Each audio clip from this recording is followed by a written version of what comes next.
Chapter 605. Constance. Asda.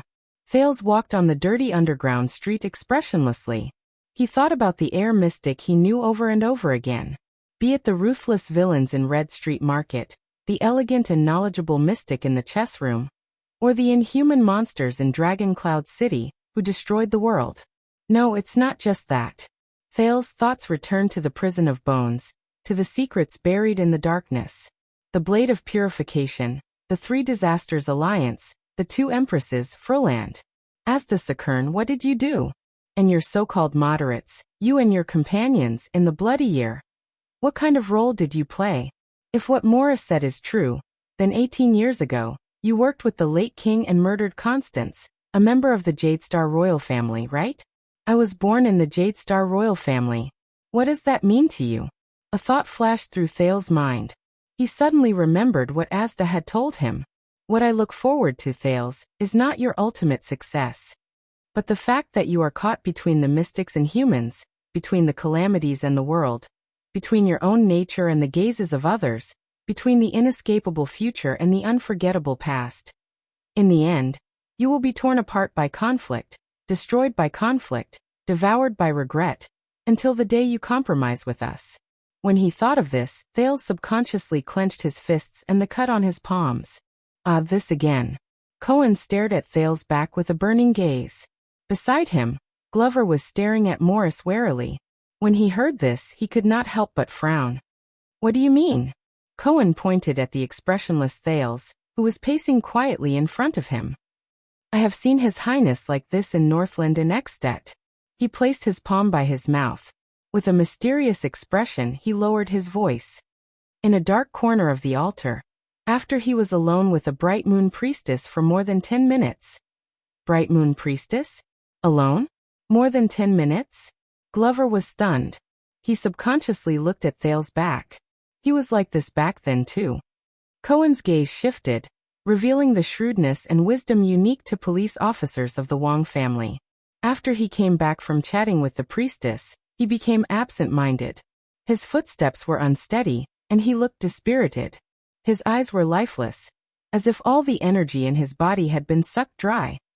Glover's gaze changed slightly, but His Highness recovered very quickly. Cohen revealed a nostalgic expression. A few minutes later, he became lively again.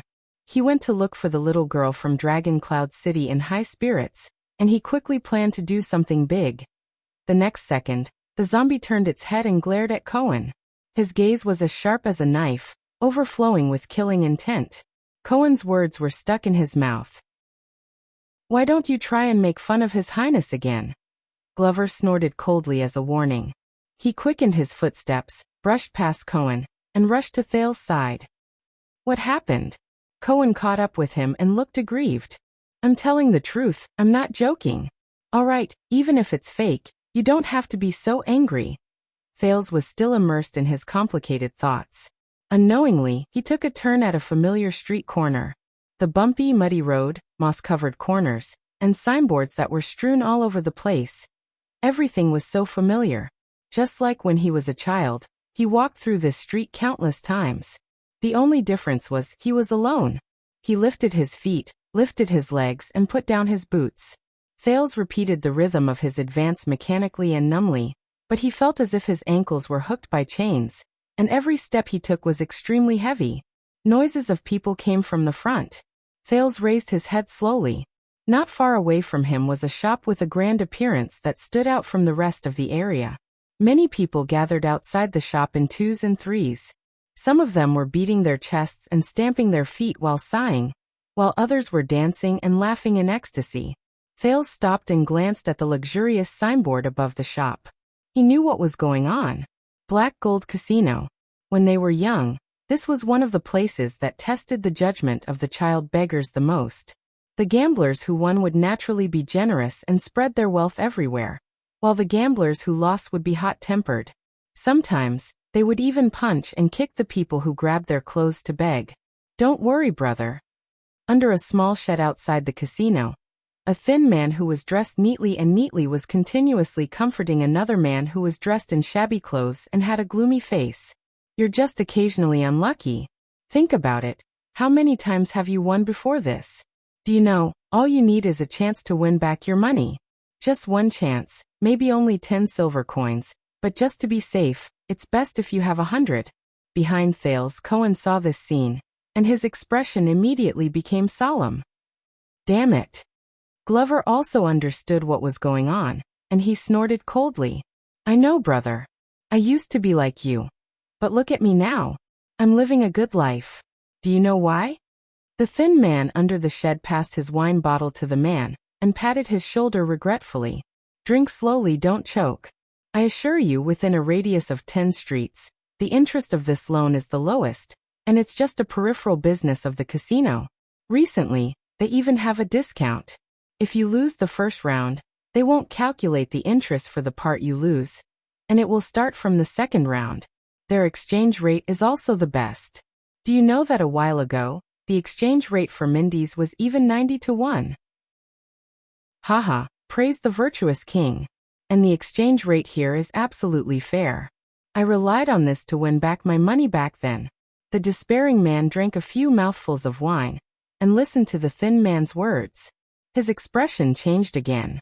Thales looked at this familiar scene and sighed silently.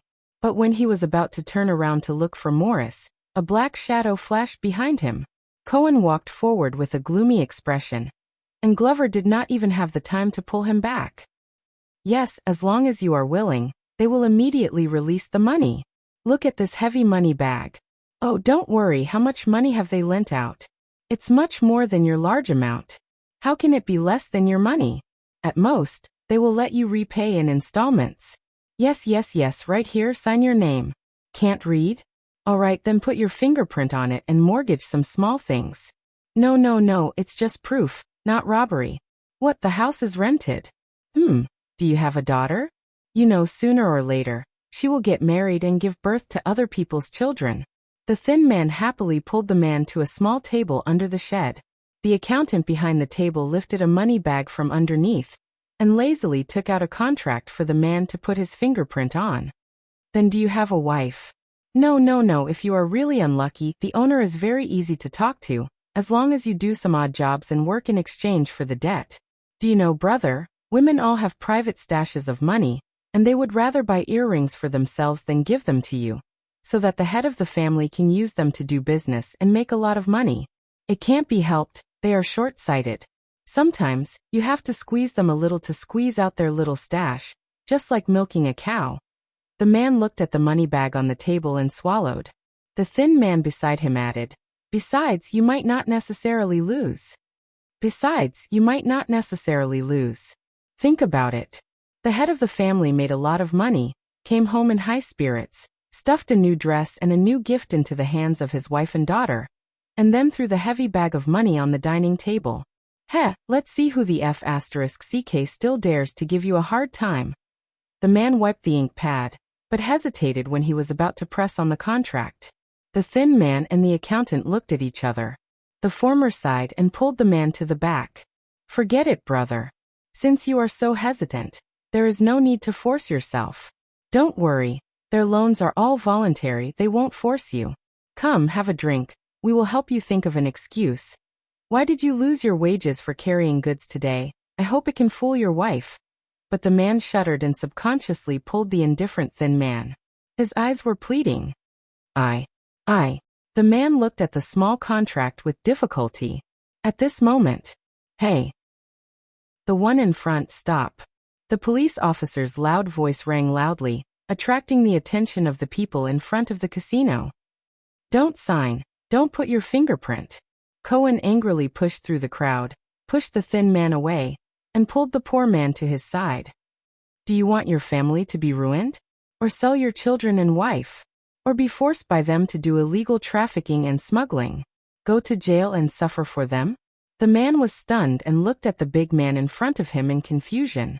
Outside the crowd, Glover frowned and said to Thales, Your Highness, he. But Thales only raised a hand and shook his head. As a police officer, he is the most suitable person to step in. In the crowd, the thin man who was disturbed became angry. Where the F***ck did this unlucky idiot come from? Put him. But the accountant behind him pulled the thin man, and whispered a few words in his ear. The thin man's expression changed. He looked at the angry Cohen and suddenly smiled. Oh, so it's the stupid Mr. Police Officer. The thin man rubbed his hands and gestured for his companions in the crowd to step back. He went to Cohen himself. What, you want to check our qualifications again? This is a black gold casino with a long history. It has a license issued by the virtuous king 100 years ago. Do you want to go in and take a look? The unexpected commotion here attracted the gamblers and passers-by around them. They surrounded Cohen and the man. All of them looked hostile. Fales heard someone in the crowd around him spit at the word, "damn greenhorn," in a low voice. But Cohen only snorted coldly in the face of so many people. He faced the thin man and shielded the man behind him. But Cohen only snorted coldly in the face of so many people. He faced the thin man and shielded the man behind him. That's right. I don't even know when you guys coerced and bribed us to get the license. Oh, the casino is run diligently. Every year we report it seriously and pay taxes in full. The thin man became even more fearless when he saw so many onlookers. As for threats and promises, your colleagues often come here to inspect.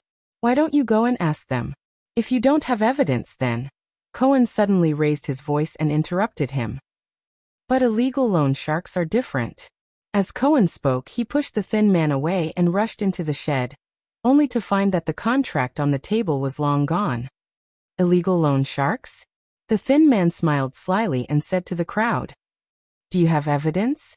The people around them burst into laughter and boos. The police officer's expression tensed up.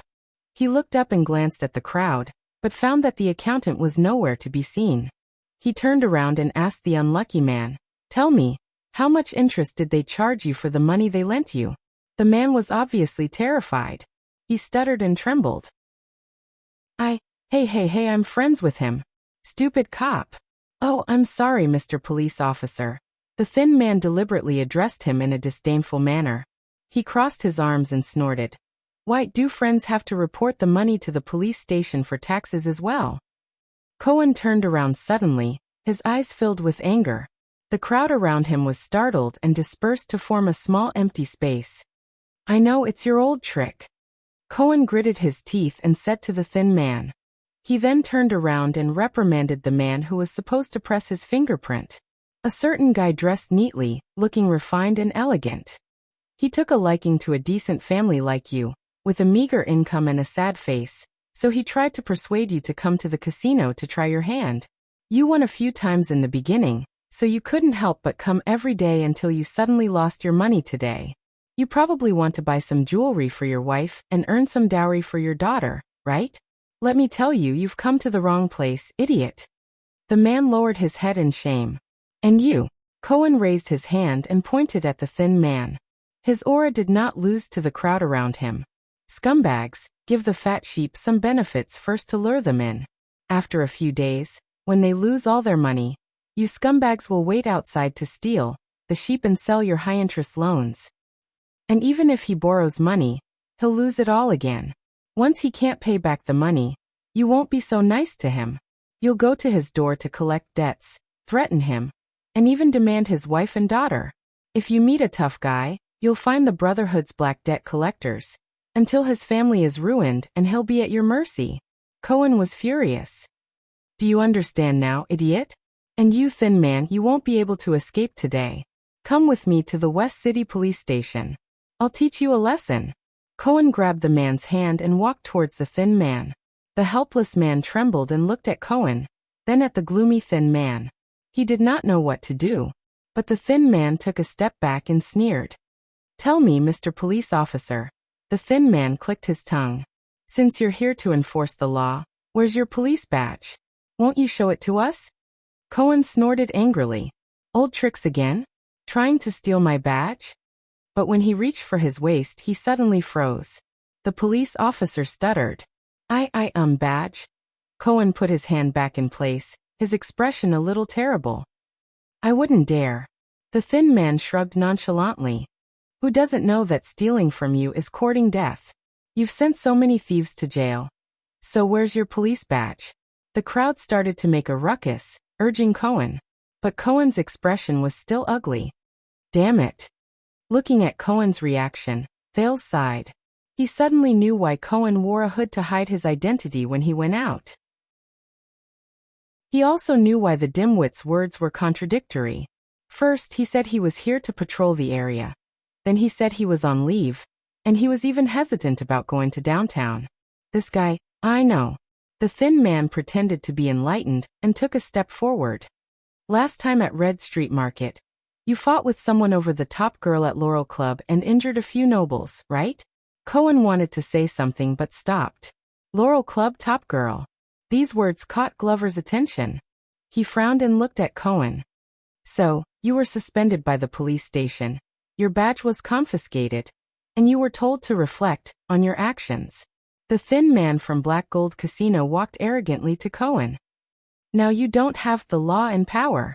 The thin man poked the police officer's chest again and again. He was extremely pleased. Someone whistled, and the crowd immediately jeered even louder.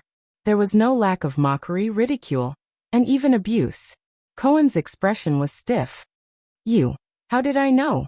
The thin man took over his words, bowed forward, and said in an arrogant tone, Haha, stupid greenskin. Of course, it's someone from your inner circle who's going to complain to me. Cohen's expression changed, and he subconsciously grabbed the thin man's collar. What? You're so embarrassed that you want to beat me up? The thin man was not afraid, and allowed the other party to grab his collar. He even raised his hands provocatively and said sarcastically, Everyone be my witness. The corrupt police officer is beating up innocent people for no reason. Cohen was instantly stunned. A few shills led the crowd towards the center, and the curses became louder and louder. The crowd pressed against Cohen, and he had no choice but to let go of the man. The latter saw that the situation was not good, and slipped out of the crowd. Amidst the chaos, the thin man sneered and said loudly, I know, you're that stupid police officer who's good at fighting. A few months ago, a brother of mine met you at the Sunset Bar, and he's been bedridden ever since. Hee, but we're law-abiding citizens. Don't scare us. If there's violence, I'll call the police. The surrounding crowd immediately burst into laughter. Many of them were gloating over his misfortune. Cohen was so angry that he could not say a word. His hand that was grabbing the thin man's collar did not move up or down, and there was no place for him to put it. The thin man looked at the trembling Cohen with a funny expression, as if he was looking at a clown. Why, weren't you acting all high and mighty? Come on, hit me. Hit my face, come on, hit me. Aren't you cops the best at bullying the people? Cohen clenched his teeth, and his expression was one of struggle as he tried his best to control himself. The crowd started to jeer, and many of them were angry. Oh my, what's this, a hood? Incognito. This material is really good. He's from a rich family. How much blood and sweat did they eat to get this? I heard that his father is a great noble. I knew he's not a good person. Come on. Would a great noble let his son come here to suffer? I'm afraid he's an illegitimate bastard. F***CKU. My stall was one day late to pay the deposit, and the cops smashed it. It's scum like you. That's nothing. My father refused to be blackmailed by them, and went to jail. When he came out, both his legs were broken. Stupid cops. Downtown is not getting better, and it's all because of corrupt officials like you. Hit him. What are you afraid of? We have so many people here. Who dares? They're the servants of the king. They're here to rule us on behalf of the royal family. Isn't that right, stupid? Although no one dared to really hit him, many people pushed and shoved the blockhead back and forth. Mocking and cursing were endless, and someone even secretly spat on his boots. The police officer was in a difficult situation. He wanted to make a move a few times, but he forced himself to hold back. Looking at this scene, Thales sighed and nodded at Glover. But when Glover was about to walk forward, another deep voice sounded. Is that enough? This voice shook the air, as if it rang in everyone's ears, and everyone was shocked. The people turned their heads in unison. They saw a short and stout fat man walk into the crowd with lazy steps. Then let's disperse. The onlookers looked at each other. Seeing that his entertainment was interrupted, the skinny man in the crowd turned his head and said angrily, Who the F asterisk CK are you again? But in the crowd a horrified voice sounded. It's Mo Morris. That's Morris. The Brotherhood is here. At that moment, there was no need for anyone to remind them. A low exclamation broke out in the crowd. The feeling of fear quickly spread. With Morris at the center, the people in front of the casino suddenly scattered, leaving a large empty space. It also revealed Cohen, who was disheveled. He pushed away the gambler closest to him and looked at the people around him unconvinced. But no one was paying attention to the police officer anymore. Fear, surprise, escape, with all kinds of emotions, everyone stared at Morris, who suddenly appeared. The scene was silent for a moment. Thales looked at the silent crowd, then at Morris, and could not help but frown. In the casino, many people secretly turned around and slipped away, while some timidly retreated and lowered their heads. There were also people who were thick-skinned and greeted him enthusiastically and ingratiatingly. It's the boss. Someone raised his head, and the greetings came one after another, full of enthusiasm. Hello, boss. Good day, boss. I heard that you guys beat up the red bandana again. Well done. Boss, I want to join the Brotherhood to make a living someday. Do you think I can do it? But in the face of the noise from the crowd, Morris did not say a word. He only raised his arm gently and clenched his fist in the air. As if there was a silent command, the lively crowd quietened down again. Asterisk thud thud thud. Asterisk only Morris' footsteps could be heard in the casino. He slowly walked past Cohen and snorted at the disheveled police officer with a faint smile. I think you need a little help from me? Cohen was indignant at first. He wanted to speak, but he held it in. Morris turned his head again and looked at the skinny man in the casino. The skinny man's face was pale, and he quickly nodded and bowed. Ha, Boss Morris. He. It's a misunderstanding. I didn't see you, and I didn't hear that you were coming. You're such a busy person. How could you have the time to come here? Another customer appeared behind Morris. Leork glanced around coldly. The crowd visibly shivered again. The skinny man's expression became worse. He tried his best to make small talk, but the fear in his eyes was clear. Hey, Boss Leork, you're here too. Oh, my two bosses, do you want to come and play? Welcome. Please come in, we have a private room. But Morris only raised a finger and shook it. Today's business is over. All of you get lost. The skinny man was stunned. The crowd also quietened down. They did not even dare to breathe loudly. Leork snorted coldly. He turned around and looked around. He said softly, "Someone didn't understand?" The silent killer's voice faded away. Whoosh. In the next second, the crowd seemed to explode. Amidst the endless footsteps, no one dared to stay any longer. They turned around and left. They did not even dare to look back. Cohen stood on the spot and looked at the scattering crowd in a daze. He could not come back to his senses for a long time. The skinny man wanted to slip away, but Leork grabbed his shoulder from behind. I remember. I've made an agreement with Senza. Morris came to him. The fat man was calm and collected. He spoke slowly, but there was a hint of coldness in his words. The profits from this casino belong to him. After all, his men are injured or dead, and he needs a lot of money. I'm just taking care of him. The skinny man trembled slightly. He turned his head around mechanically. His smile was uglier than a cry. Boss, you see. Morris interrupted him. But we also agreed that we would only deal with those unscrupulous merchants and rich nobles. And that guy just now? He looks like a poor coachman. He does not have any profits. Morris narrowed his eyes at the skinny man. The skinny man gulped and looked at Morris with a fawning look. Boss, we sorry. Before we took action, we really did not know what that guy did. Morris snorted. The skinny man immediately shut up. So when you looted a sheep, you did not check its fur before you took action? Are you more amateur than a beggar? Morris glanced behind him, intentionally or unintentionally. If you touch the Prince of Constellation one day, Thales furrowed his brows. Morris' gaze turned cold. Then wouldn't my entire street be in big trouble? The skinny man was about to cry. You must be joking. Why would the prince come to us? Hiss. Leork, who was behind him, suddenly exerted force. The skinny man was in so much pain that he begged for mercy. All right. About this, Boss Morris, you see, there are not many rich people in the 3 districts of the city. Even the nobles are afraid of the Brotherhood's reputation. We were forced into a corner. Morris just looked at him expressionlessly. The skinny man felt that he had a chance. He wailed and said, "Besides, we are just looking for business at the entrance. It is not considered as earning money from the casino. After all, we have to eat. The skinny man's expression changed. His voice suddenly became hoarse. He looked like he was in pain. He started to gasp for air. Cohen was shocked. He instinctively touched his neck. Morris looked at the skinny man quietly. There was no emotion in his eyes. Leork coldly let go of him. The skinny man fell to the ground with a thud. He grabbed his neck with both hands and breathed in pain. Tears and snot flowed down his face, but he could not form a complete sentence. No, boss, don't. Please, hey. Cohen could not help but take a step forward. You want to kill me in front of me.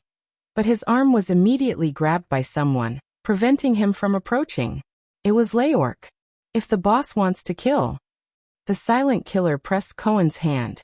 He clicked his tongue in disdain and shook his head in disdain. He doesn't need psionic powers. Cohen clenched his teeth. In the next second, the skinny man's breathing suddenly became smooth again. Ha! He fell to the ground and cried for the right to breathe again. Thales looked at everything in front of him silently. For some reason, he was reminded of his interaction with the Heir mystic. This time, I gave face to Senza, and also to this police officer. Morris bent down and bared his teeth. He was kind and calm. Next time, remember, do not refute me. The skinny man, who was extremely terrified, could not say a word. He could only nod his head desperately. And do not harm the poor. The city is our route. Morris clapped his hands. He did not care at all. Get lost. Leork kicked him and said coldly. The skinny man struggled to get up. He cried and nodded as he retreated. The rich are the same. Cohen came to his senses and added with a roar. Anyone. The skinny man's figure disappeared around the corner. The entrance of the Black Gold Casino was suddenly deserted. Well, police officer. Leork glanced at Cohen and sneered in disdain. Words are really useful. Cohen bit his lip and his expression was unpleasant. Thales and Glover walked forward. Cohen did not dare to look at them, and turned his head away in shame. Have you been here before? Police officer? Maurice looked with interest at the deserted street, which had been frightened by him. Cohen came to his senses and saw that it was Morris. He turned his head away in disdain. Of course, this is my jurisdiction. Whether it is patrol, investigation, manhunt, or the crime crackdown arranged by the police station every year. But this place. Cohen wanted to say something but did not. In the end, he could not continue. Morris exhaled. He felt at ease as if he had returned home. But this place is far beyond your imagination, right? Whether it is the degree of chaos in the city's layout, the difficulty in handling it, or the complexity of the personnel. Cohen turned his head away angrily and did not reply. Thales sighed silently in his heart. For Cohen, being helped by the leader of the Brotherhood is almost a great humiliation. Do you know, when I heard that there was a new, extraordinary, and rash greenhorn in Western City's greenhorn nest, I knew. Morris patted his belly and clicked his tongue. You're going to be unlucky. The fat man from the Brotherhood continued to walk forward. Leork followed closely. Me? Unlucky? Cohen was stunned. Thales had a lot on his mind. He waved his hand and followed the fat man's footsteps. Glover reached out to grab Cohen's arm, but the indignant police officer shook his hand off and followed stiffly. Humph, Cohen said stubbornly, I'm fine. I've always been unlucky anyway. But you. Cohen glared fiercely at Morris back. Theft, extortion, robbery, intimidation, violence, murder. No, it's more than that. The police officer counted with hatred. Drug trafficking, prostitution, gambling, smuggling, bribery, and even the usury just now. Don't think that you're being merciful just because you stopped the moneylender. You have to know that it's all the evil you brought. As the main culprit, do you think you can get away with all the evil deeds you've done? Morris seemed to find this amusing and laughed. Leorc shook his head in disdain. Cohen gritted his teeth and said, "One day, all of you will pay for your crimes." Pay. Morris did not turn around. He only took a deep breath. "Be it you or the Blood Bottle Gang, all of you are parasites that do not fit this world," Cohen said coldly. Thales swore that he had never seen him like this before. "All of you are destined to die." Die. Morris paced as he chewed on the word. He suddenly laughed. "Haha, I have to say." The fat man sneered and shook his head. "Very ambitious, Green. Oh, Mr. Police Officer. Why, do you think you're an exception?" Cohen snorted coldly. Morris shook his head. No, no, no. Please do not misunderstand me, Mr. Police Officer. Don't worry, I've been aware of this for a long time." Morris raised his head and sighed. "This line of work is the same as being a mercenary. Maybe one day I'll fall, and I might even fall into your hands." The fat man glanced at Thales. The teenager looked back at him coldly. "But," Morris exhaled. "Look around." The fat man stretched out his arm. Thales followed his gaze and looked around. On the street, in the community, in the alleys, the inconspicuous grocery store and the apprentices who have nothing to do, the simple and crude workshop and the temporary workers who have nowhere to go, the empty food stalls and the idlers who have nothing to do, the dilapidated nests and the homeless who rely on them for shelter, the narrow and dim attic houses and the single dog who is alone even on Valentine's Day, the street peddlers who push their carts, the unkempt children who walk on the street, including the lower class, more miserable and more frowning professions, beggars, prostitutes, hooligans, gamblers, authors, gangsters, including the Groves just now, the coachman who was forced to borrow money from loan sharks, the crowd surrounding you and denouncing the police officer, and even the family of the little girl who tried to blackmail you on the streets. Morris sighed. Hundreds, thousands, tens of thousands. These people, who do you think they are? Cohen frowned. Poor people. Cohen paused for a moment and said indignantly, "What I mean is poor people. They're all poor people who have been harmed, deceived, coerced, and had their blood sucked by you." Glover thought of something and frowned. Morris burst into laughter. Thales sighed softly. "No, Cohen. They're not just poor people. They're even more." "No." Morris finally stopped laughing. He turned his head and looked at the indignant Cohen. "You don't understand, Mr. Police Officer. All these people, they are all our people." Cohen was instantly stunned. The fat man from the Brotherhood narrowed his eyes, and a dangerous glint flashed in them. "They all belong to Black Street Brotherhood." Chapter 606. All of them are from the Brotherhood? They turned a corner, and Cohen looked at both sides of the street in confusion. Everywhere on the street? Morris smiled without saying a word. Of course not. Thales quickened his pace and walked to their side. He said coldly, "If it had come to that, the Brotherhood would have been destroyed a long time ago." At that moment, Thales and Morris' eyes met in the air. The former was cold, and the latter was laughing.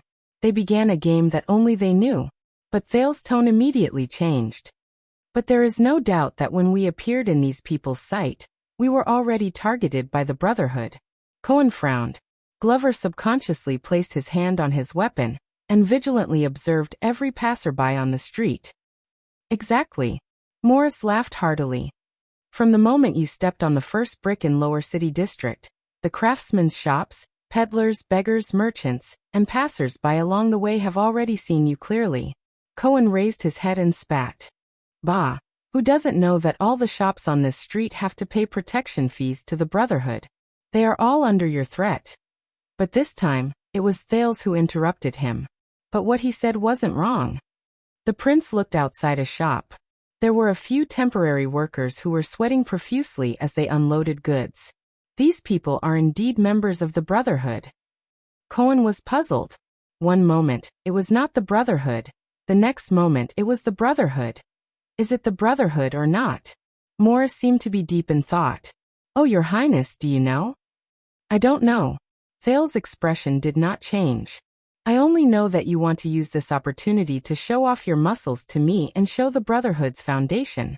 Morris, whose thoughts were exposed, turned around in embarrassment. Mr. Police Officer, and this person. Both of you have extraordinary backgrounds. You must know and have seen the Blood Bottle Gang. Morris adjusted his emotions and chuckled with contempt and disdain.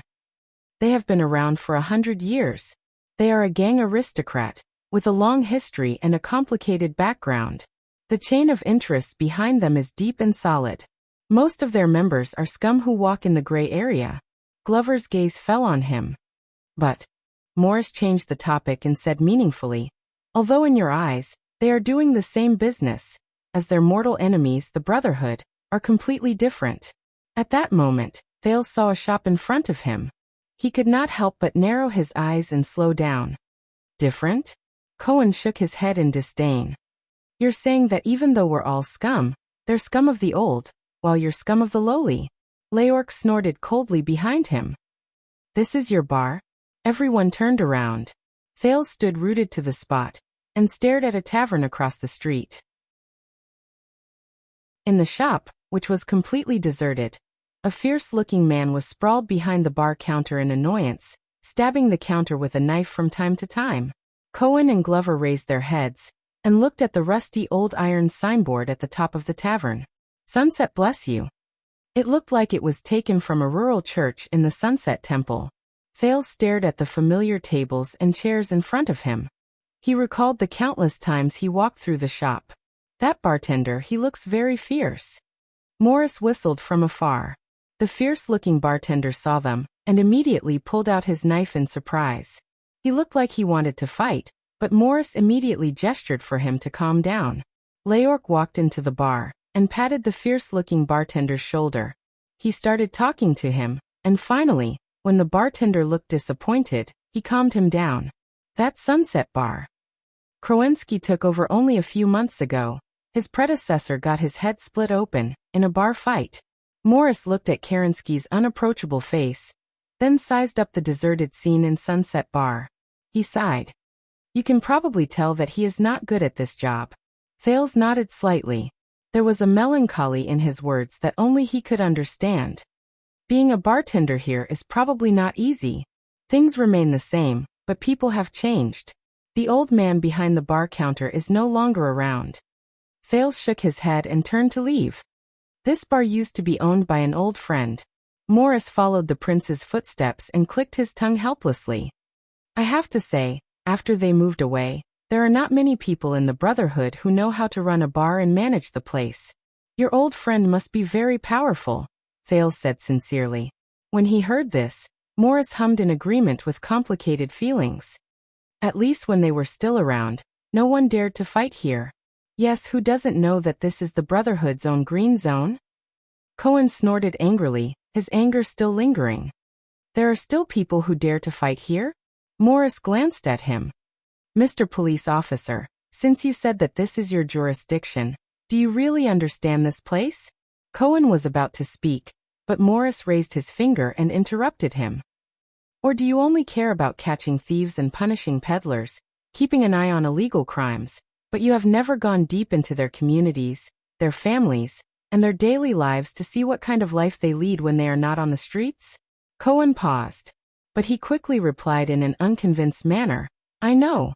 Lower City District is a gathering place for immigrants and the poor. This place is very poor. Poor? Morris suddenly raised his voice, looking as if he was amused. Poverty. The fat man's gaze suddenly changed. But what is poverty in your eyes, Mr. Police Officer? Is it the imagination of the nobles who can't eat meat for every meal, and don't have new clothes during the holidays? Or is it the kind of poverty that is described in stories, where the rich and powerful like to find them to donate to charity because they are going to starve to death tomorrow? It seems tragic but is not realistic at all? Cohen's eyebrows twitched as he pondered the words of the leader of the Brotherhood. No, cop, Morris said bluntly, even forgetting to use street slang in front of the prince. True poverty lies somewhere in between. It is not so rigid and old-fashioned, and it is not so tragic. Thales had a thought. In fact, true poverty is numbness, tolerance, muddling through life without a future. It is poverty that does not lead to death, but it is difficult to live. It is a strange predicament where there is no need to commit suicide even though it is painful. Morris' words were filled with emotion. This kind of poverty is the real plague that can drive people crazy. It is highly toxic, contagious, and will continue to spread. However, the poison does not kill. It seems mild. Cohen thought hard, but in the end it was to no avail. I don't understand. Morris sneered. All right, you are of noble birth, and you are a police officer. You live a luxurious life and do things conveniently. It may be hard to imagine. But some poor people work for a day and get paid according to their work, and they get 20 copper coins. His tone changed. But half a day after work, they have to use up all of them in order to fill their stomachs and feed their families. They don't have any left, or they only have 1 or 2 left.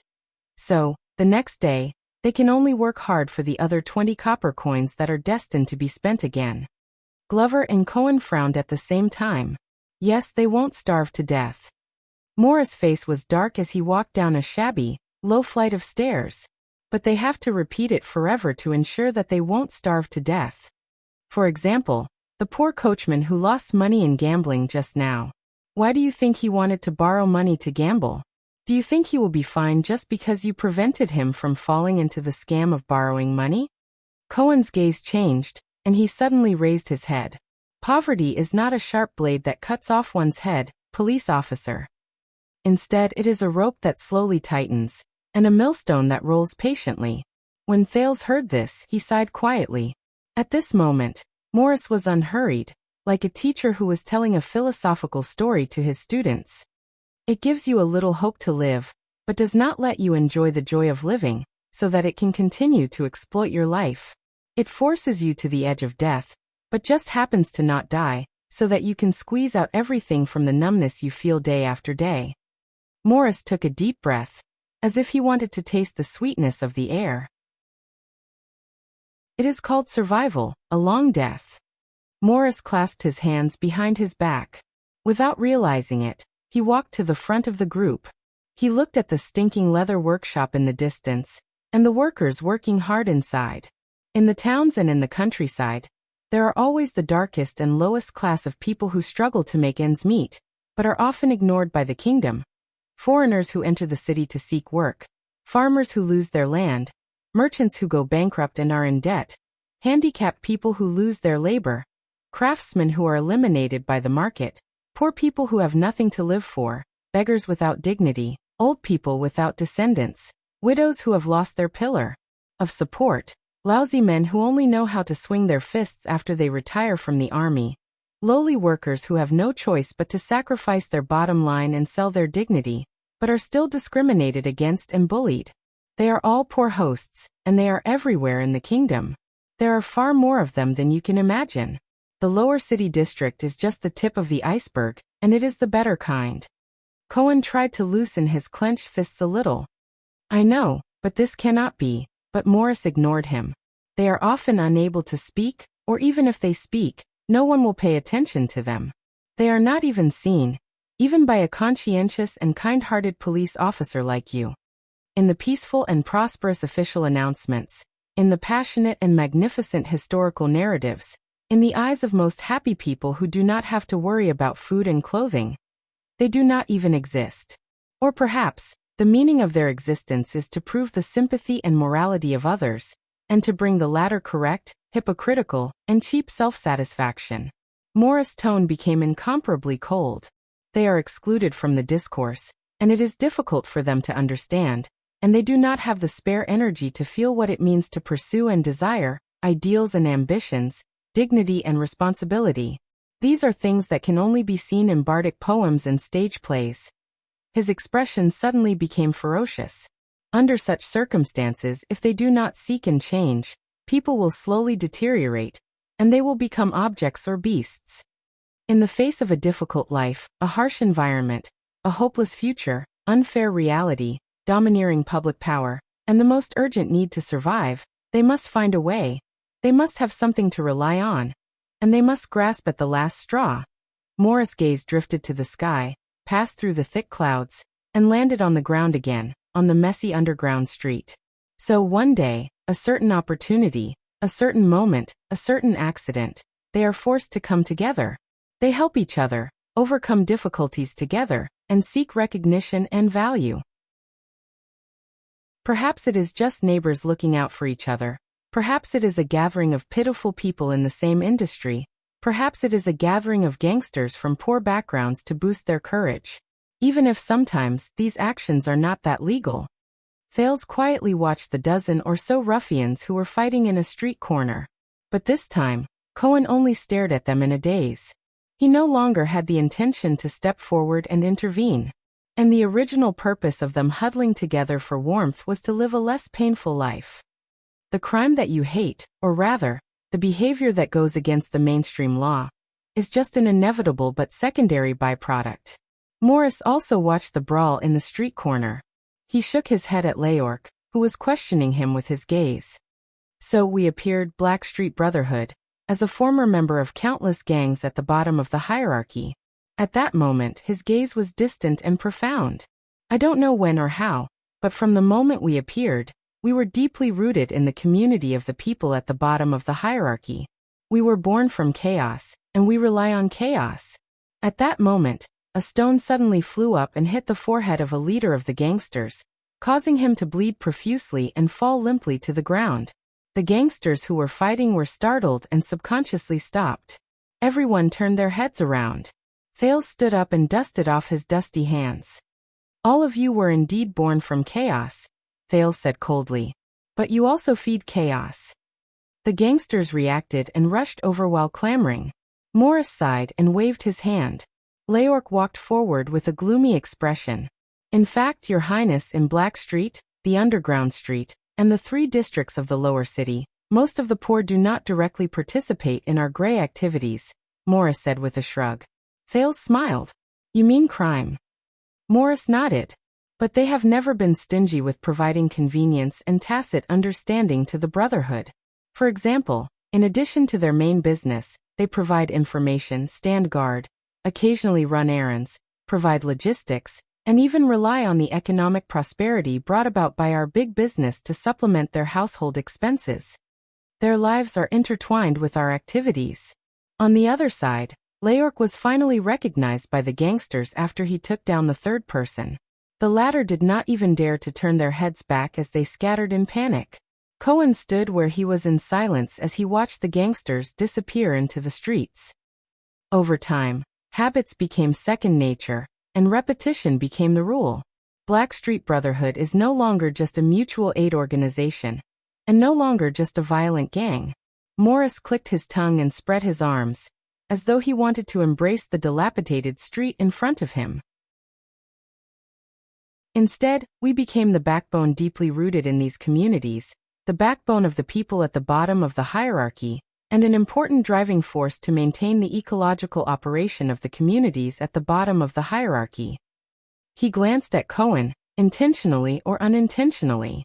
This is much more effective and practical than the police station, which is not seen once every 10 days or half a month, the patrol team, which has to suck the marrow out of their bones when they come, the inefficient and lazy low-level officials, the relevant departments that only appear for city inspections and political achievements, the king's warrant that only exists on the bulletin board and receives the same treatment as a small advertisement for syphilis treatment, and the charitable citizens who are passionate and talk about morality but have never set foot in this place, who are filled with sympathy but are far away and only know how to move themselves.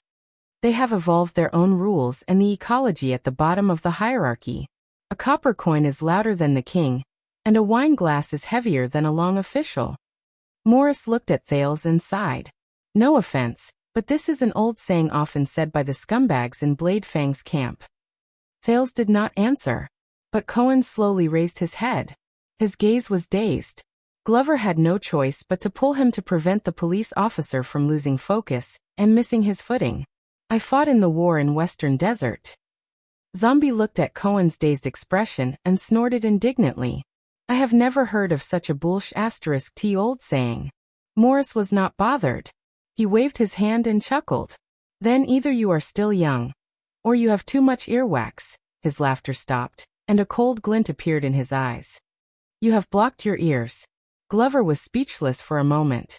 So yes, most of the people here may be poor, cunning, and disgusting, but most of them have never followed the Brotherhood to collect debts, to steal goods, to steal, to fight, to kill, or to commit crimes. But they have more or less provided convenience for the Brotherhood, and more or less benefited from the existence of the Brotherhood, even though these benefits make you hate them to the core. Morris sneered. These people from the Brotherhood may not be directly employed by our core 6 powerhouses, nor are they the purest and most formal members of the gang. They may not even have done any business that is even remotely related to the Brotherhood. But most of the time, there is no need to differentiate between themselves and outsiders, because we have always been them, and they are naturally close to us. We can transform into them at any time, and they can transform into us at any time. In that second, Morris gritted his teeth and stood on the street that belonged to him. He clenched his fists lightly. They are not the Brotherhood, but they are better than the Brotherhood. Tell me, Mr. Police Officer, how are we going to disappear? Are you going to send everyone in this street, from the young laborers to the old, weak, sick, and disabled, to the Brotherhood's accomplices to prison? Cohen's body trembled as if he had been hit by a heavy blow. Morris turned his gaze to Thales, who was deep in thought, and smiled. This is the root, soil, and essence of the Blackstreet Brotherhood, Your Highness. Black silk. Morris' eyes shone brightly. We are all brothers. Leorc smiled. Intentionally or unintentionally, he crossed his arms so that the black ribbon on his left arm fluttered in the wind. We are all brothers with black silk. This was not the first time Thales had heard this common saying in the Brotherhood, but his eyebrows furrowed. Humph, Glover retorted in disdain. All of you are just a motley crew. Worthless. Even the most undisciplined of the feudal lord's conscripted soldiers can beat you to the point of scurrying away. Morris sized up Glover, who stood tall and straight. It was obvious that he came from a military background. Yes. Perhaps many people think that the Brotherhood is just a motley crew with a mix of good and bad. Compared to the kingdom's army and violence, they are all weaklings. They are not a match for the Brotherhood at all, and can be destroyed at any time because of a word from a nobleman. Morris' gaze changed. He looked at the scene in the underground street, and revealed a fierce expression. But don't forget, unlike the large-scale government officials and the army, we, including the people at the bottom of society who are inseparable from us, are timid and weak. We are filled with the wisdom of the streets and the cunning of the people at the bottom of society. We are inconspicuous and slippery. We will avoid direct confrontation at any time and break up into smaller groups. Even the police department and the patrol teams that are familiar with the local area often feel overwhelmed and powerless when faced with us. It is needless to mention the troops that have been prepared for the enormous battlefield. They are like broad, thick brooms. There are bound to be corners that cannot be swept. This is the true source of the Brotherhood's confidence. This is also the reason why we are born in the void. We are weak, isolated, and undisciplined. But when we face giants like Blood Bottle Gang, and even the kingdom's officials, we are always powerless to resist. We are destroyed, but we can always rise from the ashes and make a comeback. Mr. Police Officer, and this big brother who has fought in the war, do you understand? At that moment, Cohen looked hesitant. Glover was still not convinced. But neither of them could say anything. As for Thales, he just walked quietly and calmly on the street, one step at a time. The teenager sighed and suddenly asked, speaking of which, do you know Araka Merch? Do you know Araka Merch? Morris frowned. The kingdom's wrath is famous, Your Highness. The plump man shook his head. But even as powerful as he is, he can't do what we can for you. These words sound familiar. Thales smiled. Right. Stake from Shadow Shield. He seemed to have said something similar. I remember. The person who answered was Glover. His eyes were full of admiration. In the Battle of the Altar, Baron Murch was the vanguard. His Fury Guards clashed directly with the elite orcs from the 3 major tribes. He was brave and fearless, but he succeeded in breaking the formation. He opened up a path for the legendary Wings Cavaliers and His Majesty's main army to deliver the decisive blow. He also shocked all the friendly forces present, whether they were mercenaries, conscripts, or the regular soldiers of the royal family. He also established the final victory of the Desert War. Morris and Leorc's expressions tensed. Thale's thoughts drifted away. He returned to Broken Dragon Fortress 6 years ago, and he could not help but sigh. Araka Murch was not a human, Cohen said faintly. He was a broken soul that lacked a corner, and was no longer complete.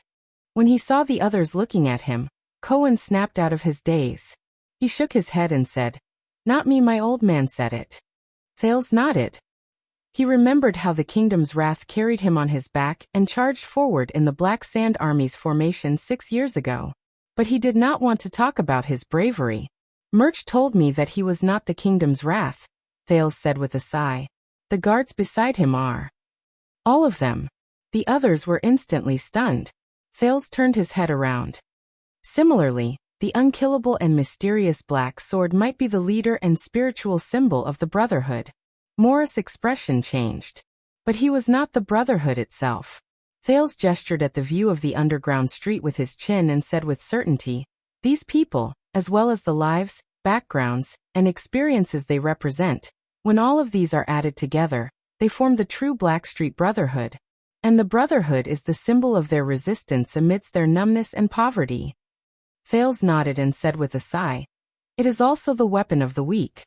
Morris was a little surprised, but he quickly adjusted himself and chuckled. "Your Highness, you are a wise man.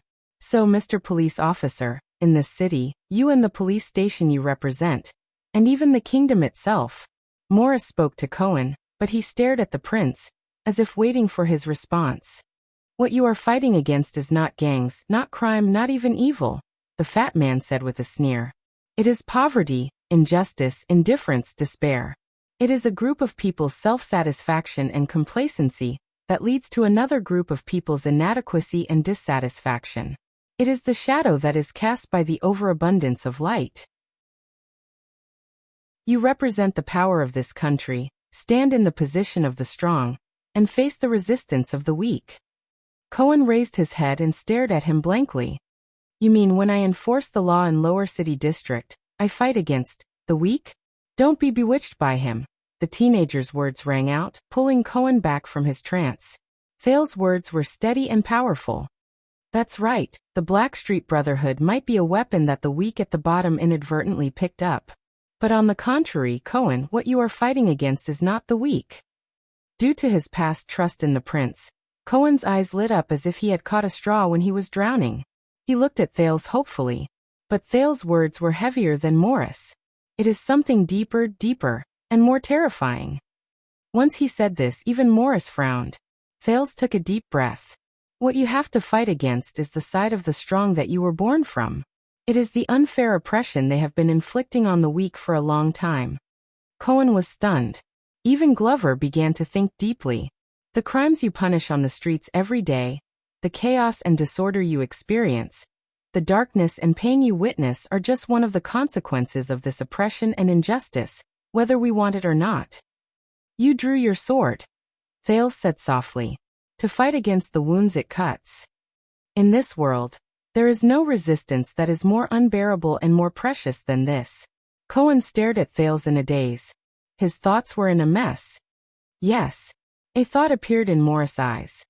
"Your Highness is better at talking than I am." But to borrow a phrase from the Tower of Eradication, Morris revealed a cunning look. "How are you going to use your strength to fight against power? You can only embrace power." Everyone was silent for a while. Even Thales frowned and said nothing. "I don't understand."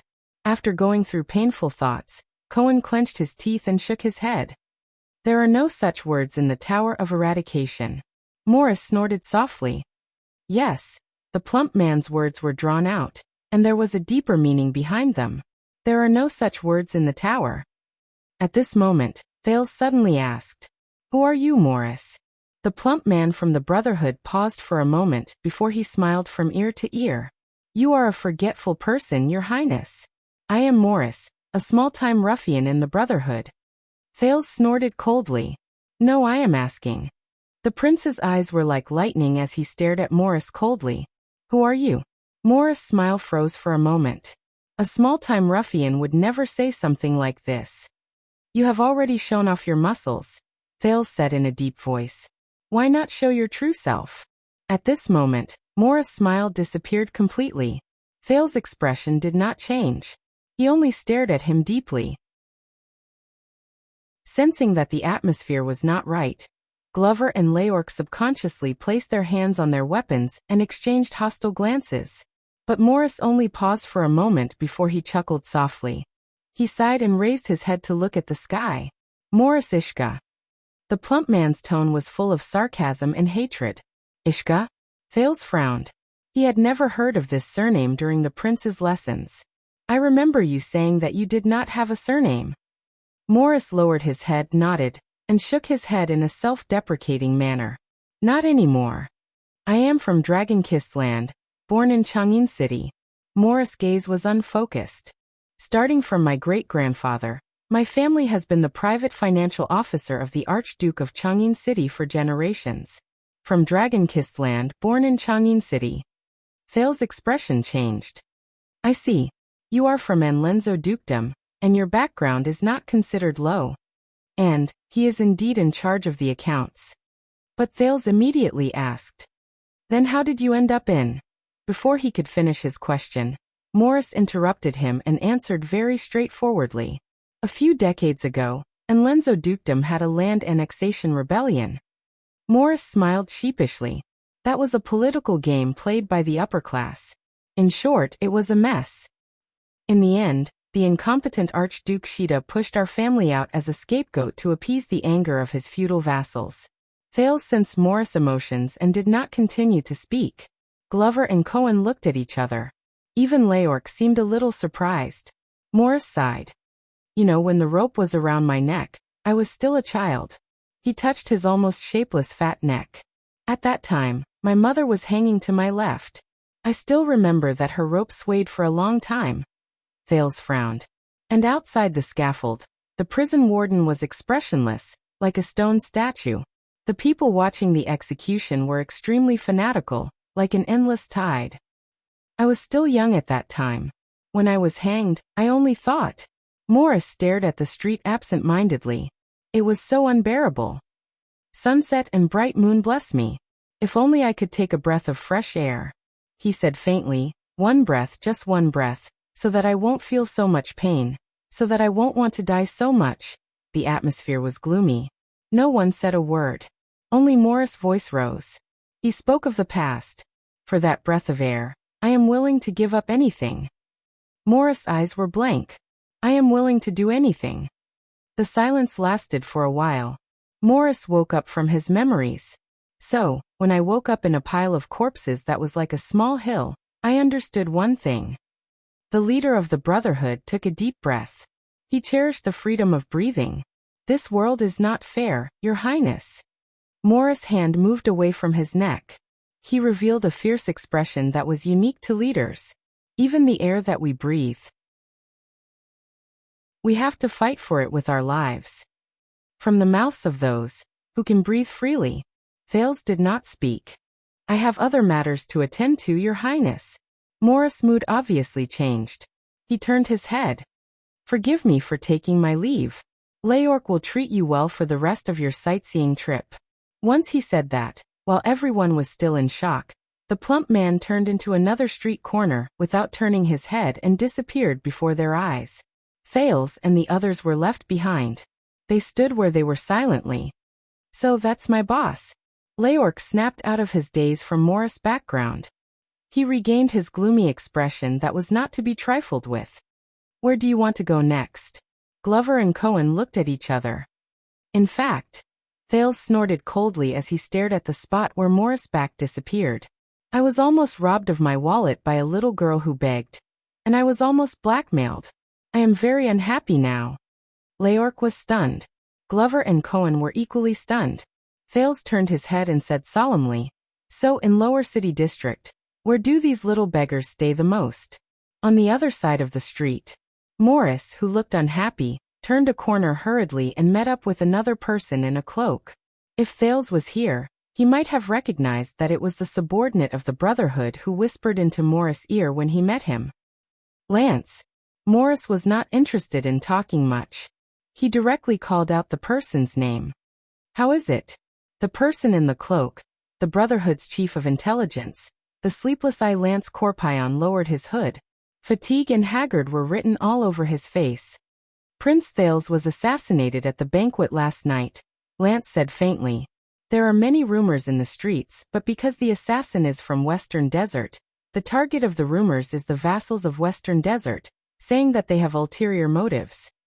Morris frowned. Really? Lance snorted coldly. Anyway, that's what the Secret Intelligence Department said. What else? Mindy's Hall, which is also the prince's mansion, has just been sealed by the Royal Guards and the City Hall. They said that they want to find clues about the assassin. So he is not in cahoots with your boss? It's the former boss. I am not sure. But I know that an old friend has returned to the Secret Intelligence Department. He used to be the person in charge of the Western Desert branch. Something big might happen in Western Desert. Morris did not speak. He was deep in thought. Finally, it was Lance who broke the silence.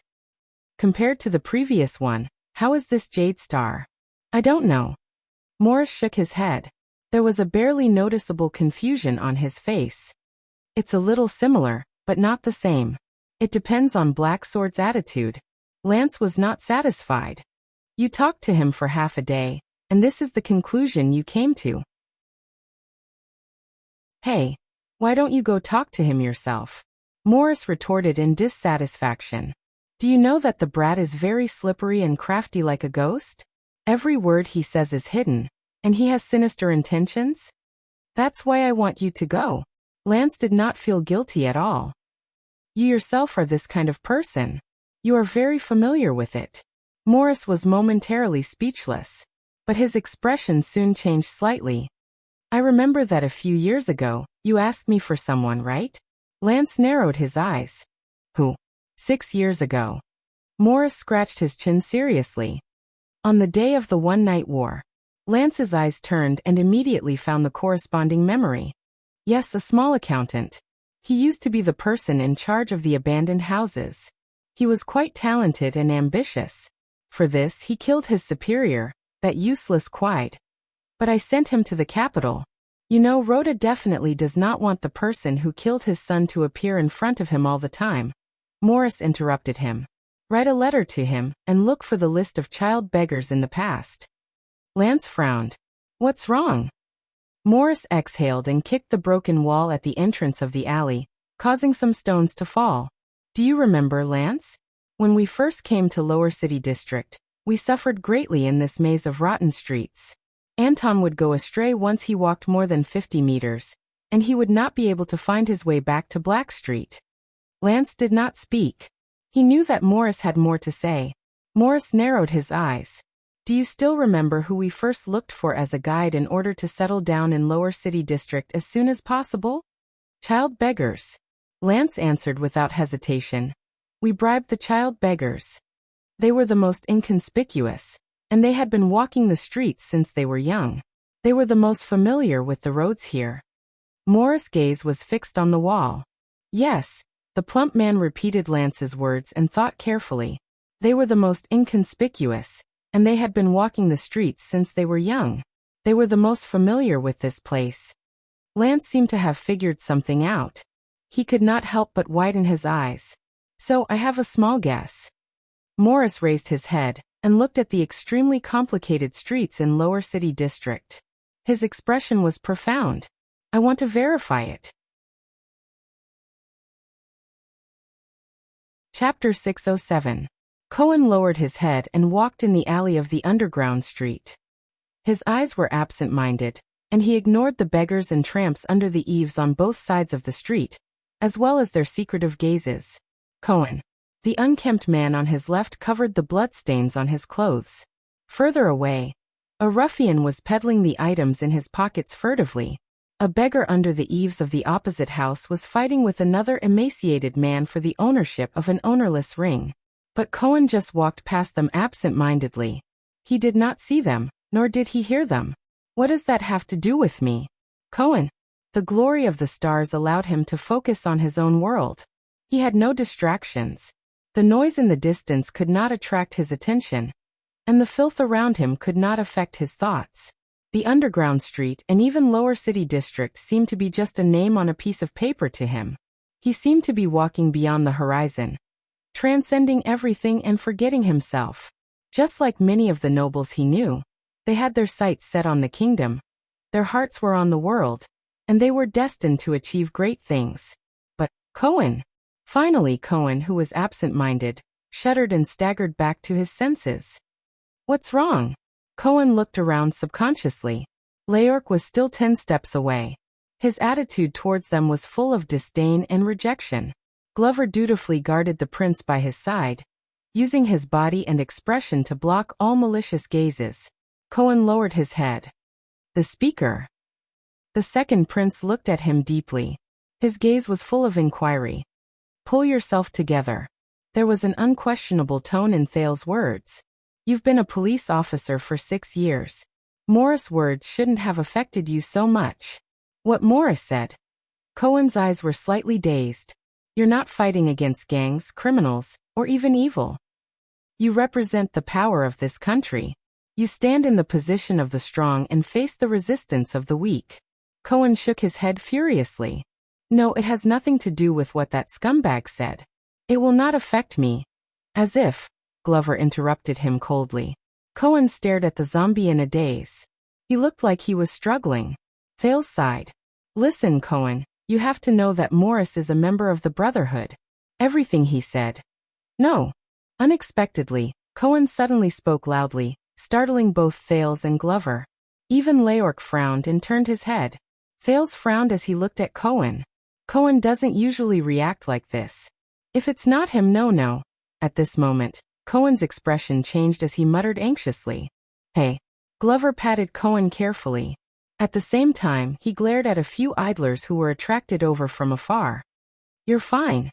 Cohen suddenly looked up.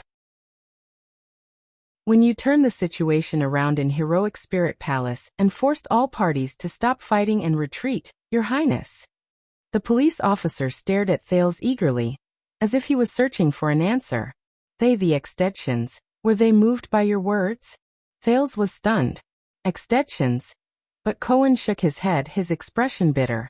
My old man's reply was like this. Words are only expressions, actions are only about the heart. As for sweet words can bewitch the heart. This is just a beautiful fantasy of the writers. Thales' expression changed. He wanted to say something, but stopped himself. He said that it was not your words that moved the extensions, Your Highness. The police officer lowered his head dejectedly.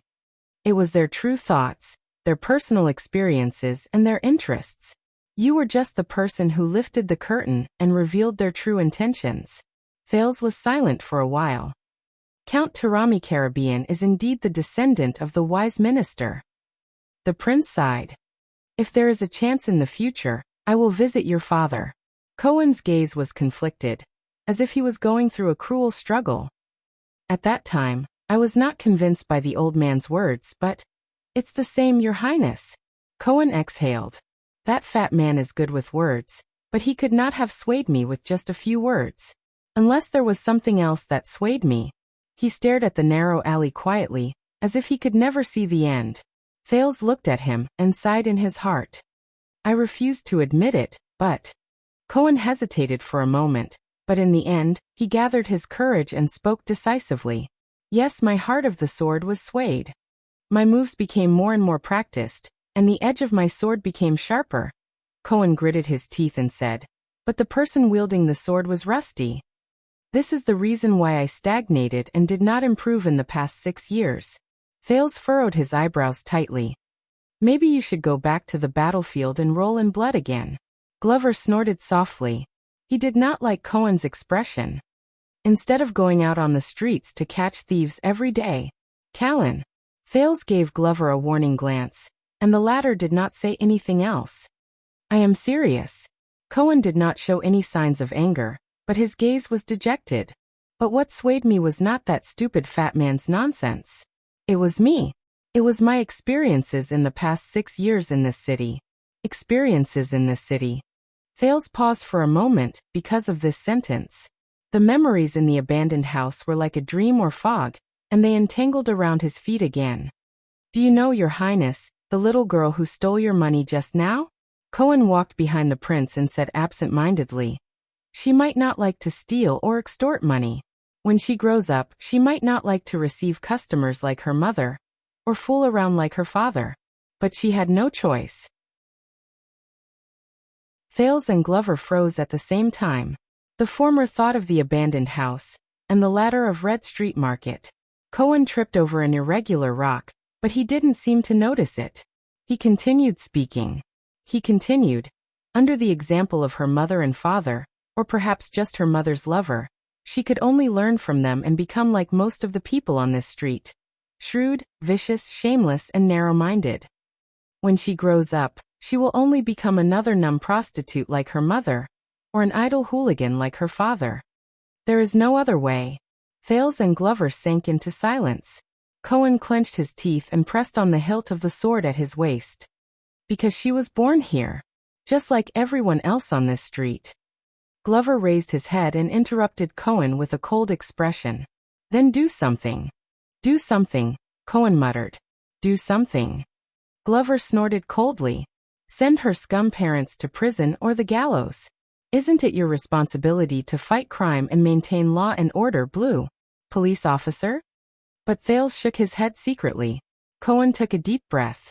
Yes, but he paused and relaxed his chest. The words were at the tip of his tongue, but they did not have the strength to rush out. Cohen shook his head dejectedly. What happened? Thales asked in a low voice. Cohen was silent for a long time. It was so long that Glover was about to urge him, but he finally spoke. 6 years ago, Your Highness, when I first came here for a few months, I was full of confidence. I wanted to make some achievements and make some changes. At that time, I treated this place as a battlefield. I thought that my only opponents were the Brotherhood and Blood Bottle Gang. Only their filth and sins, only darkness and evil existed. But, Cohen's words came to a halt. What you fought was not even evil. Cohen clenched his teeth and shook his head. So I worked overtime to fight crime, maintain law and order, put an end to injustice and illegality, and brought security and law back here. But, the word appeared on the tip of his tongue again. In Lower City District, after arresting a batch of criminals, there will be another batch. After clearing out the nests, there will be another batch. Cohen's breathing became more and more erratic, and he spoke faster and faster. After arresting people, they will be released in a few days. After cleaning up the streets, illegal gangs will soon gather again. The sealed warehouses will soon become a cover for crimes. Every year, the number of corpses transported out for burial will be the same, or even more. Cohen's words were filled with bitterness and even a hint of helplessness. Strictly enforce the law and impartially punish people. All these things we learned in politics textbooks are not useful here. I don't know. Maybe I didn't learn politics well. Maybe my methods of stopping crime are too inferior. Maybe I have to be like Cousin Derek and get full marks in politics every time. Then I will know what to do. Thales listened quietly.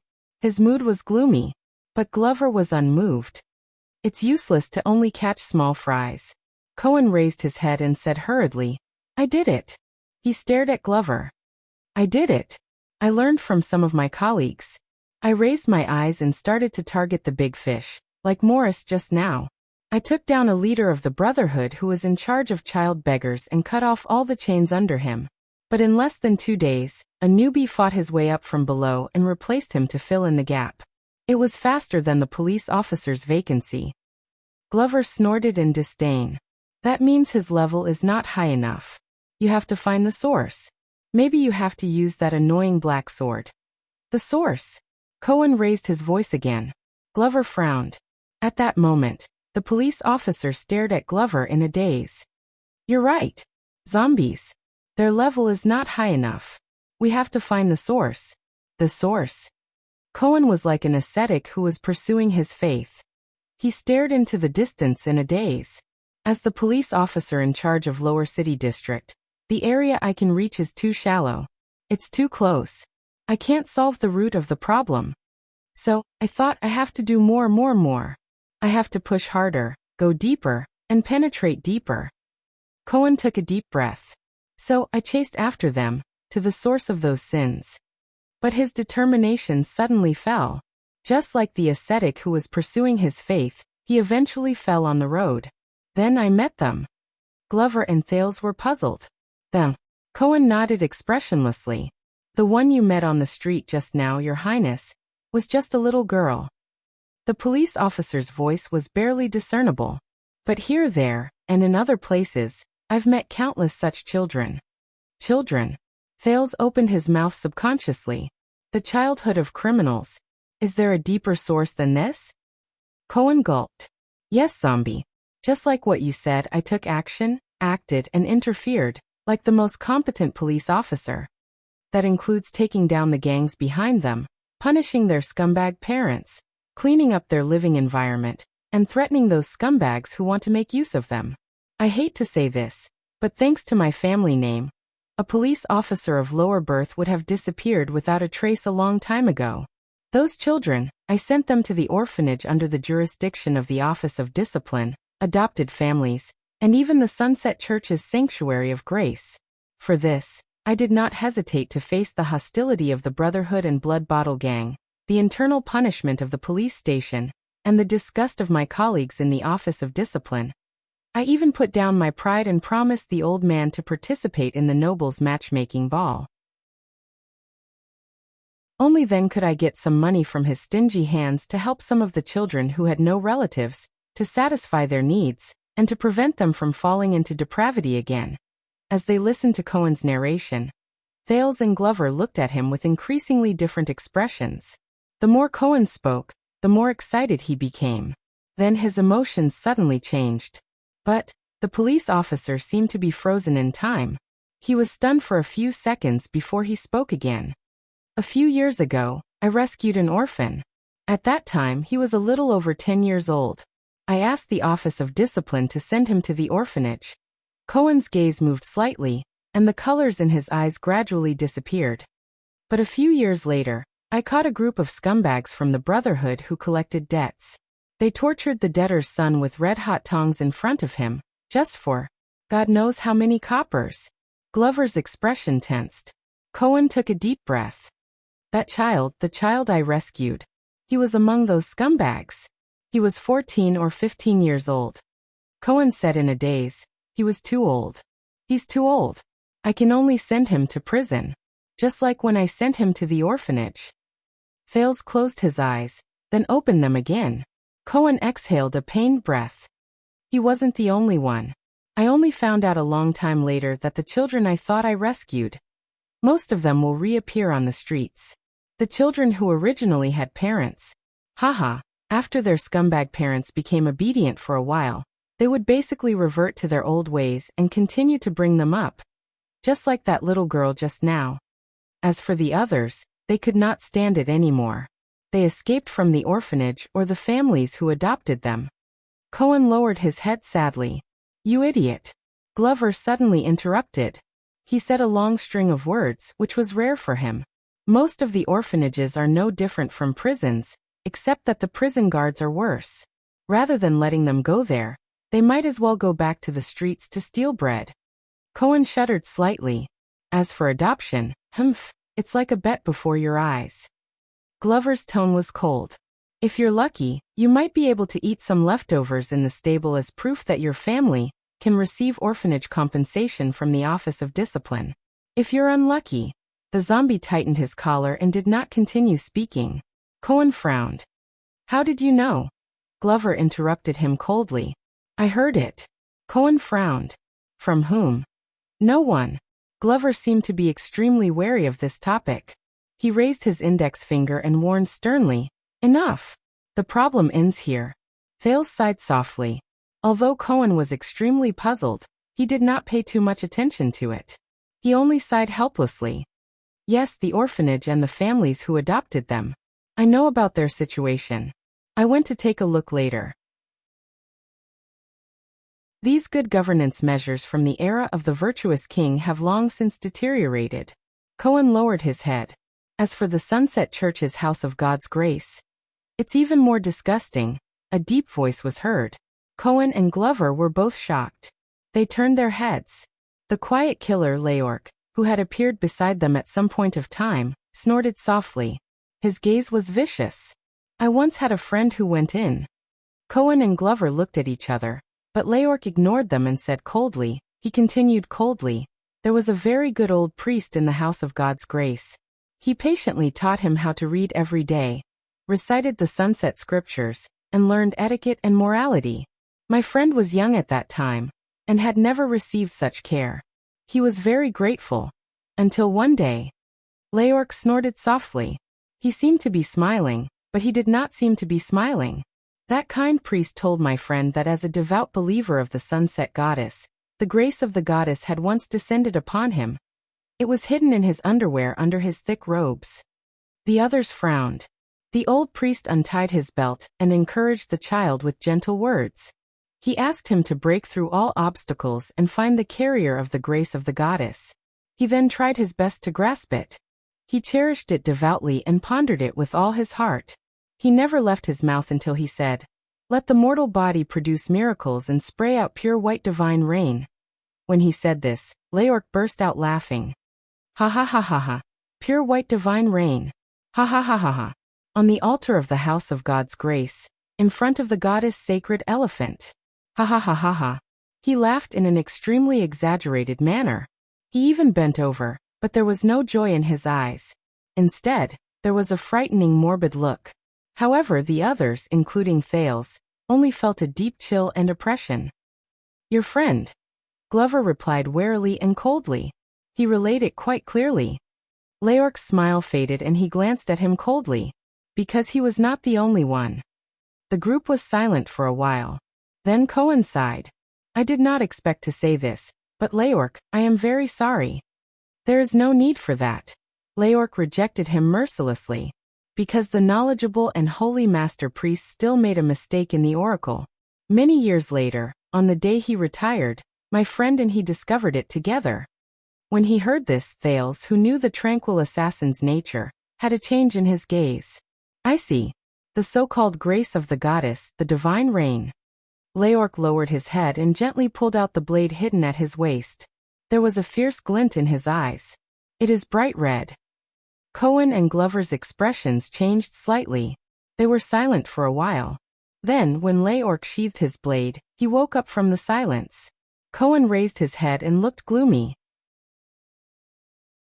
In short, when these children return to the streets, they either return to their old jobs, begging, stealing, swindling, or even following behind the scumbags to make a living. They imitate, assist, or even yearn to become them, because at least the latter can eat well. Or their lives are even worse. Without the organization and protection of the gangs, they are like weeds, and no one cares about them. I still remember that there was a child who spat at me.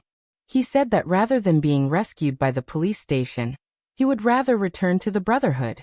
Even if he was beaten up a lot, at least he had an organization and companions.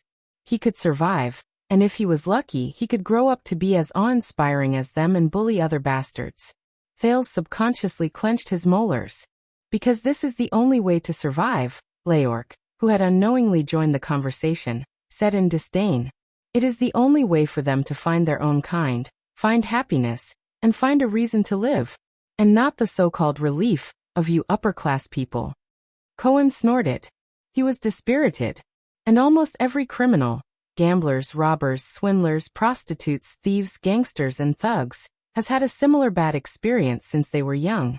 Sometimes they had an irresponsible drunkard father, sometimes they had an immoral playmate, sometimes they had to live in poverty, sometimes they had to deal with the cold and heartless society, and sometimes they had to deal with this dirty street. Compared to these, even the Blackstreet Brotherhood and Blood Bottle Gang do not seem so ferocious and detestable. The police officer's words made the rest of them sink into deep thought. Pitiful, hateful, pathetic, and hilarious.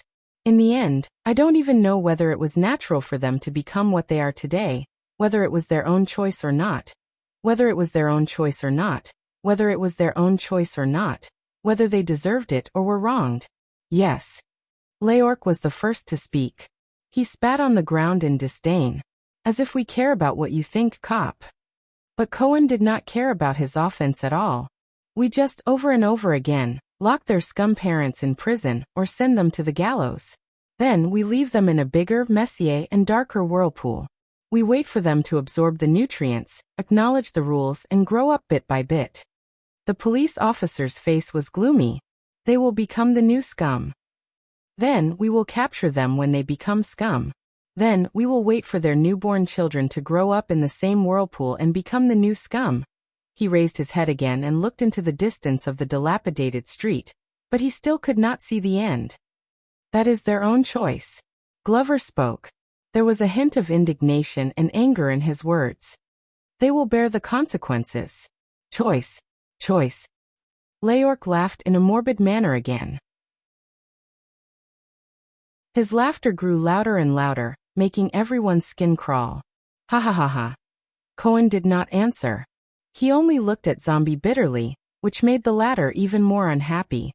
But they have no choice. Thales, who had not spoken for a long time, slowly opened his mouth and attracted the trio's attention. They have no chance.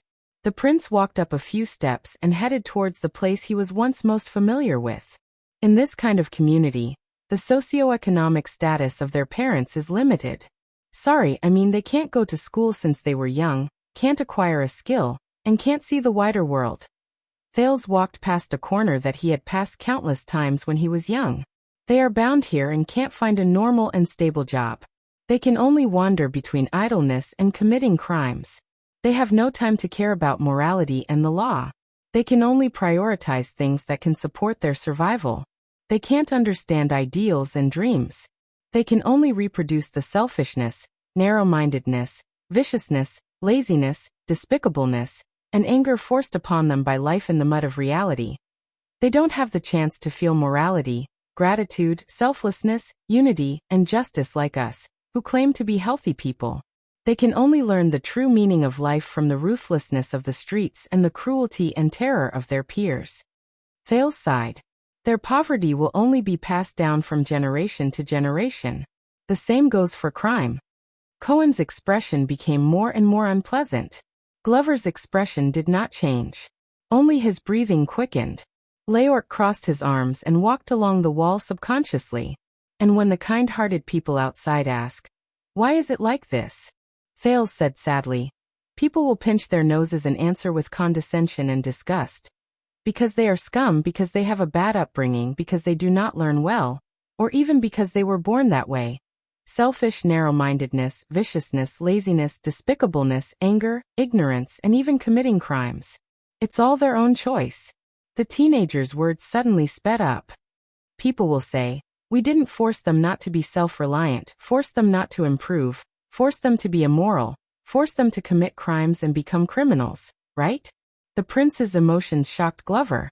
The zombie asked hesitantly, "Your Highness?" Thales said absent-mindedly, "Some of what they say is true, but it's not just that. Not just that. If we really want to change the situation, and not comfort ourselves." Glover and Cohen looked at each other. Leorc still crossed his arms and said nothing. Thales slowly raised his head. And when their existence and behavior, all nurtured in such a deviant environment, threaten the freedom and safety of people, Ming Chao said, people will be filled with righteous indignation and will say, criminals must be hanged because they deserve it. People will say, as long as these scum die, they will not be able to harm others, and the future will become better. Cohen bit his lip. Haha, if all the scum die, Leorc sneered. Then, what else can people use to prove that they are good people? Thales shook his head and ignored Leorc's extreme words. Just like what you said just now, in the desert, be it orcs or humans, they all believe that as long as they kill all their enemies and leave none alive, peace will come. Then peace will come. Glover and Cohen were both stunned. But the problem is, at that moment, Thales felt like he had returned to the prison of bones, Crassus of the disaster swords. Ricky's words echoed in his ears. How are we going to kill those? Thales said in a daze. Enemies that cannot be killed? Everyone was silent for a long time. So just like what that fatty said, the Brotherhood is everywhere and will never die. Cohen carelessly combed his hair and said in pain, even if I kill Black Sword, there will still be countless new Black Swords. They will pick up his weapon, speak his language, and even take on his appearance. This is our real enemy, an enemy that cannot be killed. Leorc chuckled and tightened the black silk on his arm. Punishment will not work, prohibition will not work, help will not work, and charity will be useless. There was a deep sense of helplessness in Cohen's tone. That was the first time I understood that my sword can kill. Cohen raised his head in a daze. But it cannot save lives. Not even one. Chapter 608. Glover snorted angrily. At the very least, you can stop others from killing. The zombie stared ahead. Then you can save lives. Cohen laughed bitterly and did not answer. No. The person who spoke was Thales. This made Glover's desire to refute fade away. Trust me, zombie. That's not it. Thales shook his head. Stop killing and save lives. They look very similar. Thales said faintly. There are also many people who say that as long as the murderer is killed before he kills, it is equivalent to saving the person he is about to kill. And the problem can be solved. But trust me, Callan. Those are two different things. There is still a long way to go between the two. Glover did not answer. He was still deep in thought. At this moment, Leorc's cold laughter traveled into their ears. You don't have to be so kind, young masters. There is no one in this world who deserves or expects you to save them. The assassin from the Brotherhood raised his hand and pointed at the dilapidated houses around him. Look, this is our life. It has always been like this. There is no need to change it, let alone save it. Upper-class people like you who are so arrogant can't save anyone. Cohen's frown deepened. You know, I have a friend, a very good friend. She also grew up in a similar environment. When I asked her, she also sneered and told me to give up. Cohen said gloomily to Leorc. This is how the world is. It is self-contained and has its own rules. It's good enough that I can take care of myself. Acknowledge the rules, accept the rules, adapt to the rules, use the rules and control the rules. Only by doing so can we rewrite the rules in the future. Thales clenched his fists. At that moment, he actually thought of the two people saying the same thing despite their differences. Hold on to your sword. Don't lose it. What you need to do is not to make up for it, but to control it. Not to stand on this high wall and sigh, but to lean on this high wall and ride the wind and waves. Cohen sighed. She always said that. Then she picked up the knife and killed the scumbags I caught and released. Cohen came to his senses. He knew that he had made a slip of the tongue, so he shook his head. Sorry. Your friend, Leorc said nonchalantly, as if this was his personal rule. She is right. At least. The killer cast a glance at the police officer.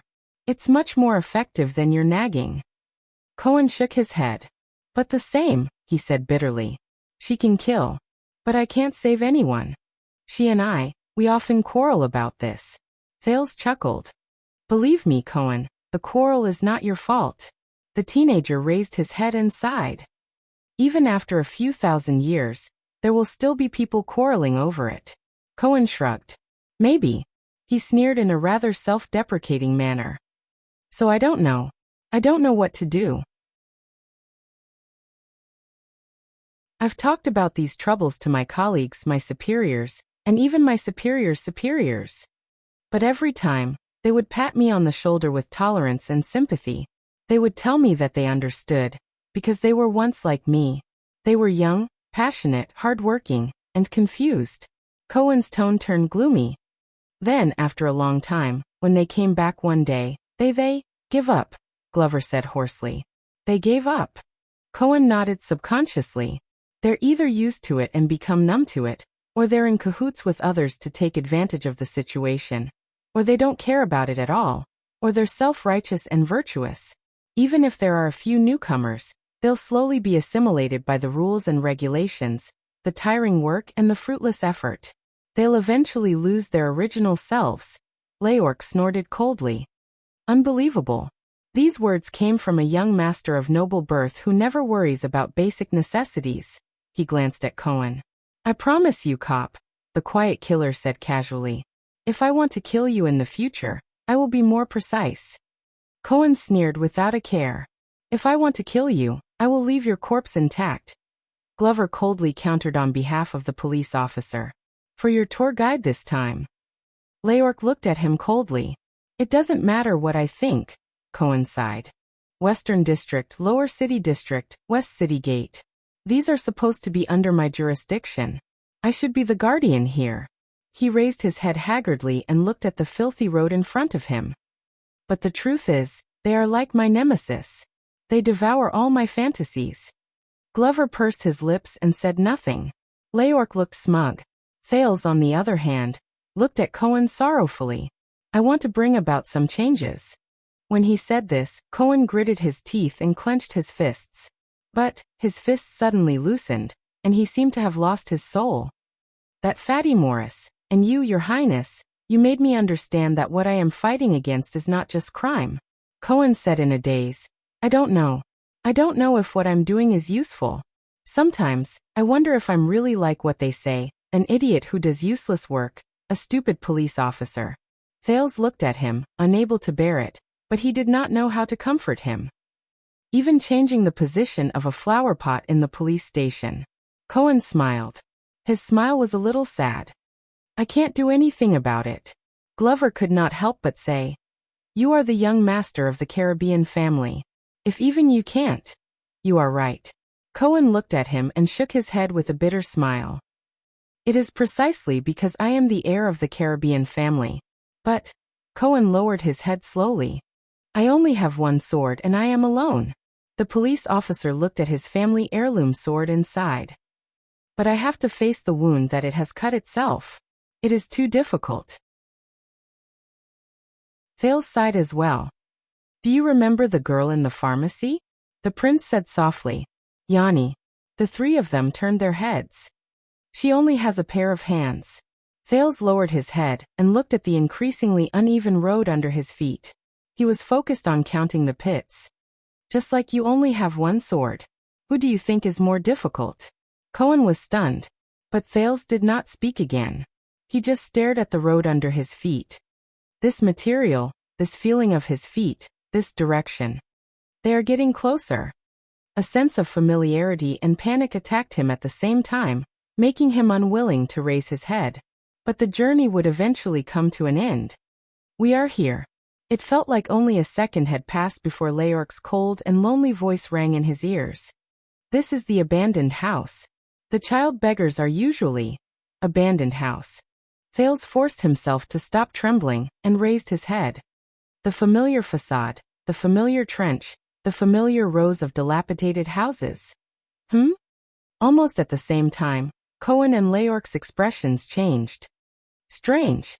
Cohen sized up the rusty iron gate of the abandoned house. What's wrong? Glover did not understand. Cohen stepped through the iron gate and looked at the rows of old and dilapidated houses before him. Many people in ragged and dirty clothes raised their heads and looked at them numbly. The police officer frowned. There are people inside. Glover snorted coldly. Nonsense. No. You don't understand, Cohen explained. A few years ago, I followed the police station's team to sweep the place. The abandoned house was always empty. The scumbags could always move ahead of time, including the countless street children under their control. They couldn't catch anything. Cohen walked forward, puzzled. It's just that I've never seen anyone living in it. Thales caught up with him and frowned. They walked on the terrible muddy road, and passed by rows of stone houses that had not been repaired for a long time. They are all old, weak, sick, and disabled. Glover walked past a house and glanced inside. There are also tramps. There are also child beggars. But Thales still frowned. They turned a corner and walked on the road that the teenager was very familiar with. The 8th house, the 14th house, the 2nd house. Thales tried hard to regulate his breathing. On the road, beside the door, and under the eaves, there were poor people who were scantily clad and emaciated. They were either sitting or lying down. There were also people who stretched out their begging hands to them. That's not right. Leork kicked away a tramp who extended his hand to touch his boots. He could no longer stand it. The abandoned house is not right. Glover turned his head in disdain. What's wrong with you? Leork shook his head. I haven't been here for the past few years, but he looked around vigilantly. The management of the abandoned house should not be so lax and, according to the usual practice, there should only be child beggars and thugs here. And there should not be so many tramps. Some of them are not from the Brotherhood at all. Glover still could not understand, but Cohen narrowed his eyes. Thales was the only one who did not speak as he looked at the abandoned house that was filled to the brim by the poor people.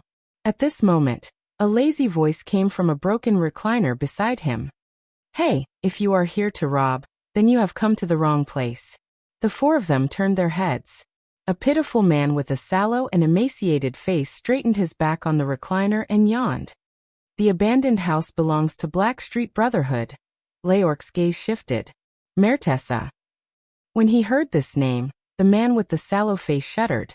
He struggled to get up from the recliner and stared at the quiet killer. In the end, he called out his name in a daze. "You are Leorc?" "Yes." Leorc recovered from his astonishment. "Why are you here?" The expression of the man named Mertessa changed several times. In the next second he stood up, turned around and left. "Hey, wait." Leorc chased after him. Thales and the rest were baffled. "Who is he?" Leorc gritted his teeth and chased after him. "He joined the Brotherhood in the same year as me. It's just that I haven't heard his name for a long time." "Mertessa, stop." Mertessa's footsteps were limping, and he was not agile. "Get lost. Stay away from me." The man did not even turn his head around, but he retorted irritably. Leorc's gaze turned cold, and he suddenly sped up. Asterisk thud. Asterisk a dull thud rose. Mertessa felt his feet stumble. He then lost his balance and fell to the ground in pain. "You forced me to do this." Leorc walked to his side coldly and watched Mertessa roll over in a pathetic manner. "Now tell me, why are you here?" Leorc's words came to a halt. He saw Mertessa clenching his teeth with all his might as he propped himself up with only his left hand. Mertessa's other sleeve, where his right arm should have been, was empty. "Did you see that?" Mertessa turned his body sideways to cover his broken arm. He said angrily, "Of course I'm here. Where else can I go?" Thales and the rest rushed to their side. "What happened?" Leorc looked at the man's sleeve, then at Mertessa's haggard and sloppy appearance. His expression was complicated. "Your arm?" Mertessa seemed to be insulted, but he was not afraid of the silent killer. Instead, he roared loudly, "What happened? You did it on purpose, didn't you?" Glover and Cohen looked at each other. They did not know what happened. "What? What on purpose?" Leorc asked, puzzled. Mertessa's breathing quickened. His eyes were bloodshot as he stared at Leorc. 6 years ago. The one-armed man sat on the ground and said in pain, "Red Street Market, the one-night battle, remember?" The familiar term made Thales and Cohen's thoughts move. Leorc thought for a while. "Of course we won." "Yes, of course the Brotherhood won." Mertessa trembled as he tugged at his empty sleeve. "But I lost." The one-armed man spat out these words filled with hatred. He took a deep breath and turned his head away from them. Leorc was silent. "They said that you went missing." Mertessa snorted coldly. "Yes, I did go missing. That damned red bandana, and that damned explosion. I was buried under the rubble for 3 whole days, and it was the patrol team Steelskins who dug me out. When I woke up, I was already in prison. Didn't I go missing?" Explosion. Thales looked at Mertessa's severed right arm. He felt complicated.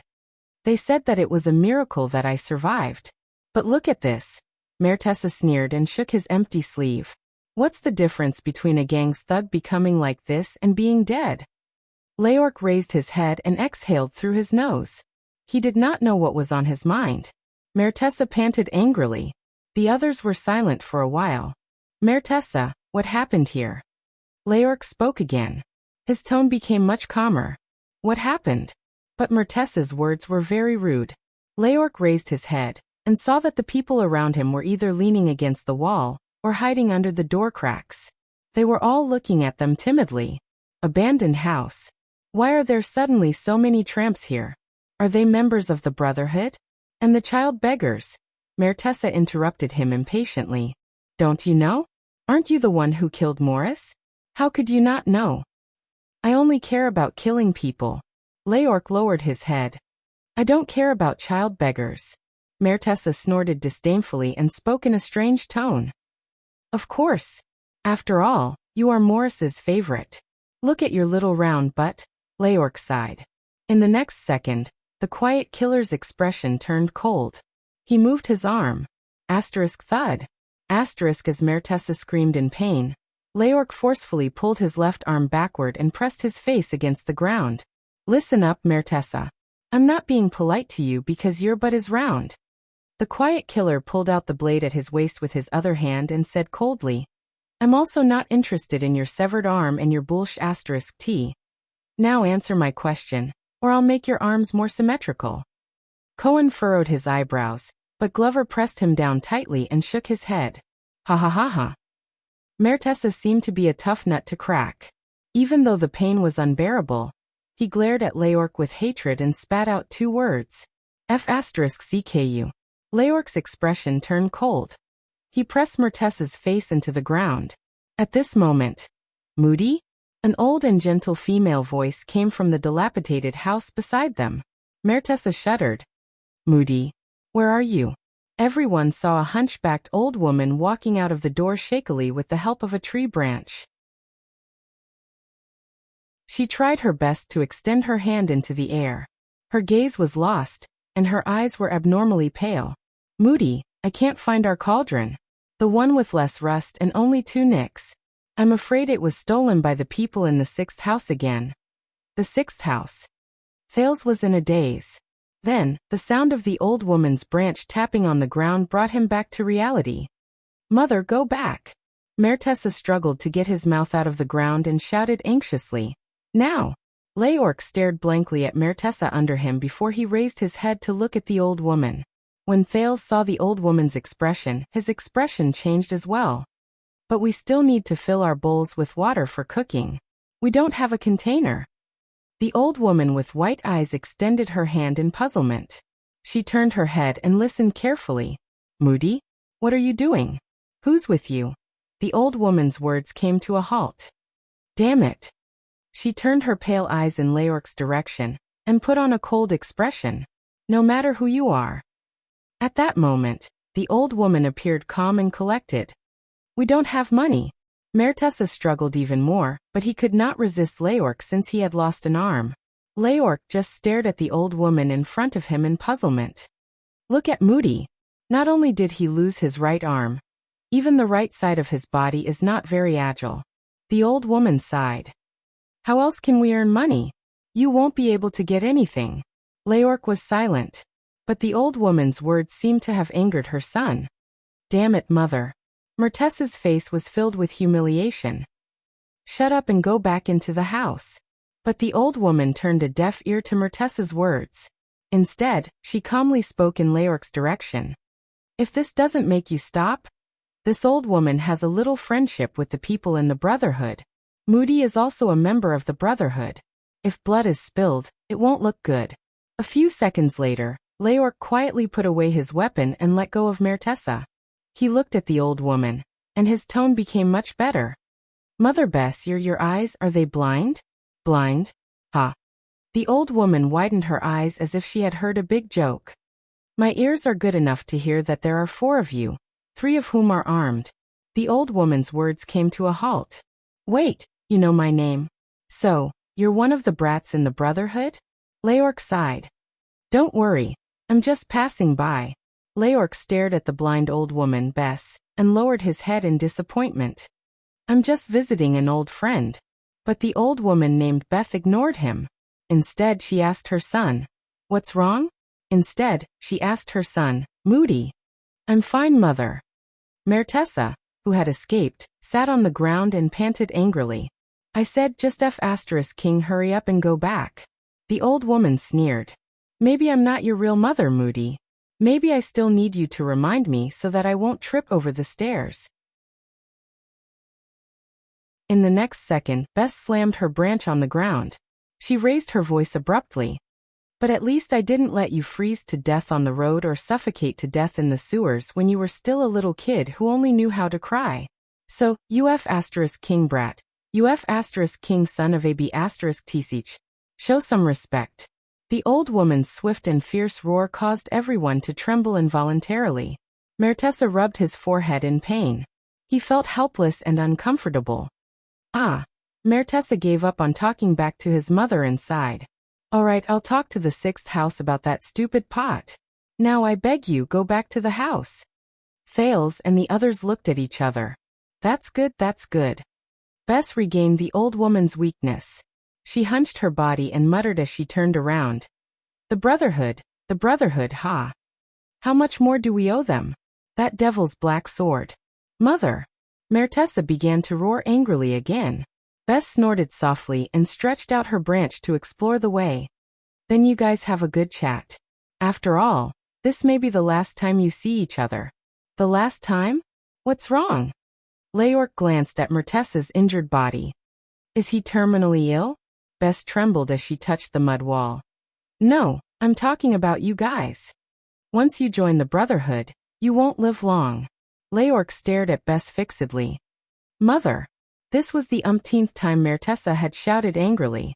But at the same time, there was another voice. Granny. Bess's figure froze. The old woman slowly turned around with an amused expression. A young voice.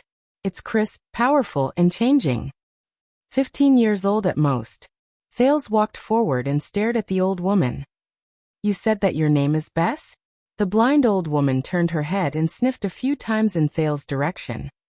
The smell of nobility, but it's somewhat familiar. There's also a hint of cosmetics. Why? Did you just come back from Red Street Market? But Thales ignored her words. You said that you're a member of the Brotherhood. Thales stared at Bess's face. Why have I never heard of you? Bess opened her mouth and laughed hoarsely. Maybe it's because you haven't grown hair down there? Glover and Cohen had strange expressions on their faces. The old woman's expression immediately became stern. She raised her voice in Thales' direction. And your little chick is still as soft as a caterpillar, and can't get hard on its own? Impolite little brat? Mertessa said in pain. Mother. Enough. Bess snorted coldly. Her white eyes were lifeless, but they sent chills down people's spines. Little brat, go find Morris in this neighborhood, and ask him if he's heard of the black-hearted widow Bess. And ask the other ungrateful brats in the Brotherhood how many of them have not been spanked by me. Thales was silent. I see. He looked at Bess's face quietly, searching for a memory that flashed through his mind when he was young. He grinned. Thank you. I'll keep that in mind. Mother Bess. Thales repeated Leorc's name. It's best not to, the old woman said coldly, unappreciative. This old woman would rather have some peace and quiet. She slowly but skillfully stepped over the pit on the ground and disappeared behind the wall, leaving behind only her swift and fierce voice. Moody, don't forget that pot. Thales quietly watched the old woman leave, as if he had returned to the past. The moment when he remembered the events of this world for the first time. Look at you, brat. Cry. Damn it. Why don't you cry? Don't be an idiot. No, it's better if you're an idiot. I'll be less worried. At that time, her voice was not so old, but it was as rough and ear-piercing as it was now. You have to call me Mother Bess. Mother, do you understand? Even if you become successful in the future, I'll still be the one who raised you. Little brat, may the god of the underworld take care of you as soon as possible, so that you don't cause any trouble. At that time, Mother Bess's face was full of disgust, but there was also a hint of reverence. All right, Thales, this is your name. Don't mind it. I know it's not nice, but I didn't give it. It's okay. I'll raise you until you're old enough, and I'll be free. I won't have nightmares all day. At that time, the Brotherhood's nursery nest was dark, narrow, damp, and simple. All right. Hurry up and take him away. I don't want to see him again in this life. Why? Haha, you won't believe me even if I tell you, but he's destined to cause a lot of trouble. A monster born to a monster. At that moment, Thales opened his eyes and buried all the clear and blurry fragments deep in his heart. There was still one more chapter. He would finish writing it around 12:30. End of this chapter.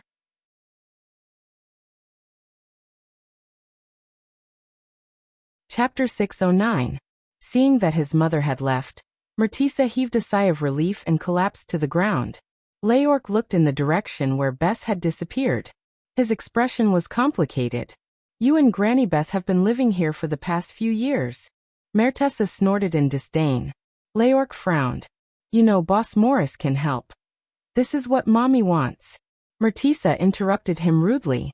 She said that the Brotherhood has changed. It's getting bigger and more chaotic. She doesn't want to stay any longer. We might not live well like this, but we can survive. He straightened his body and stared at Leork with jealousy and hatred. Not like you. Leork was silent for a while. I remember that you were by Luoda's side back then. Mertessa laughed. His laughter was filled with resentment. Of course. Rhoda. Ironheart Luoda. But hey, look at me. Mertessa turned around laboriously and showed his broken arm. He was filled with indignation. He doesn't need trash. And after so many years, how many of us, the so-called 13 generals, do you think are still alive, other than you, Steel All and Thunder Axe? How much? Leork didn't respond to his question. He only gazed deeply at Mertessa's broken arm. Count your days, silent killer. Mertessa snorted coldly and shook his head. In any case, it won't be long. The two old friends of the Brotherhood looked at each other in silence for a long time. Mertessa, right? Thales stepped forward in a low voice. What happened to the abandoned house in the past few years? Mertessa glanced at Thales. What kind of battle array is this? The man looked at Leork in disdain. Who are these three? Your new lover? Leork's expression turned cold. His hand once again touched the hilt of his blade. But Thales coughed. Look, Mertessa, people are watching us. The prince smiled and gestured to the curious faces around him. So the longer you stay with us, the more those who stole your pot. The sixth house, right? Will be curious about what we talked to you about, or... Thales stopped smiling. How much money did we give you? Mertessa's expression changed. Bah. Mertessa said hatefully. You must be Morris's little bastard. You're as cunning as him. But Thales did not care. He just stared at him quietly. Now, do you want to answer the question? What's wrong with the abandoned house? Mertessa snorted twice. He looked at Leork and the other two big men before he spoke in an unconvinced manner. If you still remember, Leork, 6 years ago, on the day of the one-night battle. At this point, Mertessa glanced at her severed arm and spat fiercely. F***ck, no one else said anything. In short, when we were killing people in Red Street Market that day, something happened to abandoned house. Luoda's son was in charge of looking after this place. In the end, that trash drank too much and killed a bunch of child beggars. The rest ran away. He drank too much and killed a bunch of child beggars. Thales listened to the story quietly with an expressionless face. It was as if it was someone else's story. Leork narrowed his eyes. Quite. I remember that trash, and I also remember this. Mertessa nodded gloomily. Someone said that it was a conspiracy of the Blood Bottle Gang. In the end, that trash was killed by a few child beggars. Thales subconsciously raised his hand and pressed on the scar on his chest. But the worst thing was that the guy's father was my former boss. Luoda destroyed Sunset Pub because of the child beggars. I heard that he even skinned the assistant who was in charge of abandoned house along with his son to go with his drink. Thales furrowed his brows. Mertessa shrugged. I know Luoda, believe me, this is something he would do. Leork's expression did not change. I know. Boss Morris talked to Ironheart, and they solved this matter. Mertessa spat in disdain. Solved my foot. He looked at Leork in displeasure. After this happened, who in the Brotherhood would dare to take care of the mess that is abandoned house? Mertessa turned around and looked at the tramps around him.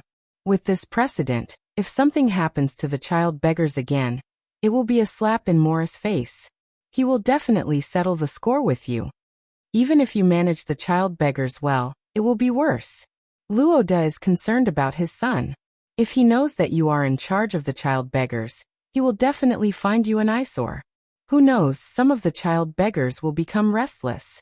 Just like what happened to Quide, they will slit your throat when you are drunk. Mertessa laughed mockingly. He sounded like he had given up on himself. With this, the only people who are willing to come to abandoned house will be the old, weak, sick and disabled. Mertessa. Leorc hesitated for a moment. You. Mertessa spat in disdain. His tone was filled with pain and disdain. Do you know what is even more interesting? Luoda has always believed that his son's murderer has not been caught, so he asked me to guard here and wait for the child beggar to walk into the trap. Look, this is a good reason. It is a good excuse to throw away trash. The last sentence was almost shouted out by him. Walk into the trap. Thales subconsciously raised his head and looked at Mertessa again. But Mertessa did not care how his words related to the person in front of him. He only laughed self-deprecatingly. You see, people like us. Heh, we are sloppy and do nothing. We open the door at dawn and lock the door at night. Over time, the child beggars gradually become naughty and lazy. Many of them run away. Even the street business is not profitable anymore. Mertessa said gloomily. The new thugs are even more unwilling to come. We have just taken over Red Street Market. Who doesn't want to go there and enjoy life? Cohen, who had been listening attentively, could no longer stand it. He took a step forward. So what about the child beggars in abandoned house? Have they become fewer? Mertessa looked at Cohen, who was standing in a standard military posture, warily. Which one are you? Cohen panicked. I, a newbie in the Brotherhood. Thales pushed Cohen back without changing his expression. A retired soldier from the army. And then? Mertessa looked at Cohen suspiciously. The Brotherhood has really improved and become more promising. He snorted softly. In the past, the soldiers who had served in the army were only willing to join Blood Bottle Gang. Mertessa. Leorc reminded him in a low voice. Mertessa waved his hand in annoyance.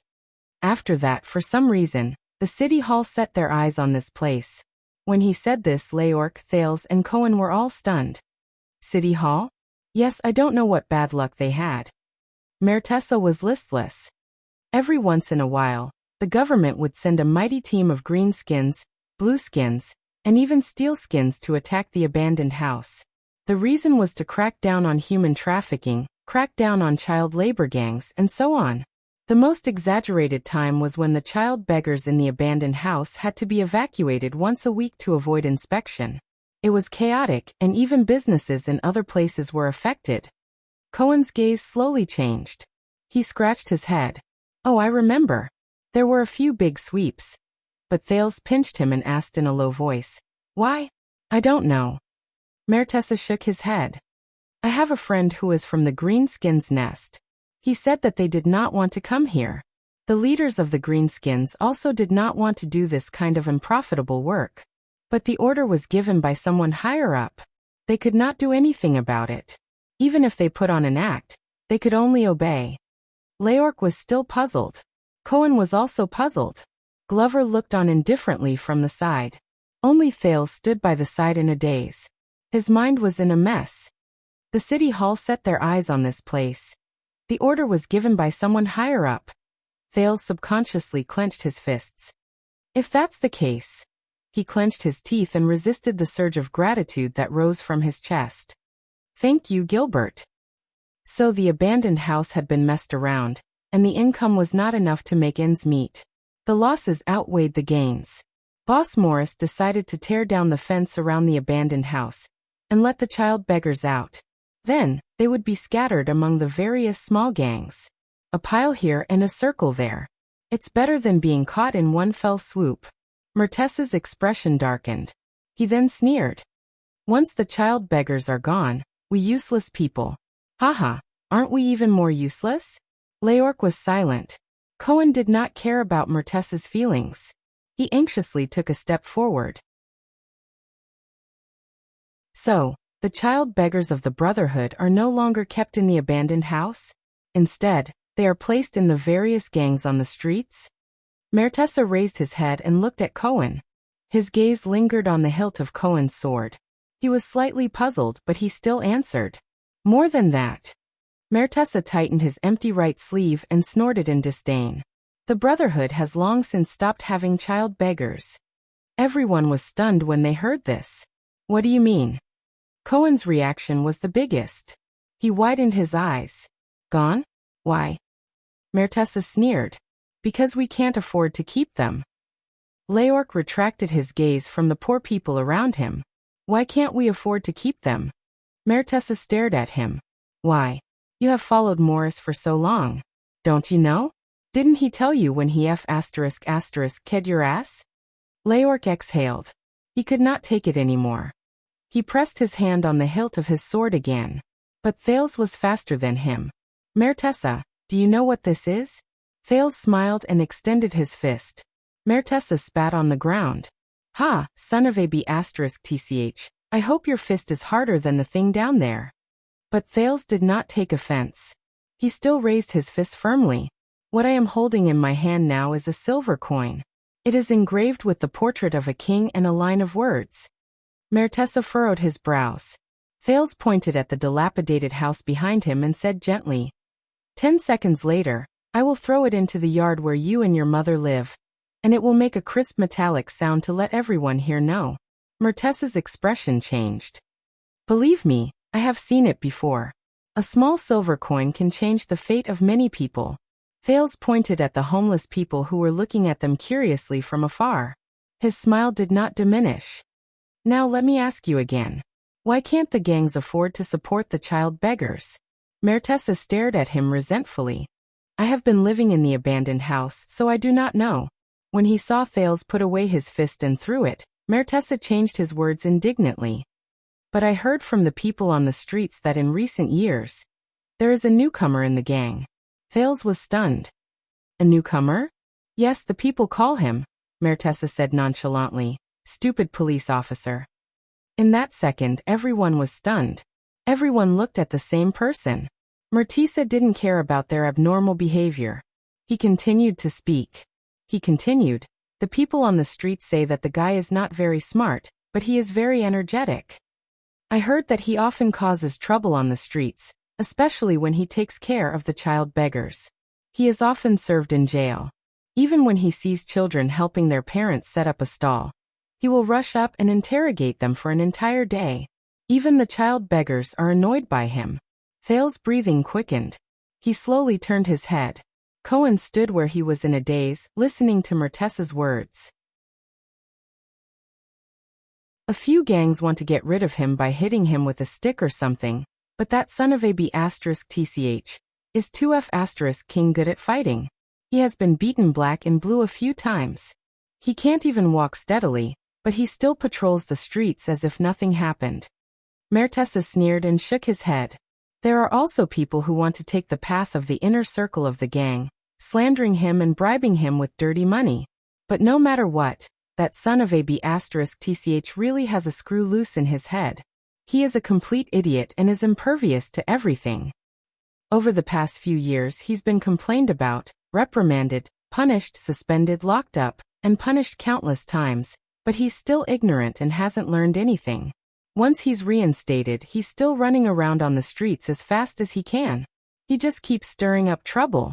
I heard that a few gangs lost their minds and decided to kill people, but there was no news. I guess they were stopped. Are you kidding me?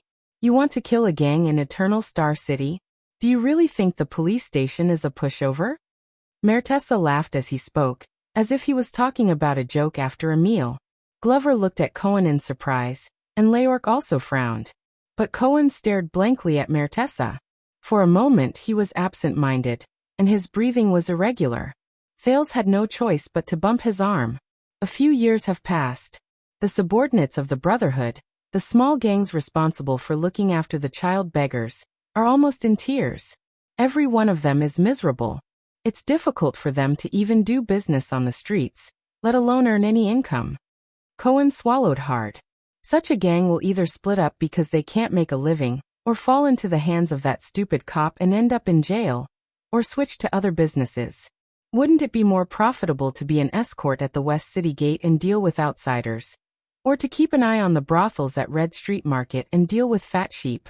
Isn't that better than raising kids to beg for money, sell their skills and run errands? Thales did not speak. He just stood there and took a deep breath. So now, it was Cohen who spoke. His lips trembled, and his voice was tense. Now, yes. Mertessa's tone became gloomy. Now there are so many streets around here. No one is keeping child beggars in captivity anymore. At least I know of none.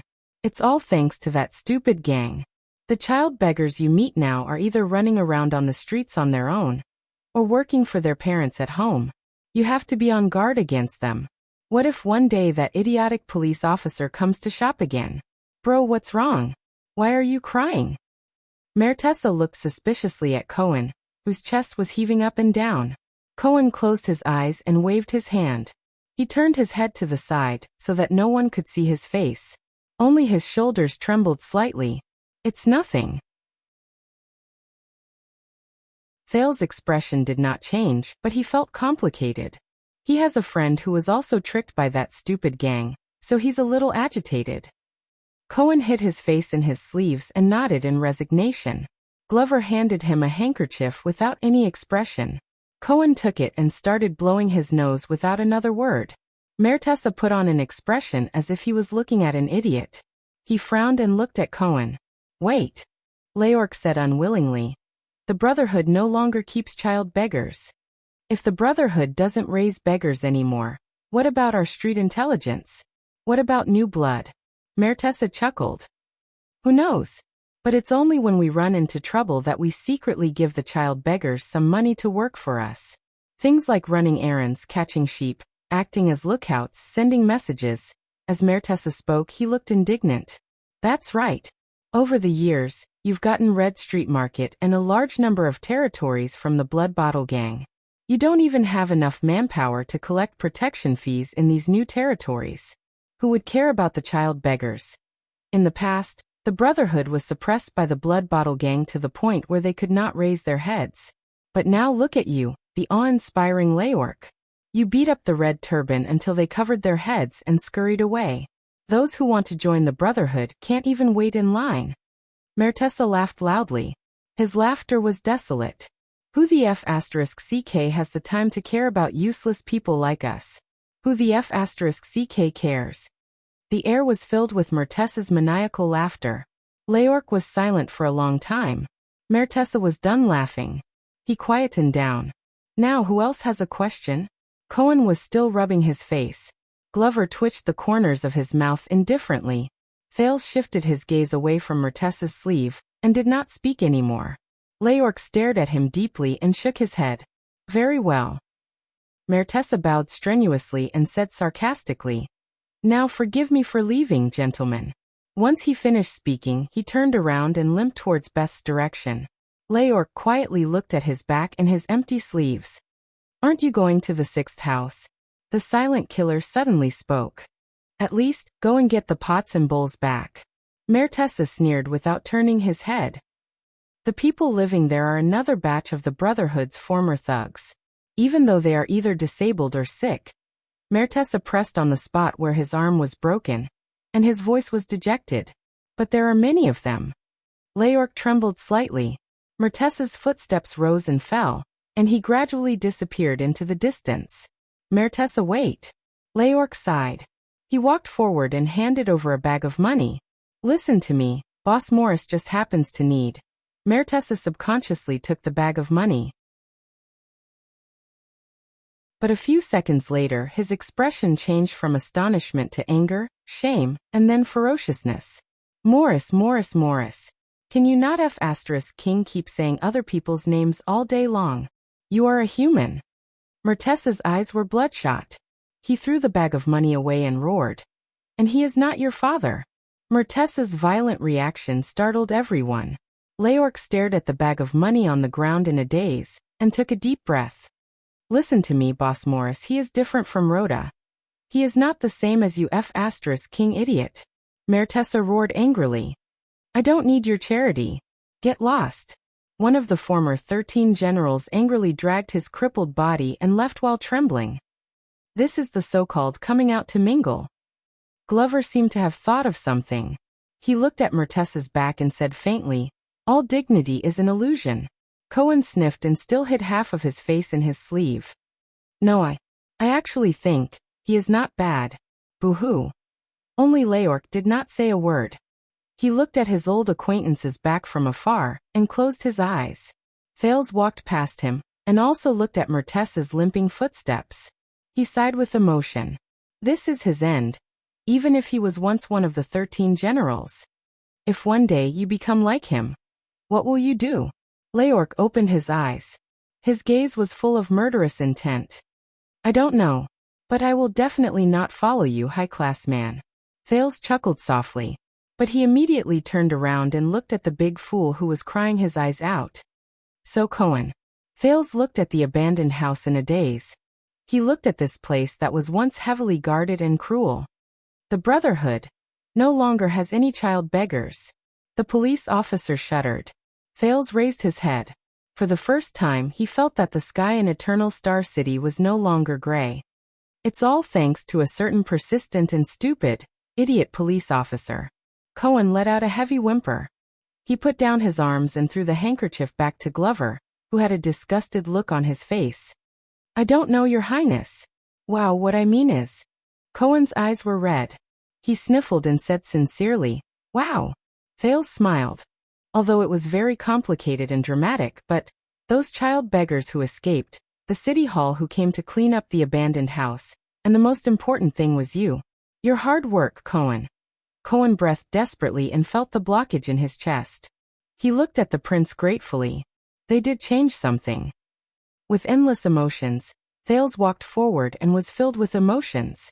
They were useful, even if there was only one sword. Cohen swallowed hard at his sore throat. His emotions were complicated. I don't know, Your Highness, I don't know. He buried his face in his hands again. Glover sighed and took out another clean handkerchief. Do you still remember, Cohen? Thales knew how the police officer was feeling at that moment, but he was gradually lost in thought. What we did in Heroic Spirit Palace 6 years ago. Cohen looked up in confusion. You said that I saved the world. Thales said faintly, as if he had returned to the winter 6 years ago. I didn't understand at that time, but, just like what you said, our desperate efforts in Heroic Spirit Palace may seem insignificant. Thales took a deep breath, turned back to the way he came, and walked forward. But for those who might be affected by the war in the future, our efforts, indeed saved the world. Thales walked past everyone and curled up the corners of his lips at an angle that no one could see. Thank you, Cohen. Glover followed Thales and bumped into Cohen, who was still in a daze. No, I didn't do anything at all. Cohen came to his senses and quickly caught up to Thales. He threw the second handkerchief to the zombie. I'm stupid, I don't understand a lot of things. No, Cohen. Thales took the lead and walked towards the exit of the abandoned house, which was no longer blocked by iron locks. Only slow idiots can become heroes. Cohen paused for a moment. At that moment, shameless boasting. Leorc straightened his back and picked up the money bag that Mertessa threw away. He said coldly, even if the Brotherhood doesn't care, do you think that these child beggars will learn by themselves on the streets? Their situation will only get worse. Leorc squeezed the money bag tightly. A hint of pain appeared on his face. In the end, they will still end up like us. You are still far from success. Cohen frowned. Glover snorted and gestured in Mertessa's direction with his chin. Why don't you worry more about yourself? How can you not become the next him? In that second, the veins on Leorc's arms popped up. You are right. Thales suddenly took over the topic. We are still far from success. The lower city area is still chaotic. The kingdom is still in darkness, society is still unfair, and we are still fighting against those enemies that cannot be killed. Glover looked at the prince. He did not understand why he said that. Thales' expression darkened. In fact, we will never succeed. Even if we do our best and spend our entire lives, even after a few thousand years, our descendants and our descendants' descendants will not succeed. Leorc smiled coldly. But Cohen was the one who replied. But so what? Everyone turned their heads and looked strangely at the police officer who spoke. We will not succeed. That is the meaning of this matter, is it not? Glover froze. Leorc frowned. It is precisely because we cannot do it. Cohen breathed absent-mindedly and clenched his fists. It is more meaningful to persist in doing it. He came to his senses and raised his head in embarrassment. He looked at the others carefully. Am I right? Leorc's frown deepened. But Thales laughed. It was a very carefree laugh. Well said, Cohen. Thales sighed. Do you know who is the greatest knight in the world? Ah! When he heard the cultural studies question, Cohen's expression instantly turned bitter. He scratched his head. When I was young, the old man and my teacher always taught me about the 10 great knights in the history of the empire. But I seem to remember a knight named Needham. Thales shook his head. No. The greatest knight in the world, Thales said faintly. His name is... Glover and Cohen were completely focused. Even Leorc was staring at him. Thales closed his eyes and took a deep breath. Then, he slowly opened his eyes and extracted the great name from his distant memory. Don Quixote. At that moment, everyone was stunned. Everyone had a confused look on their faces. Only Thales was still smiling. I was not good at school when I was young. May I ask who he is? Cohen asked carefully. Thales was silent for a moment. He is a knight. A knight who is determined to charge towards the most impossible goal. Glover and Cohen were both stunned. The prince raised his head. His eyes were filled with confusion. But he is still charging. Even if he never succeeds. In the next second, Leorc suddenly took a deep breath. He turned around abruptly and threw the money bag in his hand towards the place with the most vagrants. Thales and the others were all stunned. I still have something to do. Leorc parted ways with them without turning his head back, while the coins fell to the ground, and the sounds of people snatching the money. Walk around on your own. The Brotherhood has spoken to them. No one will dare to make things difficult for you. Thales frowned. That is not the way out. I know, Leorc answered coldly. They only saw his back as he walked away. But Thales smiled. He knew that it was the direction of the 6th house. Is he angry? Cohen asked carefully as he wiped the last tear from the corner of his eye. No. Thales shook his head. He is lost. Huh. Cohen looked at Leorc in the distance. He scratched the back of his head in confusion. Should we follow him, Your Highness? It will be safer with him. Glover looked around cautiously. No. Thales suddenly felt extremely carefree. He looked at the road that he was once most familiar with. We are not going back. Glover suddenly had a bad premonition. Then where are we going? Cohen asked dumbly. I recommend the Western City Police Station. Thales shook his head. His gaze was firm. Renaissance Palace. Glover frowned. What for? Thales stopped in his tracks. He turned around and stared at the horizon. Glover felt a chill in his heart. He knew that it was the direction of Renaissance Palace. Thales took a deep breath and exhaled slowly. Charge.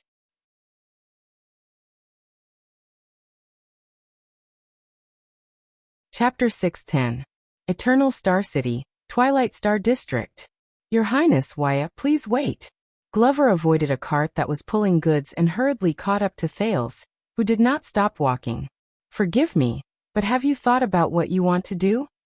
Cohen followed closely behind him. Perhaps because he knew that his work was meaningful, the police officer was in a good mood. Don't worry, that's Tai. Wuxia. Just like in Extet, he has his own ideas. We just need to obediently do as he says. I haven't thought about it yet, Thales suddenly said. Cohen instantly choked. Thales did not even turn his head. He only cared about moving forward. By the way, I haven't thought about it yet when I was in Extet either. Cohen blinked and watched the prince's back in a daze. Glover sighed. Your Highness, forgive me for being blunt. He caught up to the teenager. No matter what we want to do, we might as well follow Lord Mallow's suggestion and inform Madame Gines first. Mallow's. Thales remembered something and stopped walking. Glover and Cohen stopped. Thankfully, they did not bump into the teenager's back. They then realized that they were standing at the crossroads at the corner of the street. They were facing Renaissance Avenue, which ran from the north to the south of the kingdom. Turning right was the way back to Mindy's Hall. As for turning left, zombies, Thales said. Commodore said that Mallows made arrangements before we entered the palace to find a reason to send you out of Mindy's Hall and fetch me outside the palace? Cohen looked up in confusion. Mallows? Oh, the big brother we met in Mindy's Hall last time? Glover ignored him and nodded without hesitation. His Grace said that the matter at the banquet is not a trivial matter. After you enter the palace, any accidents can happen.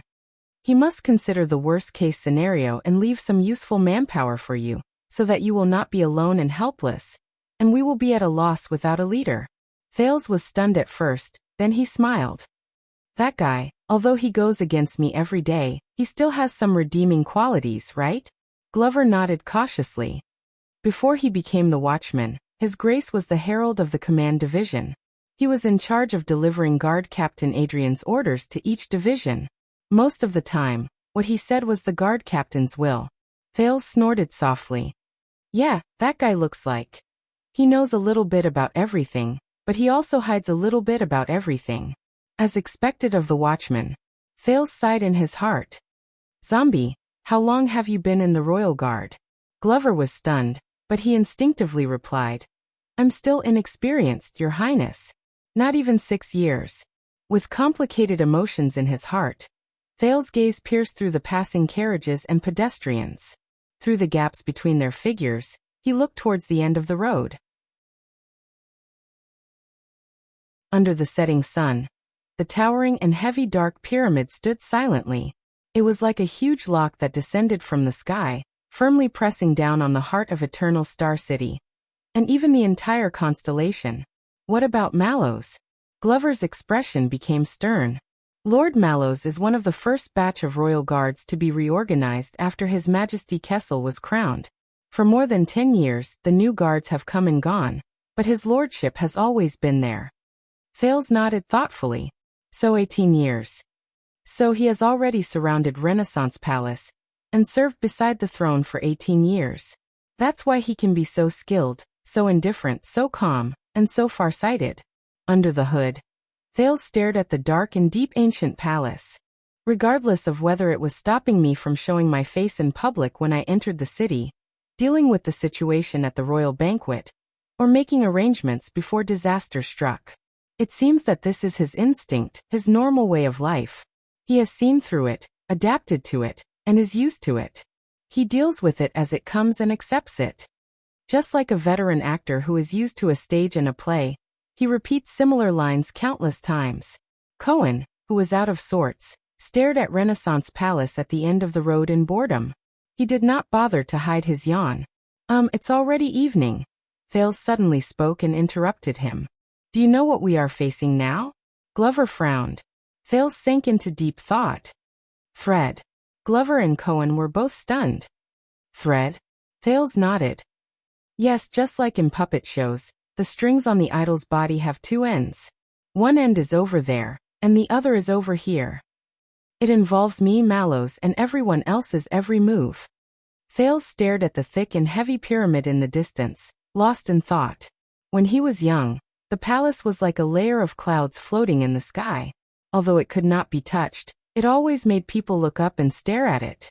Now, when he could really touch it, Thales slowly stretched out his left hand, bent his thumb and forefinger, and slowly trapped Renaissance Palace in his sight between his fingers.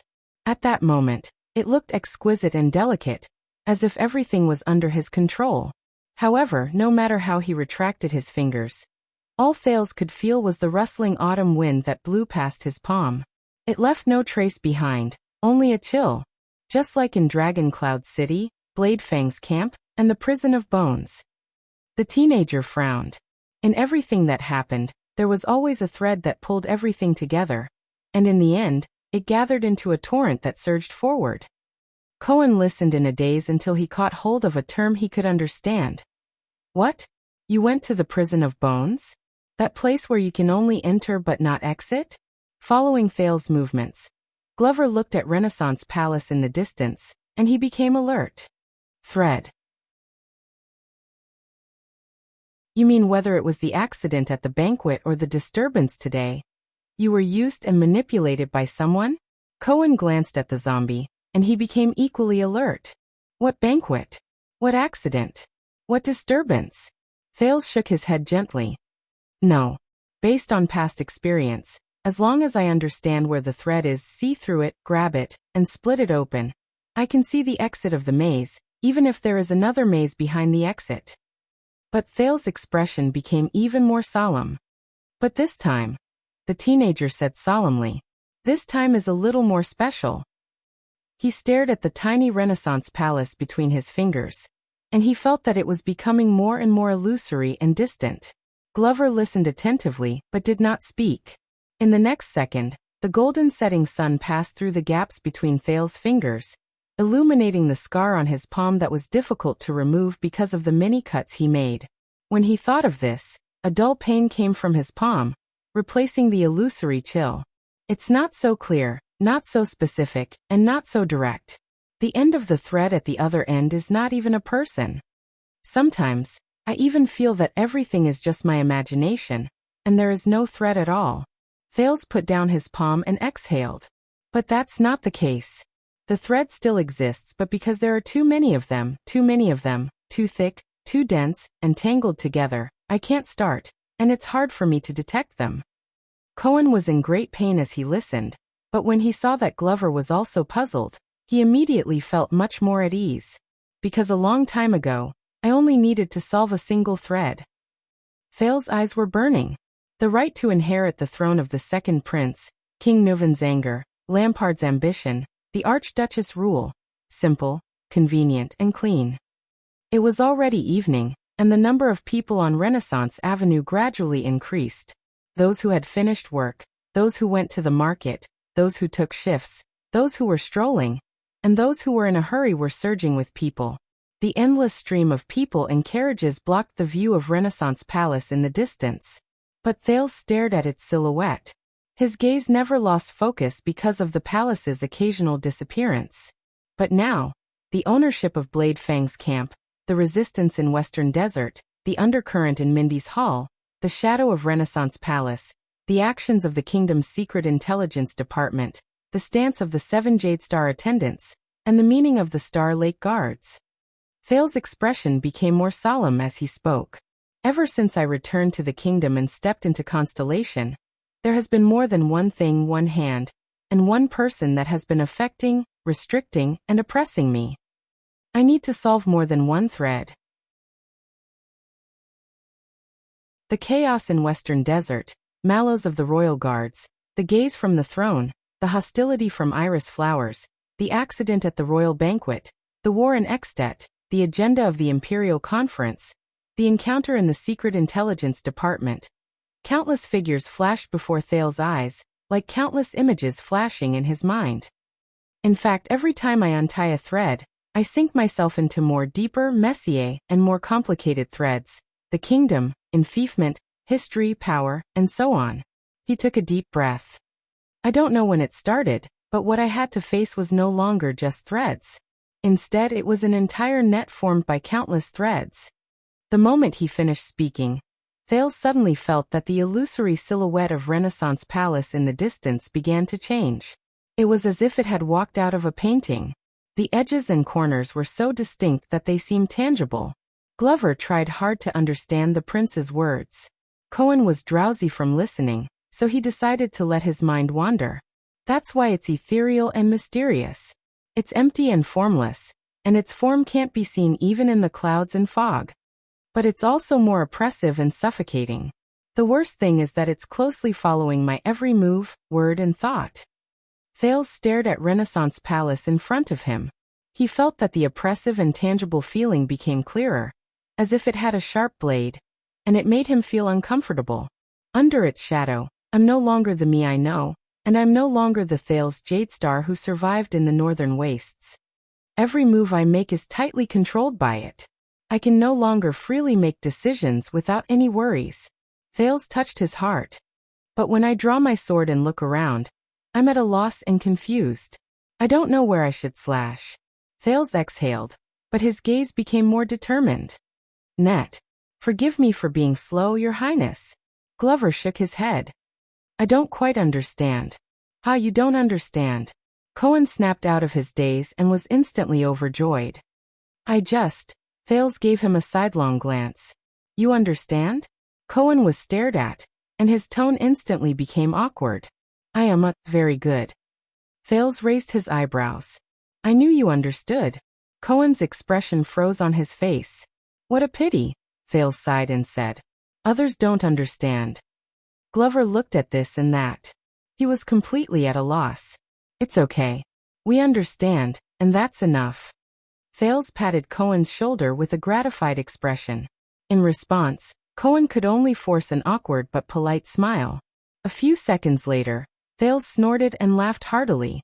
I'm not joking anymore. Actually, everyone has experienced that feeling, but most of the time, we don't realize it. Thales' tone became serious. For example, you zombie.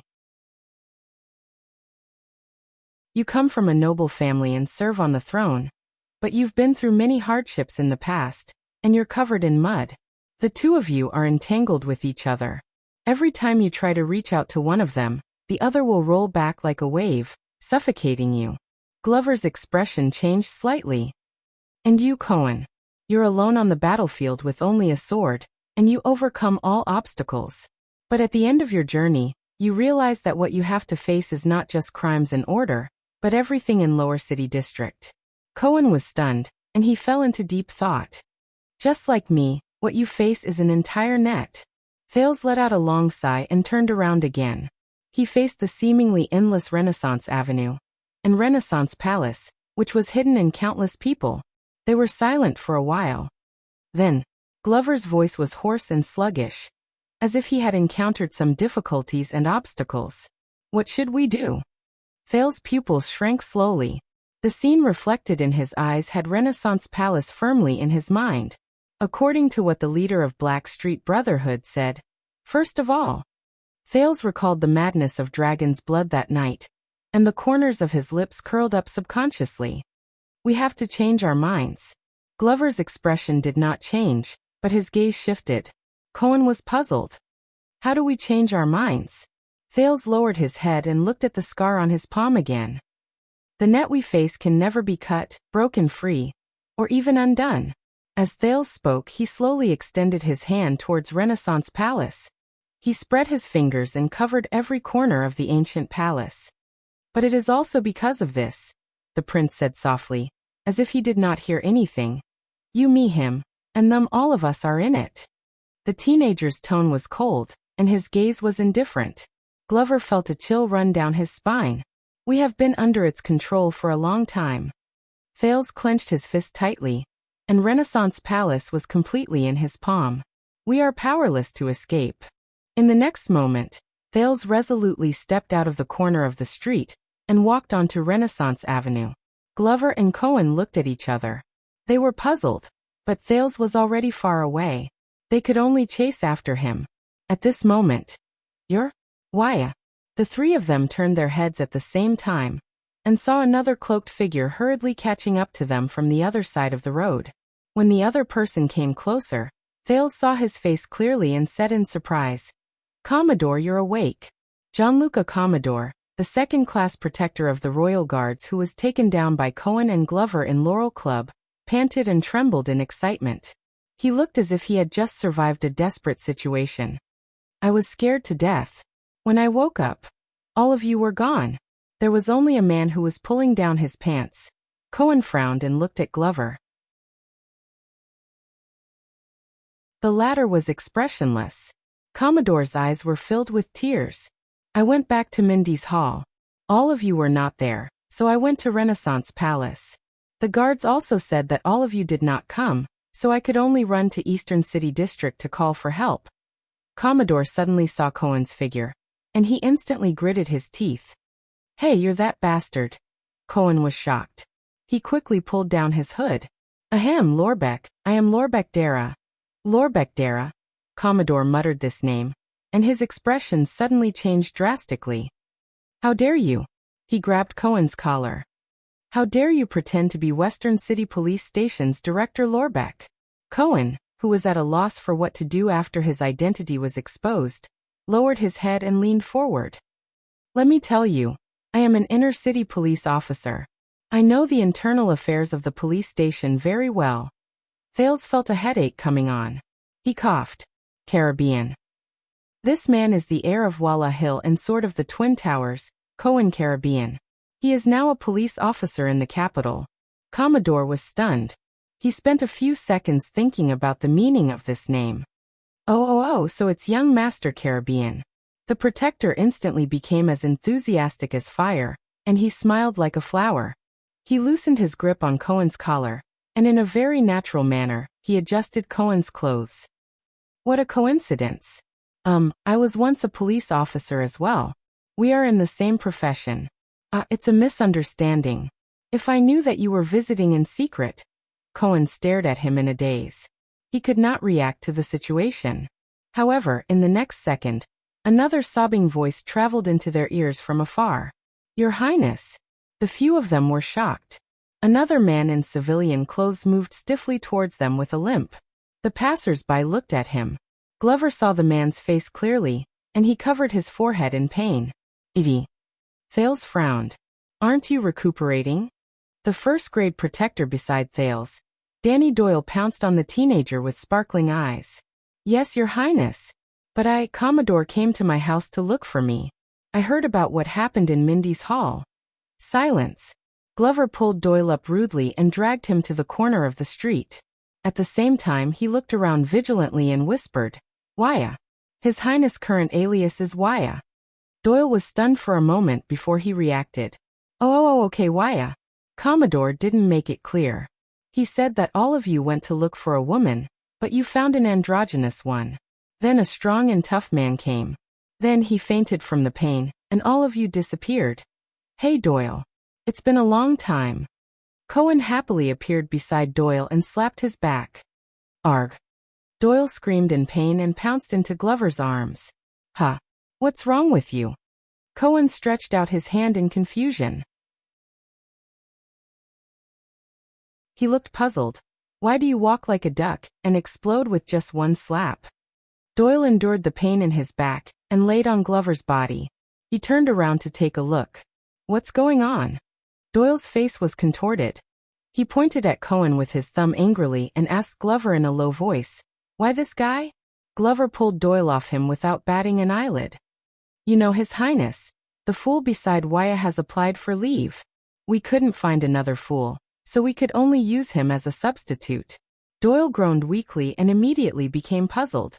Oh, the fool's substitute. Wait, who's the fool who applied for leave?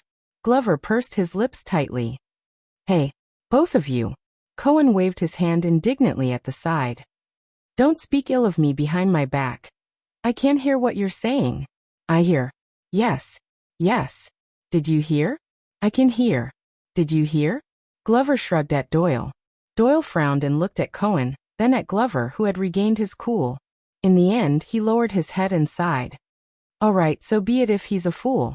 Perhaps I'm really one. Doyle helplessly patted Cohen's shoulder. No matter what, thank you for taking my place and serving His Highness. This time it was Cohen's turn to be surprised. What's wrong with you today? You're a little different from usual. Why aren't you talking back? It's nothing. It's just that before I do something. Doyle tightened the clothes on his back and grimaced as he smiled bitterly. You have to weigh the scales first. Once he said that, Glover could not help but look at him in a different light.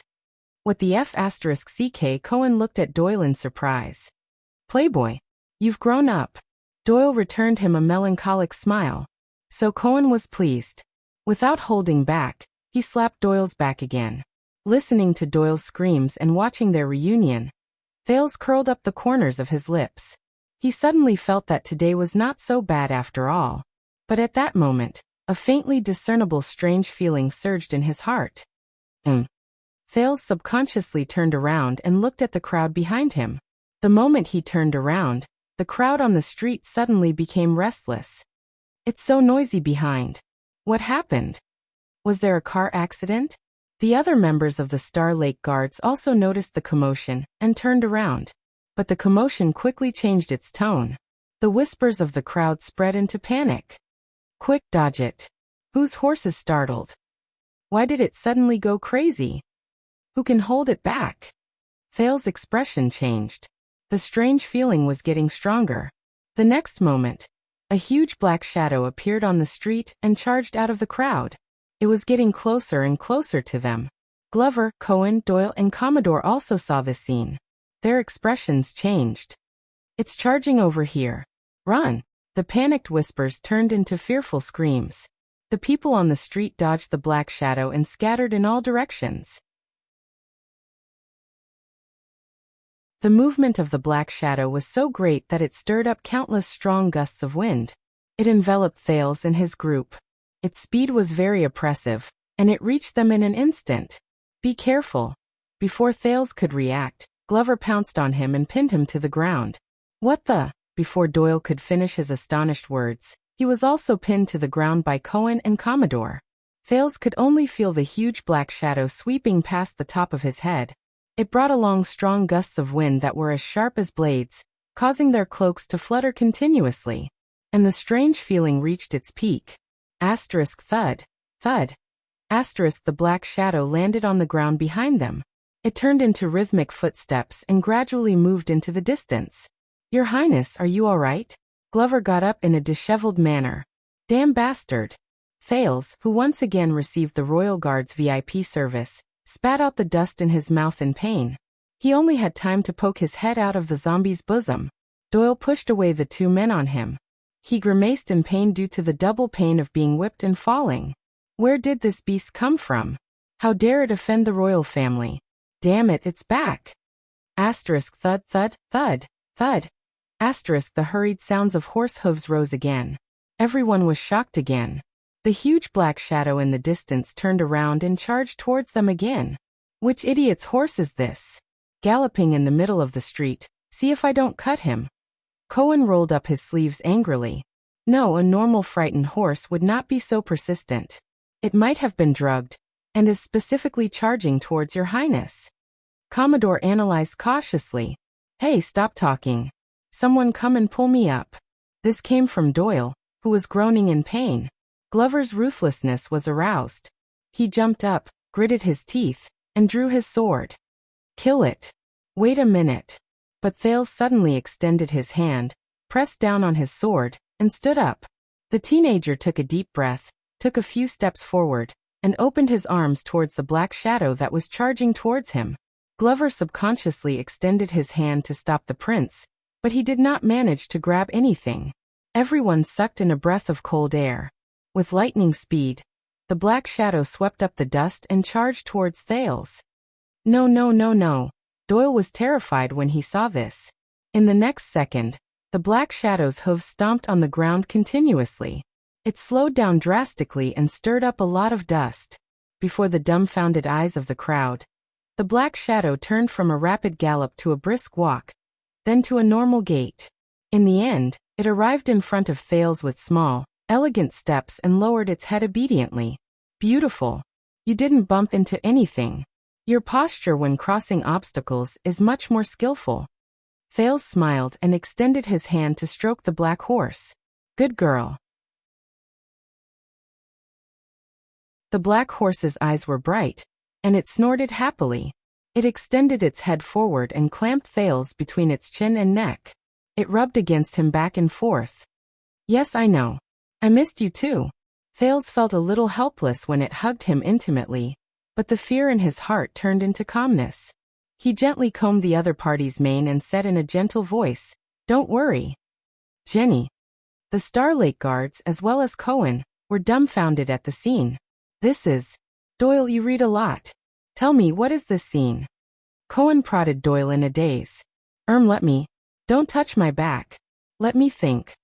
When Doyle saw that Thales was immersed in joy and did not have time to care about their situation, he frowned and thought for a while. A new lover? Commodore was observant.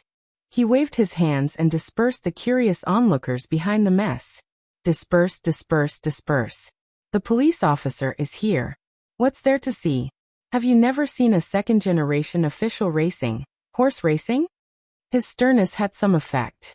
The crowd slowly dispersed, but it was not as fast as Glover's methods. The zombie walked forward with a cold expression, and took the money pouch from Doyle's waist without any explanation. He tore open the pouch and sprinkled coins and bills into the distance. Amid Doyle's indignant protests and the crowd's bustling commotion, Glover and the others escorted Thales and his new steed away from the crime scene. But before they could go far, Glover turned around vigilantly. A few figures did not care about the coins scattered all over the ground. They went against the flow and passed through the crowd. They ran towards them while panting. Uncle, it's in front. It's right in front. Take it easy, boy. Where did you put the horse trap? That thing is useless. Do you remember? The last time Mute fell into it, it ran around and flew a kite for the whole afternoon. Humph. We have to tempt it with good horse food. Or wear His Highness clothes. Damn it, how many times has it done this? It bullies the weak and fears the strong. When that dead face was around, it never dared to be so arrogant. Don't stop me. This time, I'm going to chop this crazy horse and feed it to Mute. Humph. The Star Lake Guard stood in formation vigilantly and blocked the path of the newcomers. The noisy chatter stopped abruptly. The newcomers stopped in unison and looked at the Star Lake Guards warily. Glover frowned. There were 4 newcomers. Although they were travel-worn, they were fully armed. The older man carried a sword and shield on his back. The younger man carried a spear and a spear on his back, and one of them wore a strange mask that covered the lower half of his face from his chin. Their leader was a handsome young man with a long sword at his waist. He stared blankly at the black horse that was being intimate with Thales. But their positions, Glover became more vigilant, were extremely professional. They spread out to the left and right, guarding each other's blind spots. They were not gangsters, but veterans who had been on the battlefield and seen blood. Ah, ah, ah. Cohen suddenly screamed. His face lit up as he rushed between the 2 groups of people. When the strangers saw Cohen, their expressions changed as well. Some were pleasantly surprised, some were disgusted, and some were even more disgusted after being pleasantly surprised. I know him, I know him. Cohen's lips parted as he danced around. He opened his arms to the young man leading the group. Let me introduce you. This is my. But the young man only passed by Cohen in a daze and ignored his embrace. Cohen missed his embrace and could only raise his arms awkwardly. Until he saw the next person. Before him, the strange man wearing the silver mask snorted coldly and glared at the police officer with resentment. My. Cohen's smile became extremely ugly. His arms went limp, and his voice trembled. Friend. On the other side, the handsome young man's breathing quickened. His chest rose and fell as he walked towards Thales step by step. His face was filled with disbelief. Your Highness? Thales, who was holding Jenny's hand, looked back at him and flashed a faint smile. Wuxia. The handsome young man, Wuxia, who had not been seen for a long time, took a deep breath. His expression changed from disbelief to ecstasy. He quickly caught up to Thales and said, Your Highness, it's you, it's really you. But Glover raised his arm coldly and stood between Wuxia and Thales. Wuxia snapped out of his daze and stopped in front of Thales. He glanced at Glover and forced himself to recall Constellation's etiquette. He embarrassedly tidied up his messy and casual expression due to the many days of traveling, and bowed in a respectful and old-fashioned manner. Thales opened his mouth, but could only say a few words. Yes, it's me. Wuxia blinked hard and adjusted his breathing. He turned around in surprise. I was just talking to the Mute. The strange man wearing the mask snorted coldly and hoarsely and turned his head away. Wuxia ignored him. He only sized up Thales excitedly and spoke incoherently. You don't know, when you were kidnapped in Dragon Cloud City, Uncle Jennett said that it was all your plan, but I couldn't believe it. The elderly man with the sword and shield on his back revealed a faint smile. The Star Killer checked every single one of us from head to toe, until he returned to Dragon Cloud City covered in injuries. Wuxia was so excited that he spoke incoherently. Until the news of your return to the kingdom came, But Thales smiled. He smiled in relief. In the next second, he stepped over Glover and the distance between the prince and the attendant. He extended his arms in a carefree manner, and under the attendant's surprised gaze, he hugged Wuxia tightly. Everyone's expressions changed at the same time. Thank you, Wuxia. Thales pressed his chin against Wuxia's shoulder, and tried hard to stop his voice from trembling. Thank you for coming back. Wuxia was also stunned.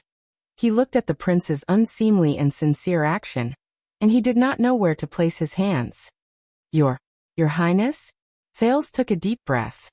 He suddenly felt that the net he was in was no longer as thick and heavy as it used to be. You don't know what this means to me.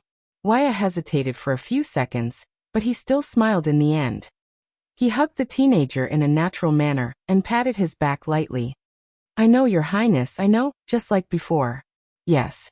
Thales closed his eyes. Just like before. What the F***ck this time? It was Doyle's turn to be dumbfounded.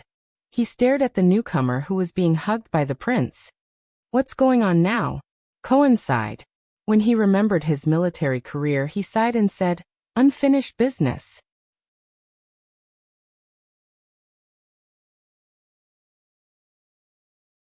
Chapter 611. A few seconds later, Glover coughed stiffly. Thales then let go of Wuxia and rubbed his eyes. Your Highness. Wuxia held Thales' shoulders and sighed.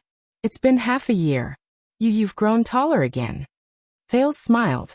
I want to say you too, but Thales patted him on the shoulder in relief. I'm glad you're back. Thales left Wuxia. With mixed feelings, he opened his arms and walked to the next person. But you. When Ralph saw this, he quickly retreated while his hand gestures did not stop. No. There was a hint of fear in his eyes. Don't. I won't. Thales, who knew the man's personality very well, smiled in a bashful manner. He lowered his spread arms again. All right, you can forget about it. Not bad, at least he knows his place. Doyle, who was watching from the side, said gloomily. Thales then turned around and hugged the others one by one. Janet, how are you? And you, Willow, who uses 2 guns? Your Highness. Janet the veteran was very calm. I'm just changing my shift. Your Highness. The former recruit, Willow, looked around excitedly. So Uncle didn't lie to me. We're really in the capital. It's much better than that big village in Dragon Cloud City. After Thales finished exchanging greetings with the old subordinates he was most familiar with, Cohen seized the opportunity to approach him. You're back, Brother Wuxia. The police officer hugged Wuxia excitedly, almost lifting him off the ground. Big brother? What kind of address is that? Wuxia had a suspicious look on his face. He was obviously not as enthusiastic towards him as he was towards Thales. Wait, why did you say real? But Cohen didn't care. He lifted him off the ground and spun him around 3.5 times. I missed you so much. Amidst Wuxia's complaints and curses, Cohen generously hugged everyone. Until he saw Rolf. The Phantom Wind follower's eyes were cold, but under Wuxia's warning gaze, he only let out a beast-like growl at Cohen before turning around and leaving. All right. The police officer scratched his head awkwardly and shrugged at Ralph's back. Yes, I'm fine. I'm happy to see you too. Let's have a drink sometime. Hey. Doyle frowned and nudged Cohen before he pointed at Ralph. He's ignoring you. Cohen turned his head, his expression changing from an embarrassed smile to one of gnashing his teeth. I know. Glover coughed and attracted Thales and Wuxia's attention. Your Highness. Doyle, on the other hand, elegantly straightened his clothes, scrutinized the newcomers, and then looked hopefully at the prince. Thales snapped out of his trance. Everyone, I really want to introduce you, but now is clearly not the time. He patted Glover's shoulder and pounded Wuxia's chest. Let's get to know each other on the way. Doyle's hopeful gaze dimmed, and he felt incredibly wronged. Thales sucked in a deep breath and took his steed from Commodore's hands. Are you ready? Jenny whinnied happily. Thales chuckled softly and rejected Commodore's kind offer to crouch down and help him up the horse. He recalled Nicholas' equestrian lessons, and the Sin of Hell's River was activated at will. He stepped on the saddle in a straightforward manner and flipped himself up the horse. Let's go. Hence, the group of people who were excited, agitated, curious, and puzzled followed Jenny's footsteps and stepped onto Renaissance Avenue.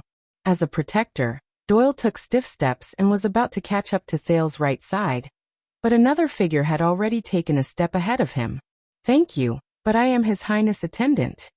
Wuxia walked beside Thales' horse and extended his hand to reject Doyle. His words were polite, but there was no room for refusal. It is my duty to serve by his side. Doyle's eyes widened. You are the prince's attendant? Doyle landed beside Wuxia and whispered in displeasure. What's your name? Wuxia. Doyle narrowed his eyes. Wuxia what? Wuxia. Casso, the attendant said coldly. Casso. I was wondering which. Doyle snorted softly. Then he remembered something, and his expression instantly changed. Ha Casso. Doyle instantly became friendly and amiable.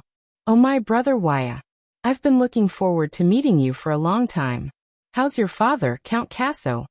Wuxia was not good at dealing with such enthusiasm. He could only show an ugly smile.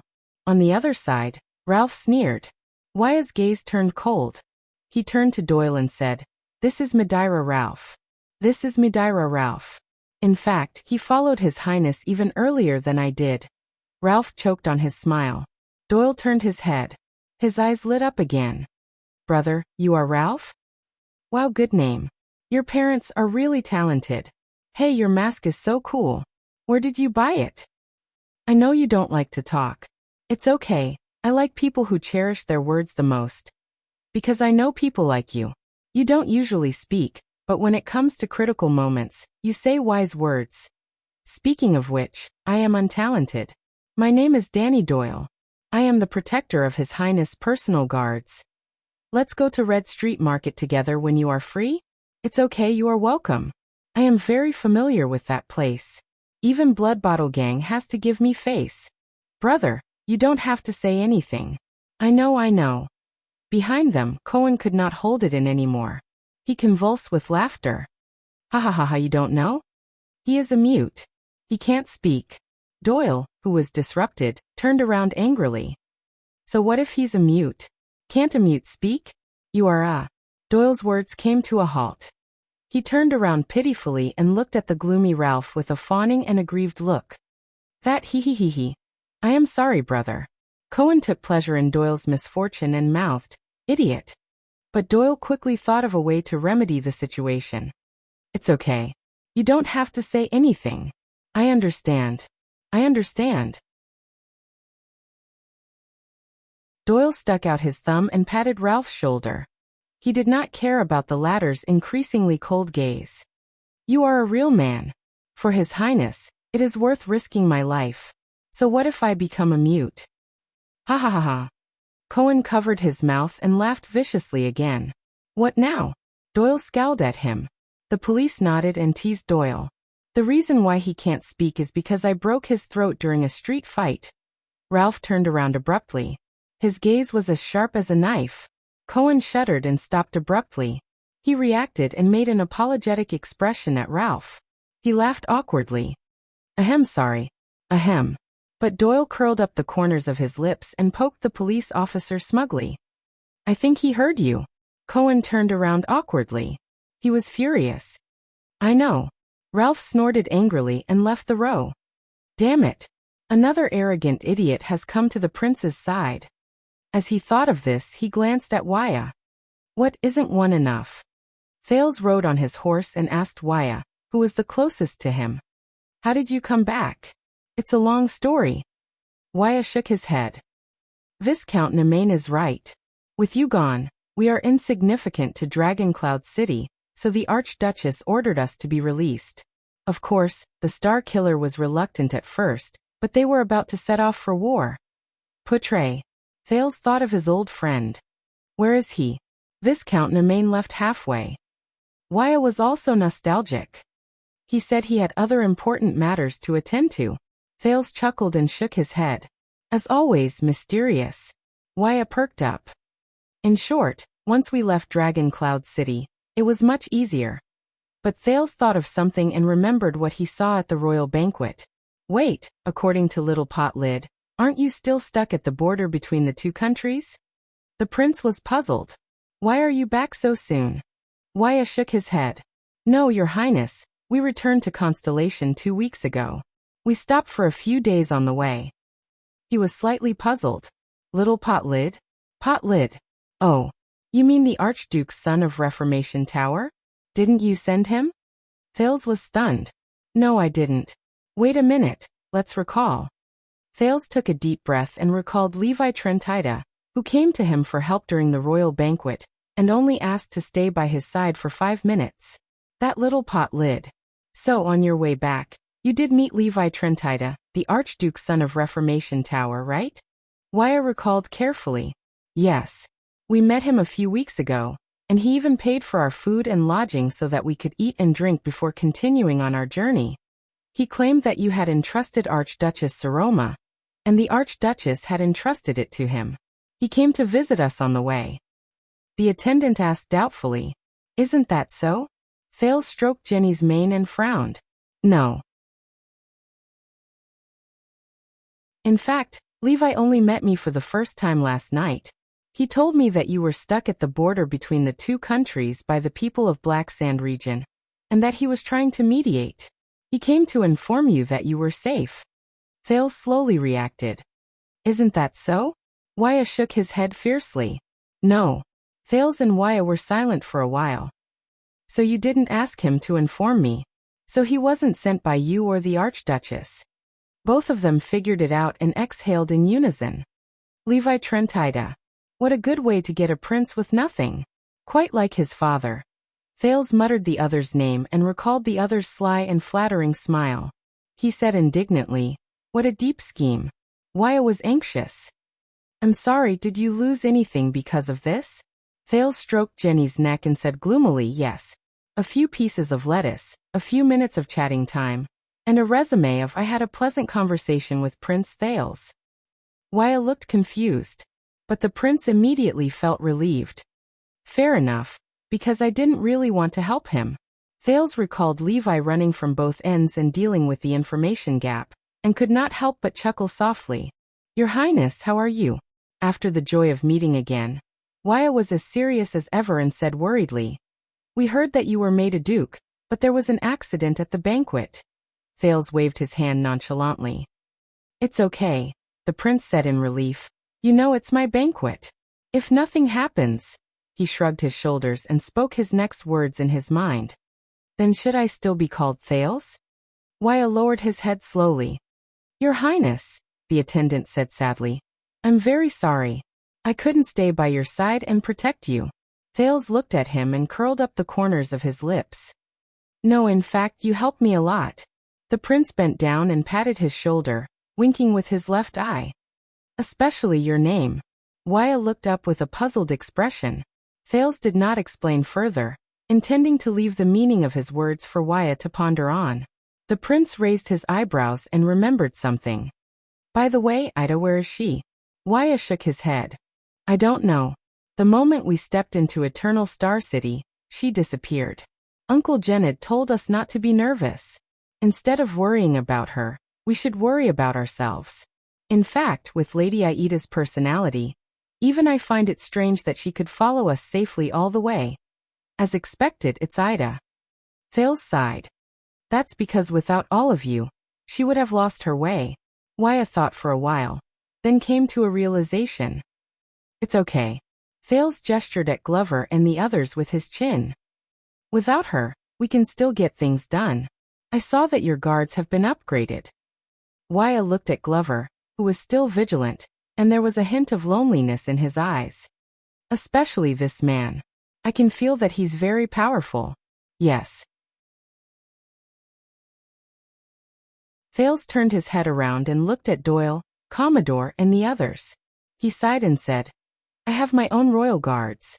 Even though there are a lot of problems and I'm in a state of disunity, even though the leader likes to go against me, even though he can't even protect himself now. But without my attendant by my side, there's always something missing." Thales patted Waya's shoulder, and the latter's eyes burned with fighting spirit again. "Of course they are just guards, and I am an attendant. We are different." Waya was full of confidence. "Ah." Thales held the reins again.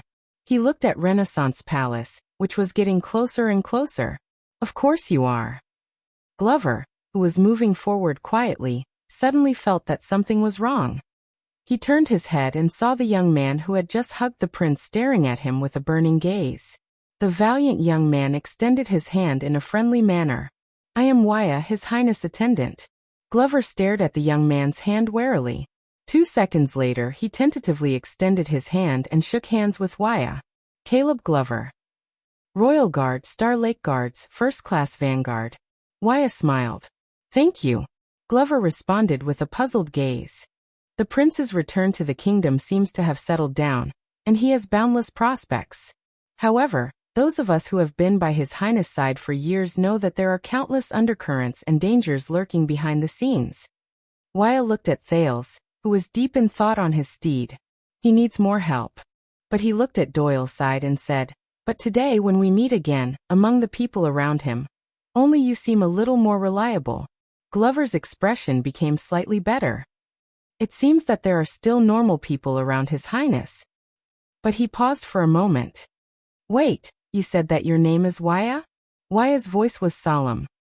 "Yes." Glover's expression was a little strange. "Just Wuxia? No other names?" "My name is Wuxia Casso, if that's what you mean." Glover looked like he had a sudden realization. "Oh, so you are the real Wuxia." Wuxia was stunned. "Sorry. It's nothing, it's just that." Glover glanced at Thales' back. "His Highness often talks about you." Wuxia glanced at Thales, who was on the horse, and a special feeling welled up in him. "We were supposed to serve by His Highness' side and protect him. But not only did we fail to fulfill our duties, we even got ourselves into trouble and almost became a burden. But not only did His Highness not blame us, he was even concerned about our safety." Wuxia sighed. "How can we repay this kindness?" But after he said this, Wuxia vaguely felt that Glover's expression when he looked at him seemed to be even weirder. "You actually have already repaid him?" Wuxia was puzzled. "Why? Because your name is Wuxia," Zombie replied briefly. Wuxia was stunned again. "That's strange." The attendant could not figure it out. His Highness seemed to have said that before. "Does my name have any meaning?" Glover coughed. "It's nothing, but you better not go to Red Street Market." "Why?" "Because your name is Wuxia." Wuxia was even more puzzled, until Doyle's voice cut in. "Oh, my brother Wuxia, ignore him. You should have asked me about the Royal Guards, especially the Defense Division that protects the country." Hiss. Wuxia turned his head around in shock and saw Doyle approach him with tears in his eyes. Danny, what's wrong?" "It's nothing." Doyle pressed his back and looked like he was about to cry. "It's just that my back hurts." "Back?" Wuxia was shocked. Doyle panted and looked like a delicate flower waiting to be cherished. "You know, there was a banquet last night. This work injury professional risk." "Banquet, work injury, back pain?" Wuxia's expression became more and more puzzled. But Doyle looked desolately at Glover, whose expression was already very unpleasant. "By the way, Glover, your back hurts a lot too, right?" The zombie turned his head around coldly. "No, I can handle it." "Actually, you don't have to force yourself." Doyle sighed weakly. "It's all Officer Mallow's fault. He was too aggressive with us, too forceful. My back. I feel like it's going to split open. If we knew this would happen, we wouldn't have done that last night." Glover froze in his tracks. Wuxia's expression was strange. "What did you do last night?" Doyle looked up. His smile was bitter but gratified. "It's okay. That was just me and Glover. We were just impulsive." He looked at the zombie with sparkling eyes. "Right, Glover? Impulsive?" Wuxia's gaze became stranger. Glover was instantly stunned. He wanted to explain, but in the end he just snorted angrily and walked forward. Doyle, who was left behind, raised his hand and teased. "Hey, it's just a joke. Don't be so petty." Glover gritted his teeth and looked at Doyle. Then he looked at Cohen, who was giggling foolishly with Willow. As expected. Lillian is right. All idiots are from the same family. They're all F***king related. Behind Thales, the others were also trying their best to get to know each other and familiarize themselves with their new teammates, such as Commodore and Jenid, who were flattering each other. Commodore patted Jenid's shoulder and praised him. "By the looks of you, you've been in the military before." Jenid gave him a thumbs up. "By the looks of your habits, you're obviously a professional bodyguard." Commodore shook his head humbly. "You flatter me. I'm just an untalented person. I was once in the inner city's police station," Jenid said courteously. "You flatter me. I've only worked in the Starlight Brigade and the city defense team." "Wow, the famous Starlight Brigade. So you're a veteran, a war hero." Commodore's eyes brightened. TSK, The police officers in the inner city are all in charge of important people's protection and internal supervision. Even the city defense teams of the various departments are under their control. Genid lamented from the bottom of his heart. Those are just rumors from outsiders. I'm just trying to get by. By the way, how did you go to Northland to follow His Highness? Commodore asked curiously. What hero? It's unbearable. How did you become a royal guard from a police officer? Genid asked politely. Commodore waved his hand humbly.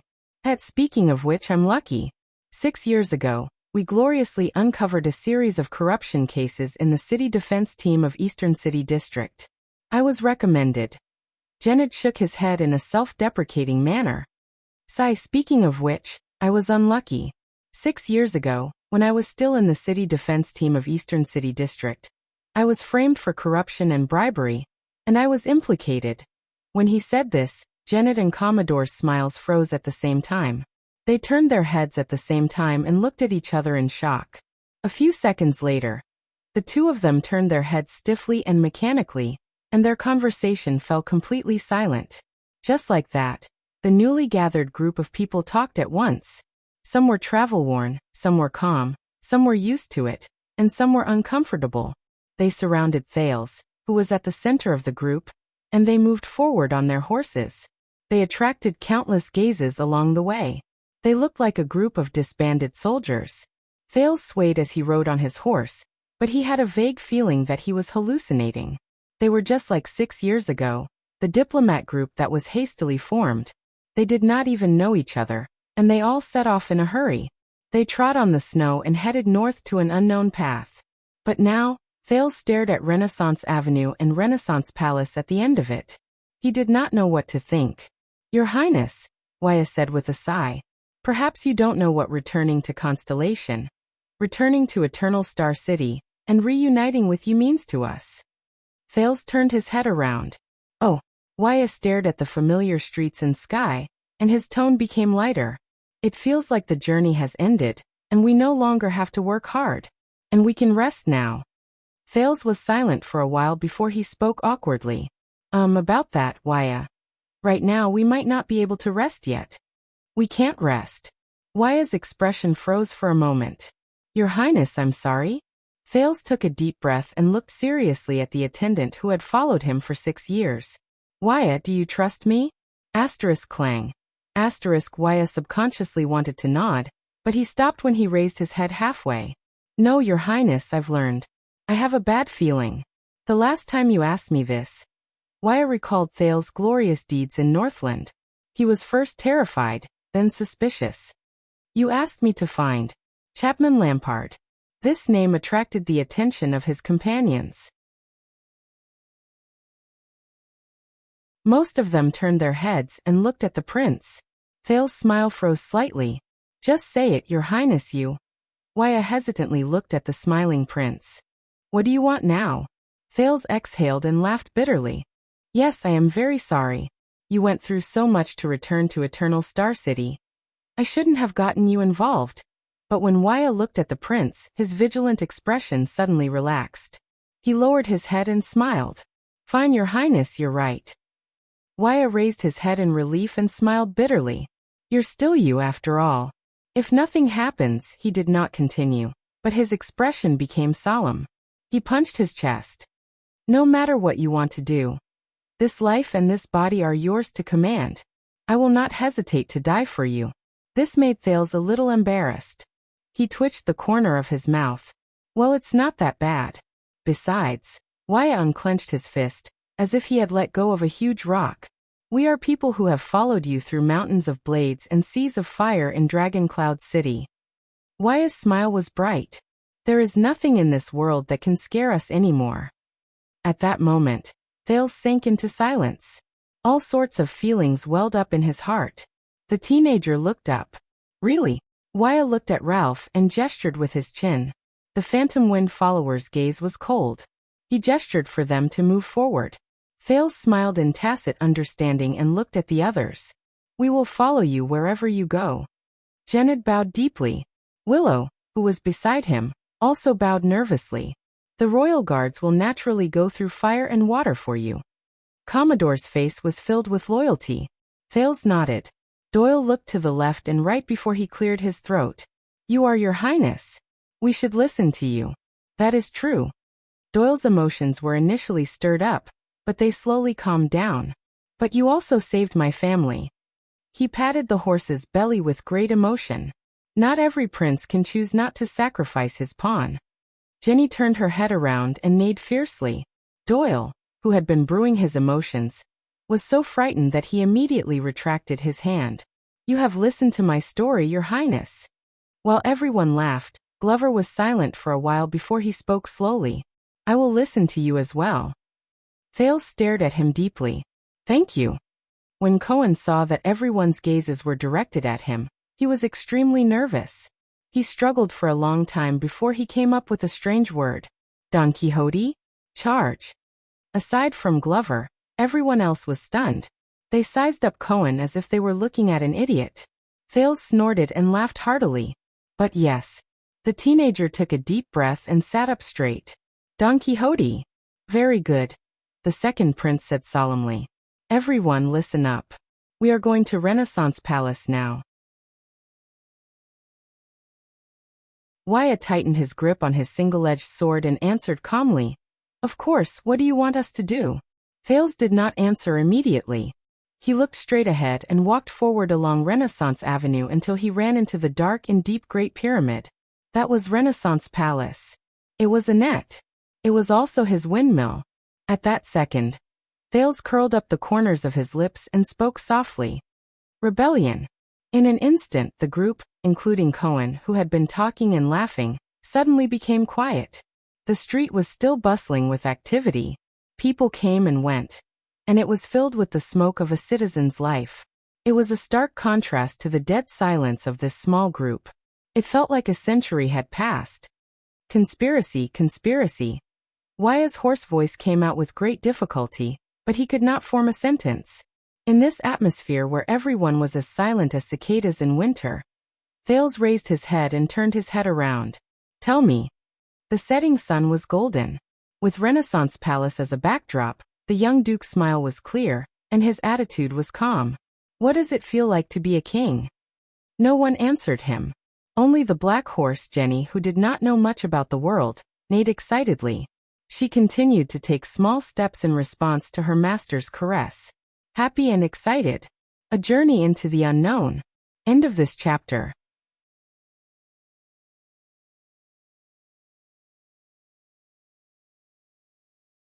Chapter 6:12. Renaissance Palace Ballard Room. The setting sun shone through the stone window and cast a long shadow on the conference table, like blades of gold and black. There's such a good thing? Constellation's Minister of Trade, Viscount Kinney, put down the Jade City Substitute Servitude petition that had just been delivered to the conference room with a doubtful expression. That master of iris flowers. Kinney looked at his peers at the Imperial Conference. Duke Covendier actually volunteered to pay taxes to substitute servitude, reduce the number of recruits in Jade City, and even support the royal family's expansion of the regular army to fill in the important national defense positions left behind by the recruits. The ministers at the Imperial Conference looked at each other. Only the scarred man from the kingdom's secret intelligence department, who had returned with this petition, stood quietly by the side without saying a word. Setting aside his position, doesn't he know the risks of doing so? Viscount Kinney narrowed his eyes, his expression subtle.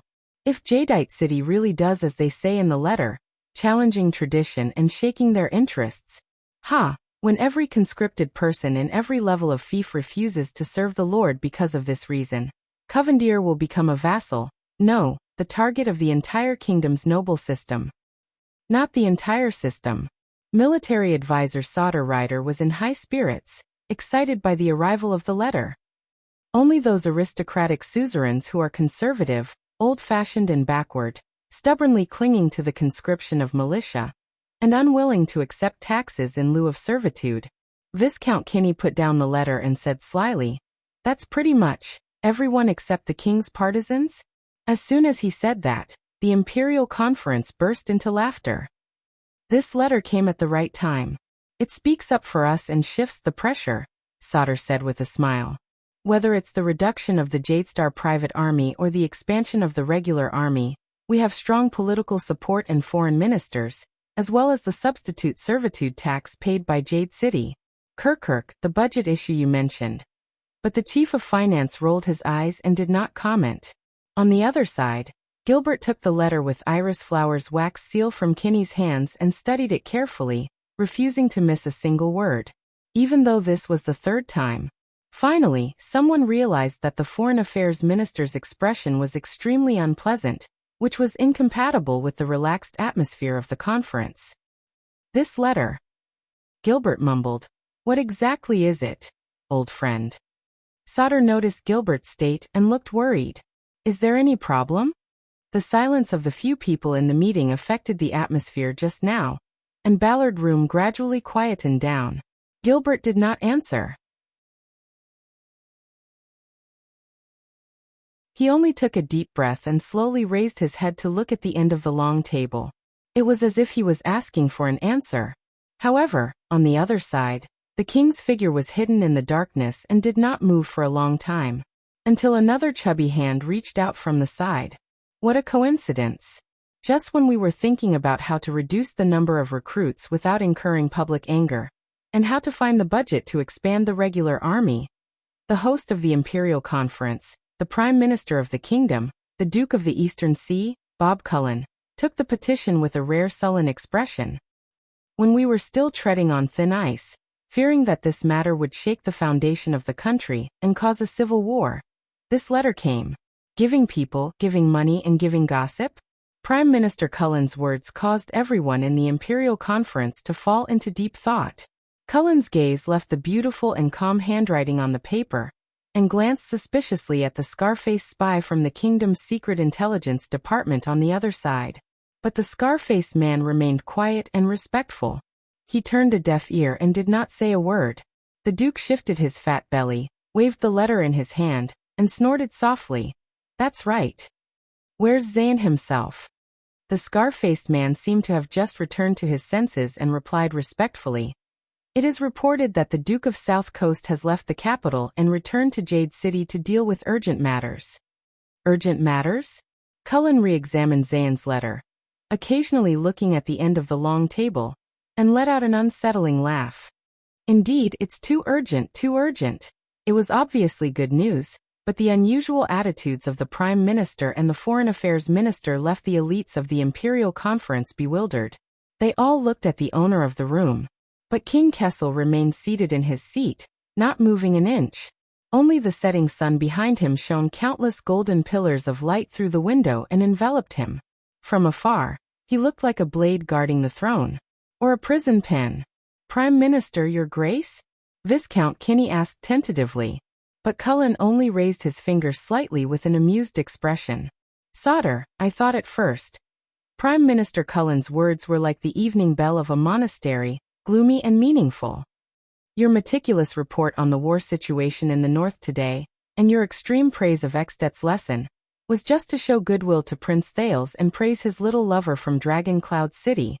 Military advisor, Sauter Rider was momentarily stunned. And your exaggerated exaggeration of the accident at Blade Fang's camp, blindly belittling the recruits, and strongly advocating for the expansion of the regular army, was just a pretense. At most, you're asking for an exorbitant price, and you'll pay the price accordingly. Chief of Finance Kirkuk Man curled his lips. But now looking at this letter. Prime Minister Cullen glanced at the iris emblem on the letter, then turned to the king and shook his head. Your Majesty, you came prepared for today's meeting. Kessel V's eyebrows twitched slightly. The Prime Minister closed the petition, and smiled leisurely. Just like before, when the regular army of the royal family went to Western Desert to clean up the Great Desert and welcome His Highness, they also came prepared? The ministers frowned at the implication of these words. Among the crowd, Gilbert trembled slightly. He stared at the king from afar with a bitter gaze. But the Prime Minister's next words were baffling. Is it Sand King? Or Whispers? Or both in one? Sand King? Whispers. At that moment, The ministers of the Imperial Conference looked at each other, confused. Beyond the long table, the sleeve of the scar-faced man moved without anyone noticing. But the ministers quickly noticed that at the end of the long table, the king's gaze was fixed on Duke Cullen, and he paid no attention to anyone else. "No need to be surprised, Your Majesty. Midir even asked for my opinion back then." Prime Minister Cullen did not seem to care if anyone answered. He just sighed and muttered to himself. At that time, although I was already plump, I was at least a fat man in the prime of his life. The old Duke's words were filled with emotion and desolation. Now when I lower my head, I can no longer see my toes. Duke Cullen looked up. "What about you?" Amidst the confusion, everyone subconsciously looked at the end of the long table, at the silent and majestic figure that was as still as a statue. "Bob." After a few seconds of silence, the Iron Hand King spoke expressionlessly. "You're not just fat." At that moment, the rays of the setting sun converged into countless golden blades, lying between the two of them. But the Prime Minister did not seem to notice and remained calm. "I'm old." The Iron Hand King's voice was no longer thick and powerful. It actually had the sharpness of a knife cutting through ice. "And tired." King Kessel and Duke Cullen's gazes crossed the long table and met in the air. The ministers all frowned. "Yes, I'm tired." A few seconds later, Cullen avoided King Kessel's gaze and said slowly, "Not like the kingdom's prosperity, where the wheels roll forward." The Duke of Eastern Sea slowly lowered his head and snorted indifferently, looking like an ordinary old man who had no regrets in his old age. "If it's not this horse, then it's that one. Anyway, we have to pick a horse to pull the carriage, right?" King Kessel's gaze was cold and he did not answer. "But you're not him." Cullen said the last sentence and closed his eyes wearily. "Not him." King Kessel still did not speak. At that moment, the atmosphere in Ballard Room was no longer relaxed. In the face of the obscure confrontation between the king and the duke, everyone was very puzzled, but dared not speak. Except for one person. "Your Majesty." Gilbert looked up with a complicated gaze, and became the next person to break the silence. "Please forgive me for overstepping my authority." He raised Zayn's handwritten letter steadily, and showed the iris emblem on it. "But when was this petition written?" "Last night? In the wee hours of the morning?" Gilbert's gaze shot straight at the throne. At that moment, the usually gentle cunning fox of Constellation's gaze was sharp, even a little aggressive. Prime Minister Cullen snorted and added, "Intentionally or unintentionally? Or just now?" Low whispers could be heard among the officials. A few seconds later, the king slowly turned his head and shifted the focus of his gaze to his once most trusted foreign minister. His gaze pierced through the setting sun like ice, instantly dispersing the warmth. King Kessel stared at Gilbert but did not say a word. The atmosphere of the Imperial Conference became increasingly heavy and suffocating, until someone could not take it anymore and interrupted. "Is it because of the royal banquet?" On the other side, the kingdom's chief of finance, Kirkman, gulped and asked cautiously. He knew that the matter was of great importance, and no longer acted like a rascal. "I left early at the banquet, but I later heard that the Duke of Star Lake and the Duke of South Coast had a little discord during the banquet." The Duke of Star Lake, the Duke of South Coast, royal banquet. As soon as these words were spoken, whispers once again arose around the conference table. Discord. Yes, if one brought a sword to the banquet, assisted an assassin, kidnapped a guest, and threatened the prince, it could also be considered a little discord. The king snorted coldly and interrupted the whispers in the Imperial Conference. "A little misunderstanding." King Kessel's words were like the final word, sonorous and forceful. "It has been resolved." Resolved? Gilbert's heart sank when he heard this. No one at the conference table was stupid enough to ask, how was it resolved? Viscount Kenny and the Minister of Agriculture, Lord Croppen, looked at each other and interrupted the current awkwardness. "Very well, then the Duke of South Coast still wishes to mend his relationship with us, unlike the one-eyed dragon from the Land of Cliffs. That's it?" But Gilbert's voice rang out again, and disrupted their efforts. "Just because he acted against Prince Thales behind the scenes, and you held on to him as a bargaining chip?" Uncharacteristically, Gilbert was relentless in his questioning. His tone was stern and urgent. That's why there's this letter? Everyone could sense that the tension between the king and the foreign affairs minister could no longer be ignored, even more so than the confrontation between the former and the prime minister. Gilbert had always been popular. Sauter, the military advisor, gave him a discreet wink. Archdeacon Stylianides tapped the table without batting an eyelid, and even Kirkirk, the treasurer, coughed pretentiously. Zayn is a clever child. The Iron Hand King finally spoke slowly and calmly. He understands everything with a hint. Whenever he does something wrong, he knows how to make up for it. Quite a number of people looked at the petition in Gilbert's hands and seemed to be deep in thought. Make up for it? At that moment, Gilbert stared at the king with an indescribable feeling. Is that so? The cunning fox of Constellation sounded tired. 6 years ago, after Prince Thale's diplomat group was attacked by vampires in the birch tree forest, you and him solved and made up for it in this way, right? The vassals who did not know the story were instantly shocked. 6 years ago. Vampires. Even if you knew that Duke Covendier was related to the attackers? Gilbert's tone was almost interrogative. No one dared to speak. This time, the king of Constellation at the end of the long table was silent for a long time. The essence of politics, my friend, King Kessel said slowly. It is the binding of interests.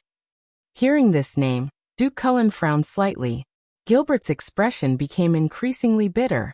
Yes, I remember. These were Prince Midier's exact words. Hearing this name, everyone shuddered. So Gilbert, my friend, if you want to repay kindness and enmity in a straightforward manner, and repay enmity in a straightforward manner. The Iron Hand King snorted coldly. His tone took a sharp turn. You might as well read more about knights. In the face of the king's merciless words, Gilbert's expression dimmed. Very good, very right, your majesty. The foreign affairs minister put down the letter in his hand and closed his eyes. But Gilbert's voice was as weak as a mosquito. Prince Thales, does he know? Many people's gazes shifted. King Kessel was silent for a moment. His gaze inadvertently glanced at the scar-faced spy from the Secret Intelligence Department. He knows now. Gilbert then lowered his head dejectedly and said no more. Dusk had arrived. The color of the sunlight gradually turned from golden to dark red. At that moment, the Supreme King, bathed in the setting sun, even appeared a little scarlet. Only his face remained dark and indistinct under the backlight. The Imperial Conference fell silent. Enough, everyone. Just as the participants were at a loss for what to do, another voice rang out. It was resolute and broke the silence. No matter how this letter came to be, since it is already here, we cannot let it go to waste. The military advisor, Sauter, glared at him. Whether it is voluntary or involuntary, whether it is compensation or a trade, since Duke Covendier kindly sacrificed his reputation and interests, even at the cost of being condemned by the masses, to submit a petition to His Majesty, to pay taxes in lieu of service, to share our political pressure, and to cheer for Renaissance Palace. He didn't. Sauter turned his head in shock. Gilbert still had his eyes closed and was massaging his forehead. Sorry. Gilbert took a deep breath. As far as I know, during the last years of the late King Aidie's reign, under the rule of the former Guardian Duke of South Coast, Leinster Covendier, Jade City's regular military service system had already been disrupted, loosened, and even ceased to exist in name. At the Imperial Conference, the ministers who did not understand South Coast Hill were taken aback. Prime Minister Cullen's eyebrows twitched. I see, the younger generation will surpass us in time. South Coast is ultimately not Western Desert. The kingdom's prime minister laughed involuntarily. The others remained puzzled, until Gilbert sighed. After the bloody year, due to the depression of the territory, and to repair the damage, the old Duke Leinster granted some of his vassals permission not to respond to the compulsory conscription. They did not contribute any able-bodied soldiers, but instead paid in lieu of service fees, so that he could hire professional mercenaries to deal with large-scale battles such as suppressing bandits. Gilbert explained patiently, slowly returning to his role as the king's advisor. To this day, The military service system under Jade City's jurisdiction is no longer complete and sound. Exceptions have gradually become the norm, and it has been extended layer by layer. When the conscription order comes, every family can be exempted from service as long as they bribe enough. Instead, the conscription system has become a legal loophole for the recruitment officers to plunder the people and stuff their own pockets with the conscription books. The military advisor, Solder Rider, was deep in thought. Everyone's expression slowly changed. King Kessel listened quietly to the foreign affairs minister's explanation, his thoughts unknown. I remember now during the national conference 6 years ago, when everyone was discussing whether to send troops. Prime Minister Cullen shook his head, seemingly having gained some insight. It seems that Zayn wasn't completely lying at that time. Gilbert nodded, his mind preoccupied. In other words, this seemingly costly petition is but a favor at little cost. The Duke of South Coast described the established situation in Jade City as his own sacrifice and loyalty, brought the tacit convention to the surface, and turned it into a decree in black and white. He even claimed that this was a need for the king and the regular army. He didn't have to pay anything. Gilbert pushed the petition for servitude to the center of the conference table. Even if this order is approved by His Majesty, Covendier will not suffer any actual losses. Perhaps he can even purge the corrupt and inefficient governance, regulate the chaos of paying taxes for servitude, and let the people who have worked hard for a long time applaud and praise the Duke of Iris Flowers who serves the people wholeheartedly. On the other side, Moneybag Kirkirk snorted softly and added, he can also swallow all the dirty money that his subordinates plundered during the conscription. Of course, in the name of His Majesty Kessel and the regular army of the royal family. The chief of finance rubbed his hands in envy. Covendier has been rich for many years. He really has a way. Gilbert's expression was cold. Also, as Lord Cullen said, the next time there's a war, South Coast Hill will be able to refute with reason at the national conference that they have received the king's permission to pay taxes for servitude and not send troops. The fat prime minister nodded benevolently. Gilbert turned to the astonished advisor Solder. As for what you said, Solder, Iris Flowers' political support and solidarity for Renaissance Palace. Gilbert paused for a moment. Don't forget, Zayn only presented the petition to His Majesty after he was publicly accused of being the mastermind by Prince Thales at the banquet. Prime Minister Cullen continued Gilbert's words. He shook his head and appeared to be in a good mood. If the news gets out, as long as it's done properly, this will not be a symbol of Iris Flowers siding with the royal family, but merely a helpless move by Covendier under pressure from Renaissance Palace. Not only will Jade City not be blamed, but it will also receive the sympathy of his vassals and even the suzerains in the country. The king must have forced him to do this. The prime minister blinked thoughtfully. Is that so? No one answered him. Instead, it's Renaissance Palace. Gilbert's voice sounded again, becoming unhurried, gentle and drawn out. This matter is sensitive to begin with. If we bear the infamy of forcing vassals, whether it's the reduction of conscripts or the expansion of the regular army, the pressure we face will only be greater. He did not continue, but the atmosphere in the Imperial Conference grew heavier. What a pity. Chief of Finance Kirkirk slapped his thigh in frustration. If only Prince Thales had not howled at Covendier after finding out the truth, but had instead suppressed his temper and quietly reported to His Majesty. So, Cullen looked at the end of the long table, intentionally or unintentionally. Young man, you can't be too hasty. Gilbert's analysis completely chased away the excitement that the Imperial Conference had because of this letter, leaving not a single trace of it behind. Everyone was already exhausted, and now they were even more disappointed. But everyone. The military advisor took a deep breath, pulled himself together, and raised his hand to attract the attention of the Imperial Conference. Perhaps Iris Flowers has its own plans, but this will not affect our choice. Solder tried his best to convince everyone. Most importantly, if this letter comes to fruition, we will have the surrogate labor tax that Covendier will pay, and expand the regular army. But he was interrupted. I'm not trying to pour cold water on you, soldier. The chief of finance's familiar sarcastic tone sounded again, causing Sauter to frown. But relieving every suzerain of the obligation to recruit soldiers to assist in battle, replacing it with a special tax item, using the collected money to expand the regular army, and in turn, filling up the defense and maintaining law and order of the disbanded conscripts.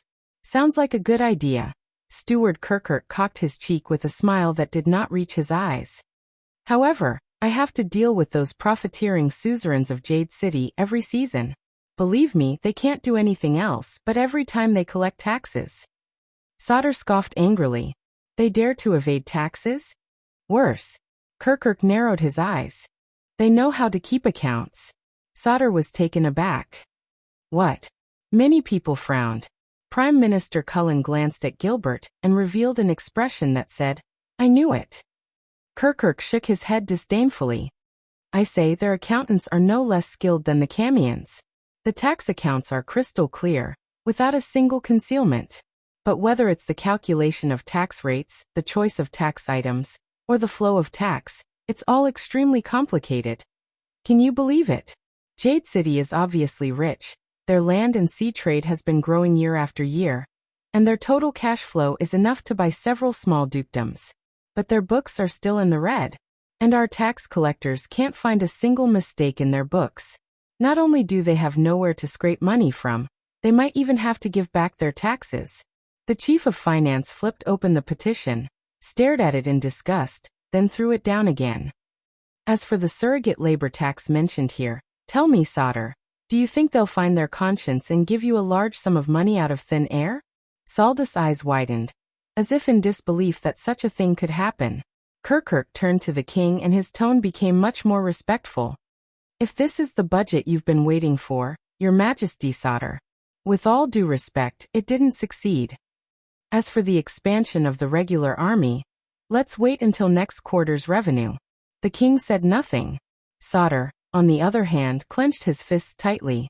The words of the chief of finance brought the entire imperial conference back to reality, and plunged it into a disappointed silence. So Jade City's letter is just empty talk. I mean, if our proposal really passes, they won't have lost anything, and they'll appear reasonable and even make a fortune. The Minister of Agriculture, Lord Croppen, spoke shakily. But we, on the other hand, look like we've gotten the short end of the stick, but end up being the bad guys and losing our underwear? Cunning Southerners. Viscount Kinney threw the petition on the table and cursed unhappily. Say, do you think Iris Flowers is going to react to every move that comes their way? Or have they been preparing for this for a long time, and have been waiting for this moment? The ministers looked at each other. They had no answer, until the king spoke. Of course this is not the best solution. King Kessel's tone was calm as he steered the conversation back in the direction he wanted. But this is already the greatest concession Jade City can make. The Iron Hand King looked at the letter gloomily.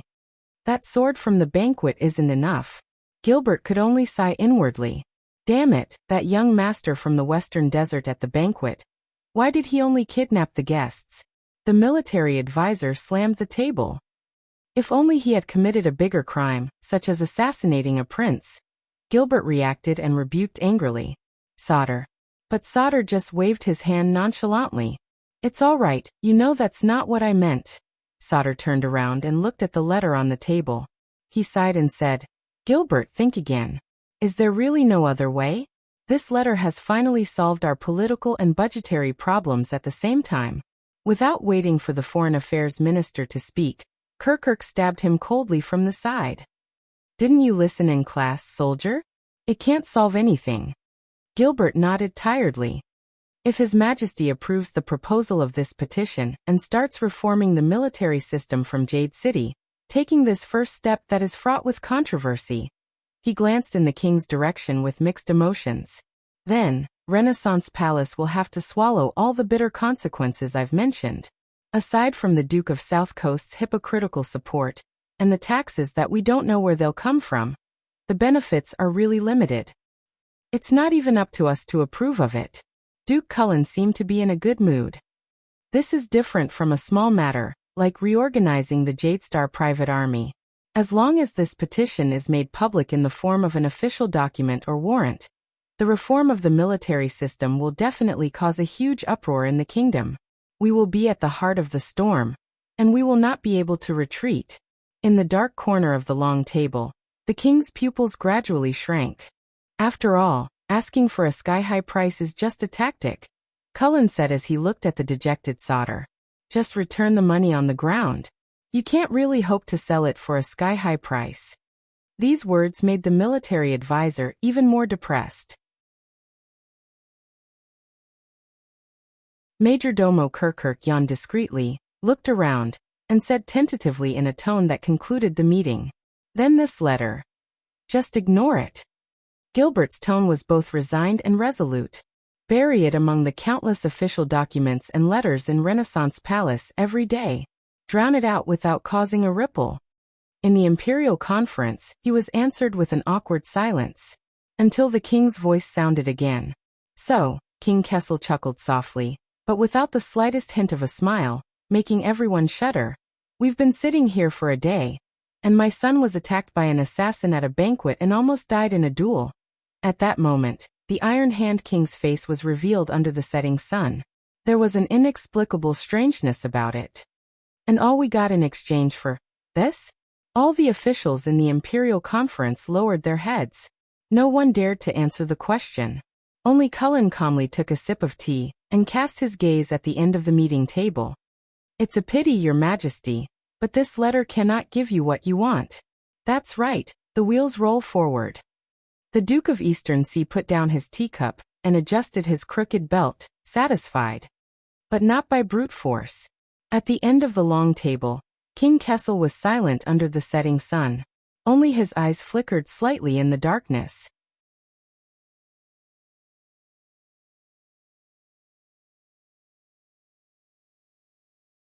Chapter 613. Everyone. In Ballard Room, King Kessel's voice came steadily, heavy, solemn, and resolute.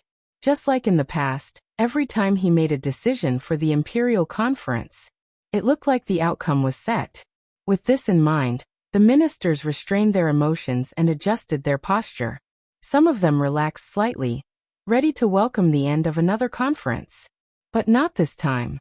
Under everyone's gaze, the Iron Hand King raised his head and swept his gaze across the ministers. All of you have a point. As he spoke, the king's right hand suddenly reached out from the shadow of the throne and flipped it gently at the crowd. His palm faced up and hovered over the meeting table, just like a cold, unsheathed blade. Even the warm autumn sun could not reduce its chill. Gilbert, Cullen, Kirkirk, Sauter. All the ministers were stunned and did not understand what was going on.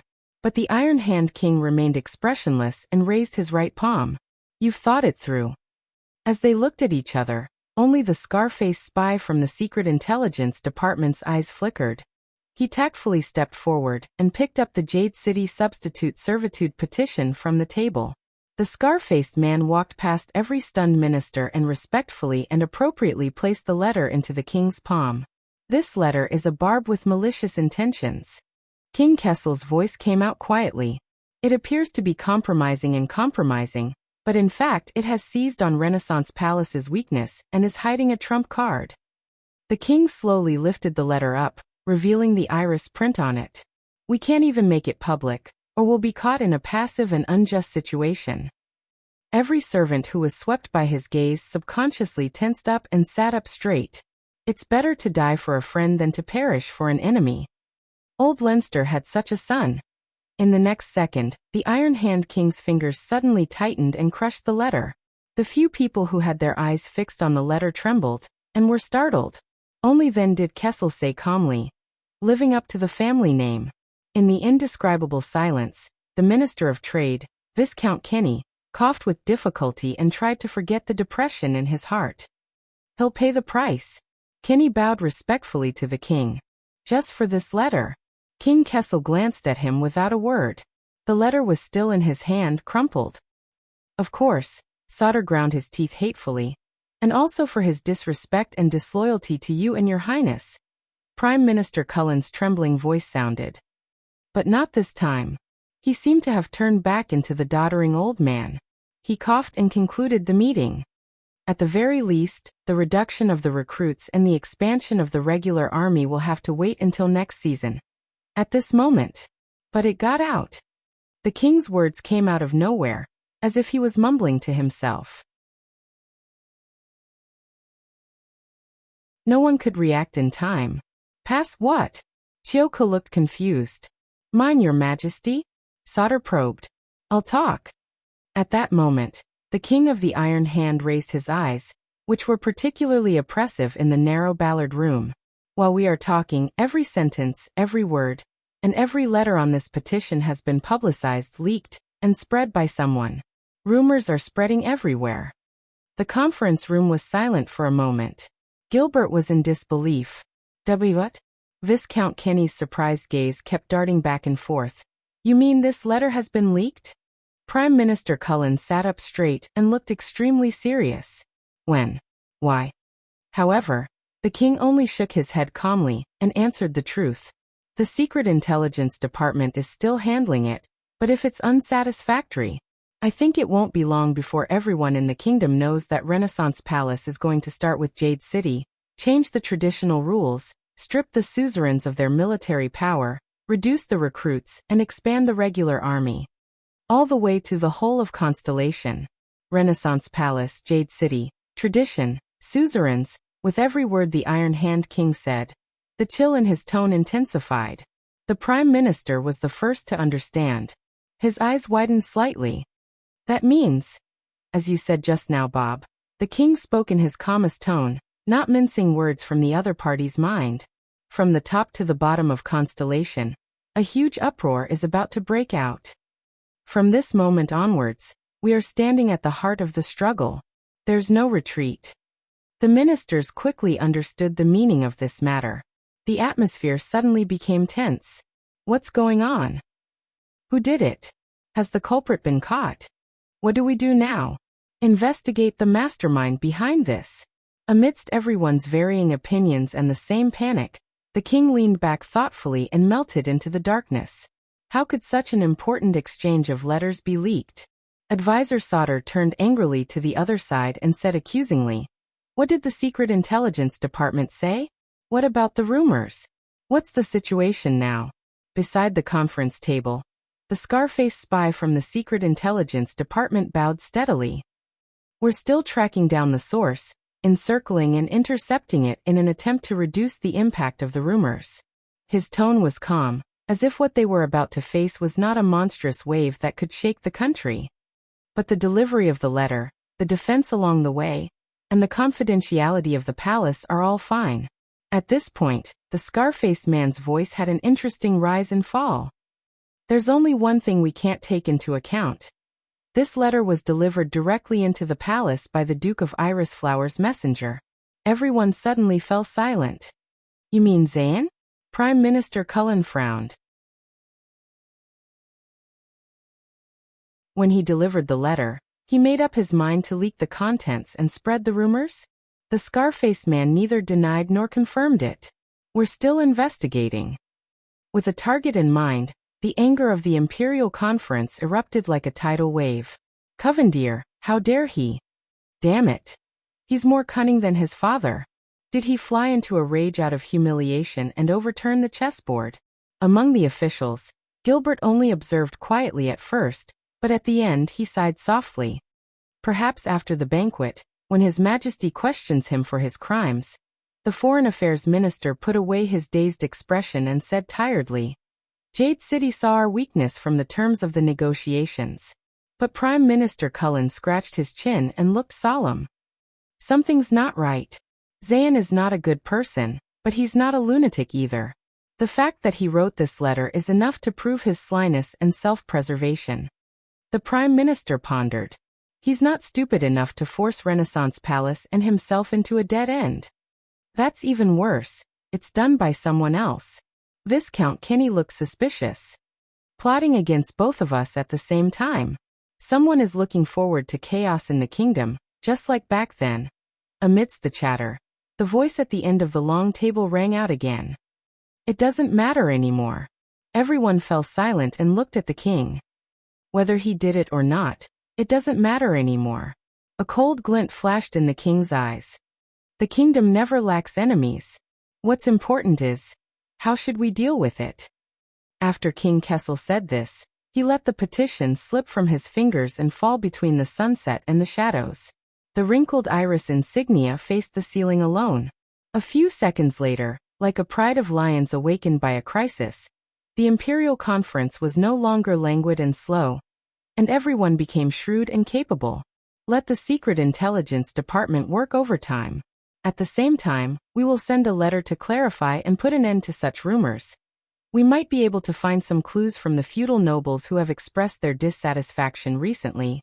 We have to be careful with the wording of the announcement. There may still be room for maneuver.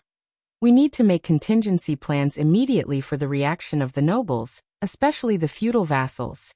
Send special envoys to appease the feudal lords of the grain-producing areas, and explain to them. I'm afraid the preparations for the military reform will have to be delayed. We cannot leave any clues that could lead to misunderstandings. Amid the intense discussion, only Prime Minister Cullen and Gilbert remained silent. The former gazed at Covendier's letter quietly, while the latter quietly tidied up the documents beside him, both deep in thought. Meanwhile, Kessel V sat quietly in his seat, expressionless, indifferent, as if he was the only outsider. Bang.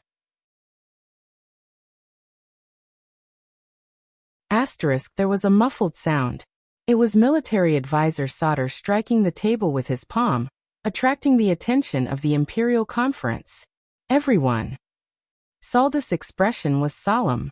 His gaze was slightly hesitant, but it quickly became focused and determined. I think at this point, things are unavoidable. Our next choice is actually simpler. Gilbert frowned and turned his head, as if he had expected something. Sauter said resolutely, since there's no way back, why not go forward with all our might? At that moment, the military advisor was in high spirits. Your Majesty, give Covendier a formal reply, grant his petition, and announce to the nation that starting from Jade City, the military reform is imperative. Everyone was stunned. Or rather, they were shocked by this suggestion. Sauter, have you thought about the consequences? Gilbert said with difficulty amid the silence, including what we just discussed. Of course. Sauter turned around and interrupted him. But at this point our plan to take things slowly has gone south. We have no chance to disguise ourselves, nor do we have room for compromise. Sauter paused. His voice turned fierce. We do it. Or never do it again. There's no such thing as next time. His gaze swept across the room. Many of his colleagues could not help but lower their heads to avoid his gaze. Some looked solemn, while others hesitated to speak.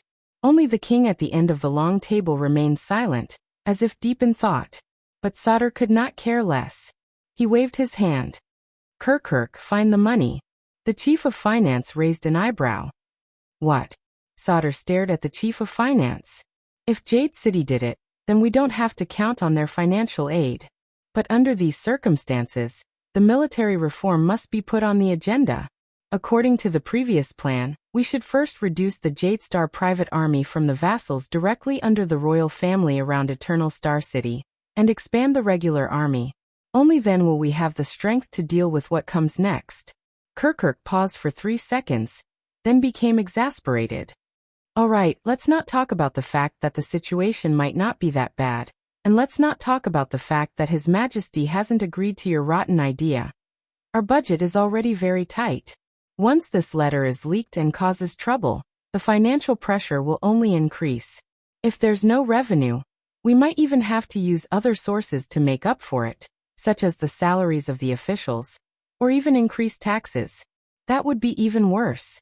Kirkirk was in a great deal of trouble. Moreover, reorganizing an army is not as simple as registering and creating a register. Even if you have prepared all the officers who are waiting to be incorporated. Do you know how many Jade Star private soldiers who are called up at the right time cost to maintain a regular soldier, from the salary, equipment, logistics, and station? I know. Sauter slammed his fist on the meeting table, startling everyone. Kirkirk, I know your difficulties, but I understand your anger even more. He shouted angrily. Whether it's the indignation you felt when you were fooled by those southern bumpkins with their account books when collecting taxes, or the anger you felt when Covendier turned the tables on His Majesty, I can relate to it all. Kirkuk pursed his lips. Sodder stood up abruptly, pressed his arms on the table, and leaned forward. But I swear to you, Kirkuk, the regular army is the key to changing all this. Expansion and restructuring are just the beginning. There was an indescribable fanaticism in Saldus' expression, which made Prime Minister Cullen frown involuntarily. The price of a moment is for the future prosperity of the kingdom. And one day, the kingdom's wrath will personally walk into Jade City's Palace of Clarity with His Majesty's decree, surrounded by countless soldiers, and persuade Zayn Covendier and his cunning accountants to pay their taxes honestly, and recover all of today's costs. It's a sure win without loss. At this point, Saldus' eyes shone with an unquestionable light. A sure win without loss? Kirkuk answered Sodder with a sneer. Yes, when I was young, I had a relative who liked to gamble. He said the same thing when he came to my house to borrow money for business, until he was taken away by the Blood Bottle Gang loan sharks. At this point, the Chief of Finance got up from the back of his chair and leaned forward. What's the difference between you and him? A gambler? The conflict between the two made everyone frown. The military advisor clenched his fists. The emotion in his eyes turned from disappointment to anger. Why don't you understand? Sodder said bitterly. With a regular army, you'll have money. Why don't you understand? Kirkuk was equally displeased. Without money, you won't have a regular army. Then find the money. Saldus' furious roar shook Ballard Room. You're the chief of finance of the kingdom. Be a beggar, sell your ass, even if you have to borrow from loan sharks. For the sake of the kingdom, find me that damn budget for army expansion. The two men's disrespectful shouting made their colleagues frown.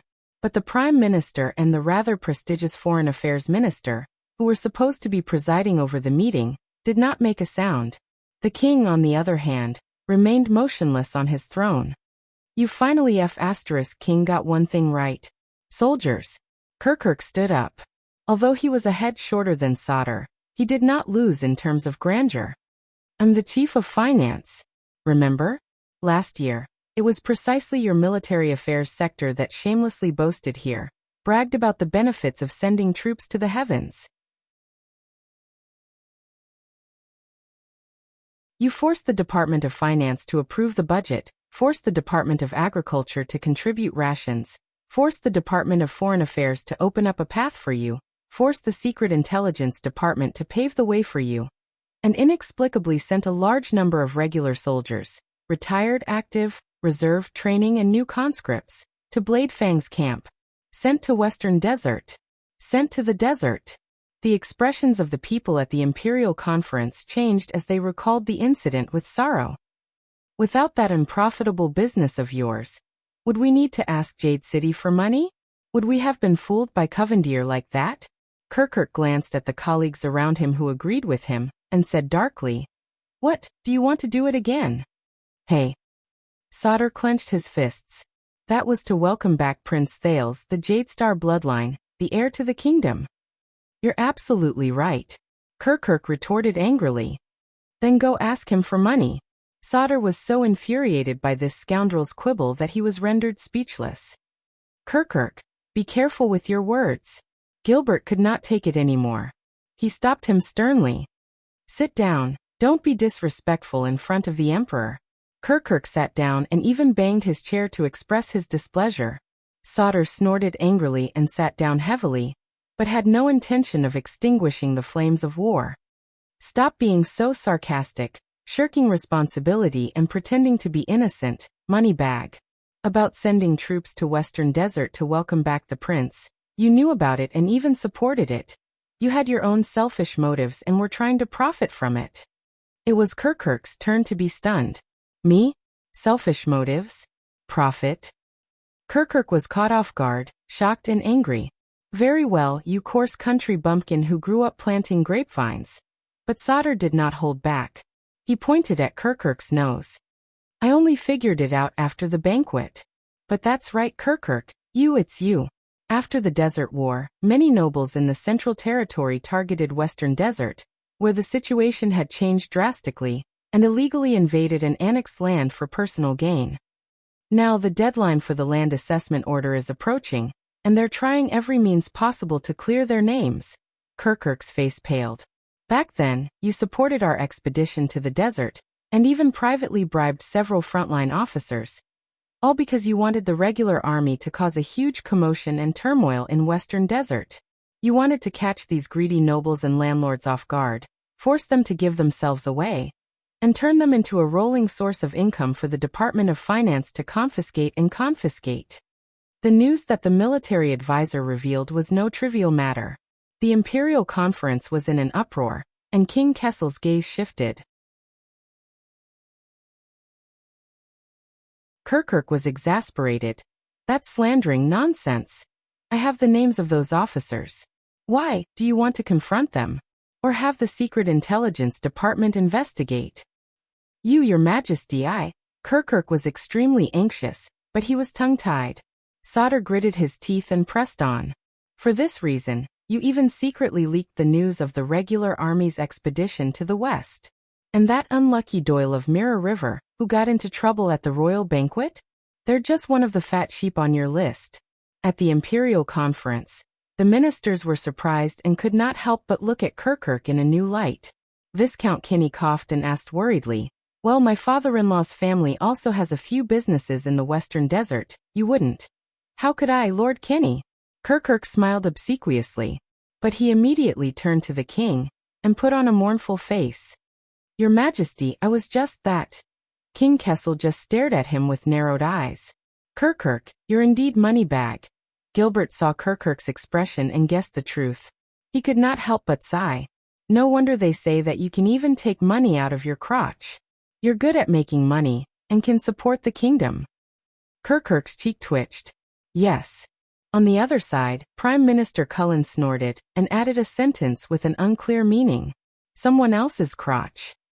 Sauter snorted angrily, his attitude self-evident. Under everyone's gaze, Kirkirk swallowed hard and hurriedly raised his hand. "All right, Your Majesty, listen to me." "That's right. We originally had a few extra fines and forfeitures from this expedition, which can be included in the next quarter's budget." "The Doyle family?" Gilbert said in a low voice. Kirkirk froze. Sensing the suspicion in everyone's eyes, his voice immediately weakened. He took a deep breath. "That's right. But the Doyle family deserved it.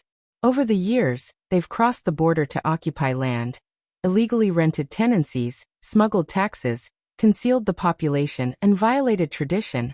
All these crimes should have been dealt with long ago. Our Department of Finance is dedicated to the kingdom and does things impartially. Cut the crap. Where's the money?" Sauter ignored his excuses and went straight to the point. "Now, it's been several months since the prince's return, and our mission is complete. Your Department of Finance should be full by now, right?" The military advisor was aggressive. "Why did you make all sorts of excuses during the Imperial Conference about being poor? When South Coast Hill forced us into a corner, you still held onto your wallet tightly and obstructed His Majesty's military reform." Kirkirk was both shocked and angry at the same time at this accusation. He looked around, but none of his colleagues dared to interrupt. Saldus' gaze was sharp and threatening. Kirkirk felt dizzy. He had to take a deep breath and yelled at the top of his lungs, "Prince Thales!" As soon as these words came out, everyone was stunned again. "What?" Sauter asked, puzzled. Kirkirk panted a few times and said angrily, "I'm sorry, I didn't want to say what I'm about to say here after all." He calmed his breathing and said in resignation, "That's right. Sauter, based on the standard of the regular army, Doyle's case is enough for you to expand the staffing of 800 to 1,000 heavy cavalry, plus their squires, equipment, logistics, and perhaps more." Sauter slammed the table and mouthed, "I knew it." But Kirkirk changed the topic. "But after Prince Thales, the incident at the banquet, Doyle's case was exposed to the public. From a simple case, it became a hot potato that attracted the attention of the entire nation. Even the case files were taken away by the kingdom's secret intelligence department overnight." Someone could not help but turn around.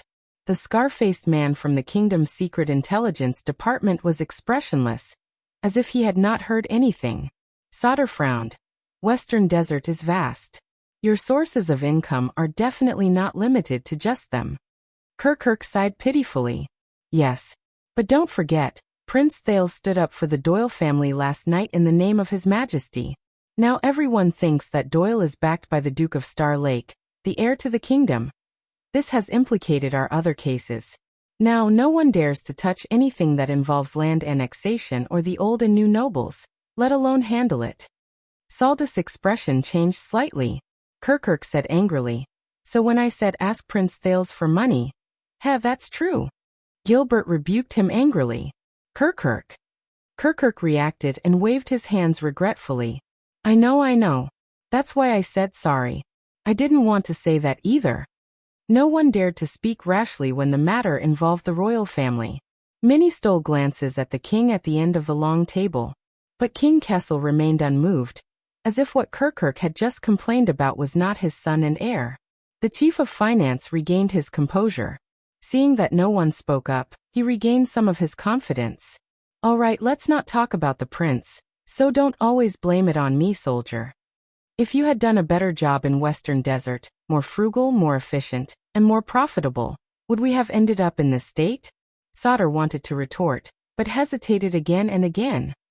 For more than half a year, we mobilized a large force, traveled a long distance, and even fought a war with our own family for no reason.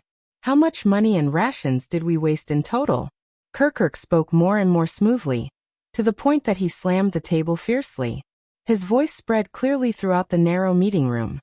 And what did you bring back? Aha, a report saying that you were going to expand the army. We ate up such a large sum of the kingdom's budget, but not only did we not accomplish anything, not to mention the spoils of war, we didn't even earn back the money we spent on horseshoes. What else do you want? Sauter could not hold it in any longer. He slammed the table and stood up.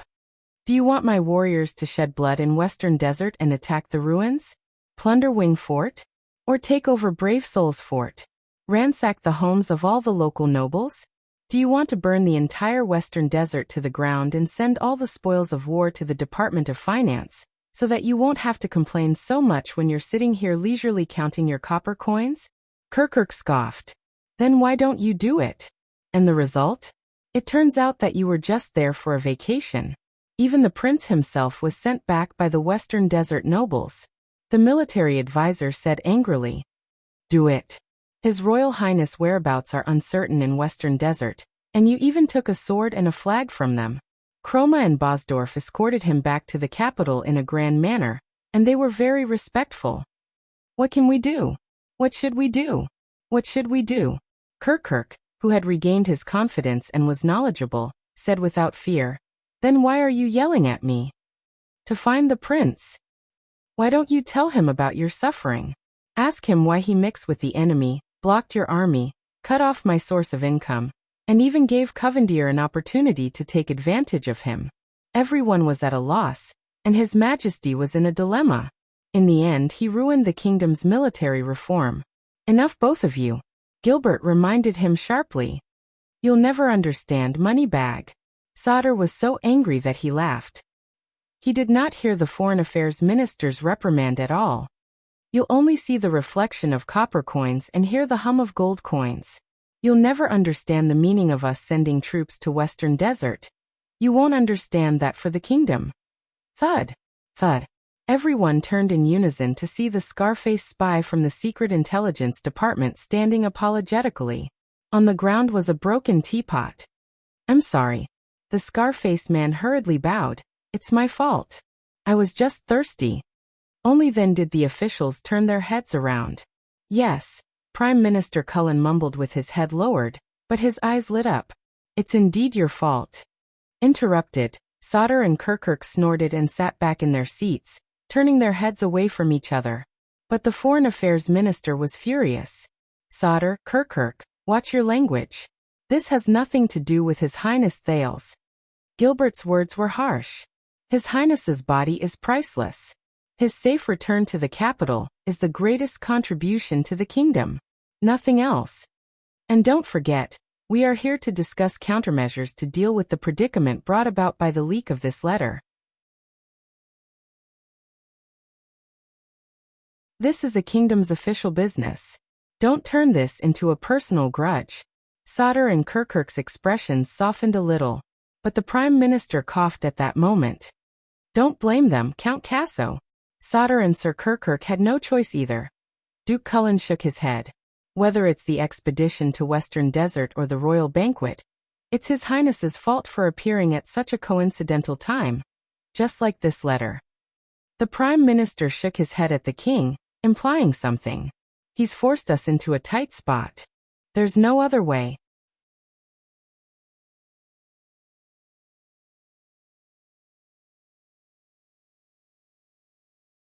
Chapter 6:14. The ministers shuddered as they listened to Prime Minister Cullen's words. Gilbert could read between the lines and could not help feeling anxious. Prime Minister. At that moment, a third voice joined the discussion. In fact, if the kingdom has no other choice but to bite the bullet, perhaps, the unfamiliar voice attracted the attention of most of the people. The ministers turned to the interlocutor, the only participant in the imperial conference who did not speak. The Archdeacon of the Sunset Church, Stylianides. Stylianides nodded slightly.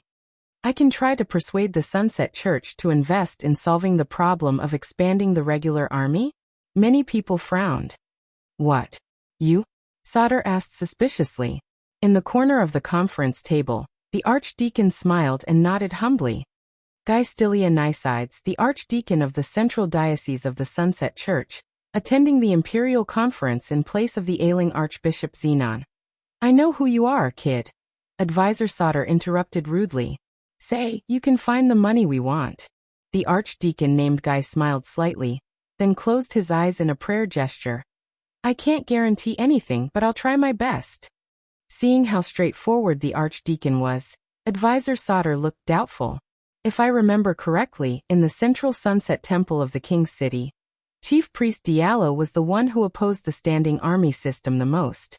He once said, the standing army fights for money, greedy and despicable, while the conscripts fight for their duty, holy and respectable. Guy's tone was modest. Yes, most of the archdeacons of the Sunset Temple are of noble birth. They come and go from castles and palaces, and have close relationships with the nobles and dukes. But we're different, Sir Sodder, the Archdeacon said firmly. The Sunset Church is not the Sunset Temple. The Sunset Church. Sodder was silent for a while. He collected himself and looked at the priest with a serious gaze. Who did you say you were? On the other side, Prime Minister Cullen said with a look of understanding. A battle of faith between the temple and the church, the ministry of priests and the ministry of evangelism, the archdeacons and the bishops. The Archdeacon turned to the Prime Minister and smiled warmly. No, this has nothing to do with faith but politics and standpoint. The temple is close to the dukes, and the church is close to His Majesty. It's that simple. If we can reduce the influence of the temple by reducing the conscripts and increasing the regular army, the bishops of the church will be happy to see it. Hearing this, many people began to ponder. Cullen's gaze flickered. Oh, as a believer of the Sunset Goddess, you really don't hide it all? Cover up. Guy shook his head indifferently. No faith can exist independently of politics, and no religion is not related to power struggles. To avoid politics and talk about faith is to abandon humanity and only ask about divinity. This is a disguise in disguise. This is the contempt and contempt for faith. It is disrespect and dishonesty to the Sunset Goddess. Even the king at the end of the long table raised his head slightly. Kulin was taken aback when he heard the rebellious words. He raised his brows and said, I think I know why Gilbert recommended you. Compared to those priests who are full of holy teachings, you are indeed a bit more interesting. Gilbert forced a smile. Archdeacon Guy sighed. Thank you for your praise, but not everyone understands this principle, especially the priests of the Divine Hall. Therefore, it is not convenient for the Church to intervene in the kingdom's military affairs in the form of direct funding. Sodder, who was most concerned about this matter, instantly put on a cold expression. Then what do you mean? Guy turned to him and said seriously, to support the expansion of the regular army, the Sunset Church must have a valid reason. Reason? Many people's expressions changed slightly.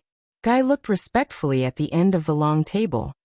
If His Majesty can change the tradition and allow our priests to join the regular army of the royal family, I will be more confident in persuading the bishops to invest. Sauter was taken aback. But we already have military priests. Every time there is a war, the temple will send a qualified officiant to preside over the expedition ceremony. Guy's lips curled up and he nodded calmly. Banish them. What? Sauter was incredulous. I suggest, Sir Sauter, that you banish the regular army's military priests and replace them with military priests. Archdeacon Guy explained patiently. Whatever the temple can do for the regular army, the church can do as well, or even more. Sauter understood Guy's words. His expression changed back and forth in those few seconds. The others in the meeting looked at each other. The king's gaze was still distant and unfamiliar. Prime Minister Kulun snorted.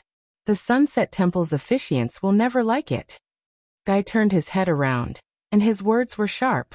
The temple doesn't like many things. For example, the regular army of the royal family. But this was originally a political issue. With your intervention, it has become a religious conflict. Kulun shook his head and said, It has always been a tradition for priests to accompany the army, no matter. Guy calmly replied, Yes, just like how suzerains regularly recruit militia.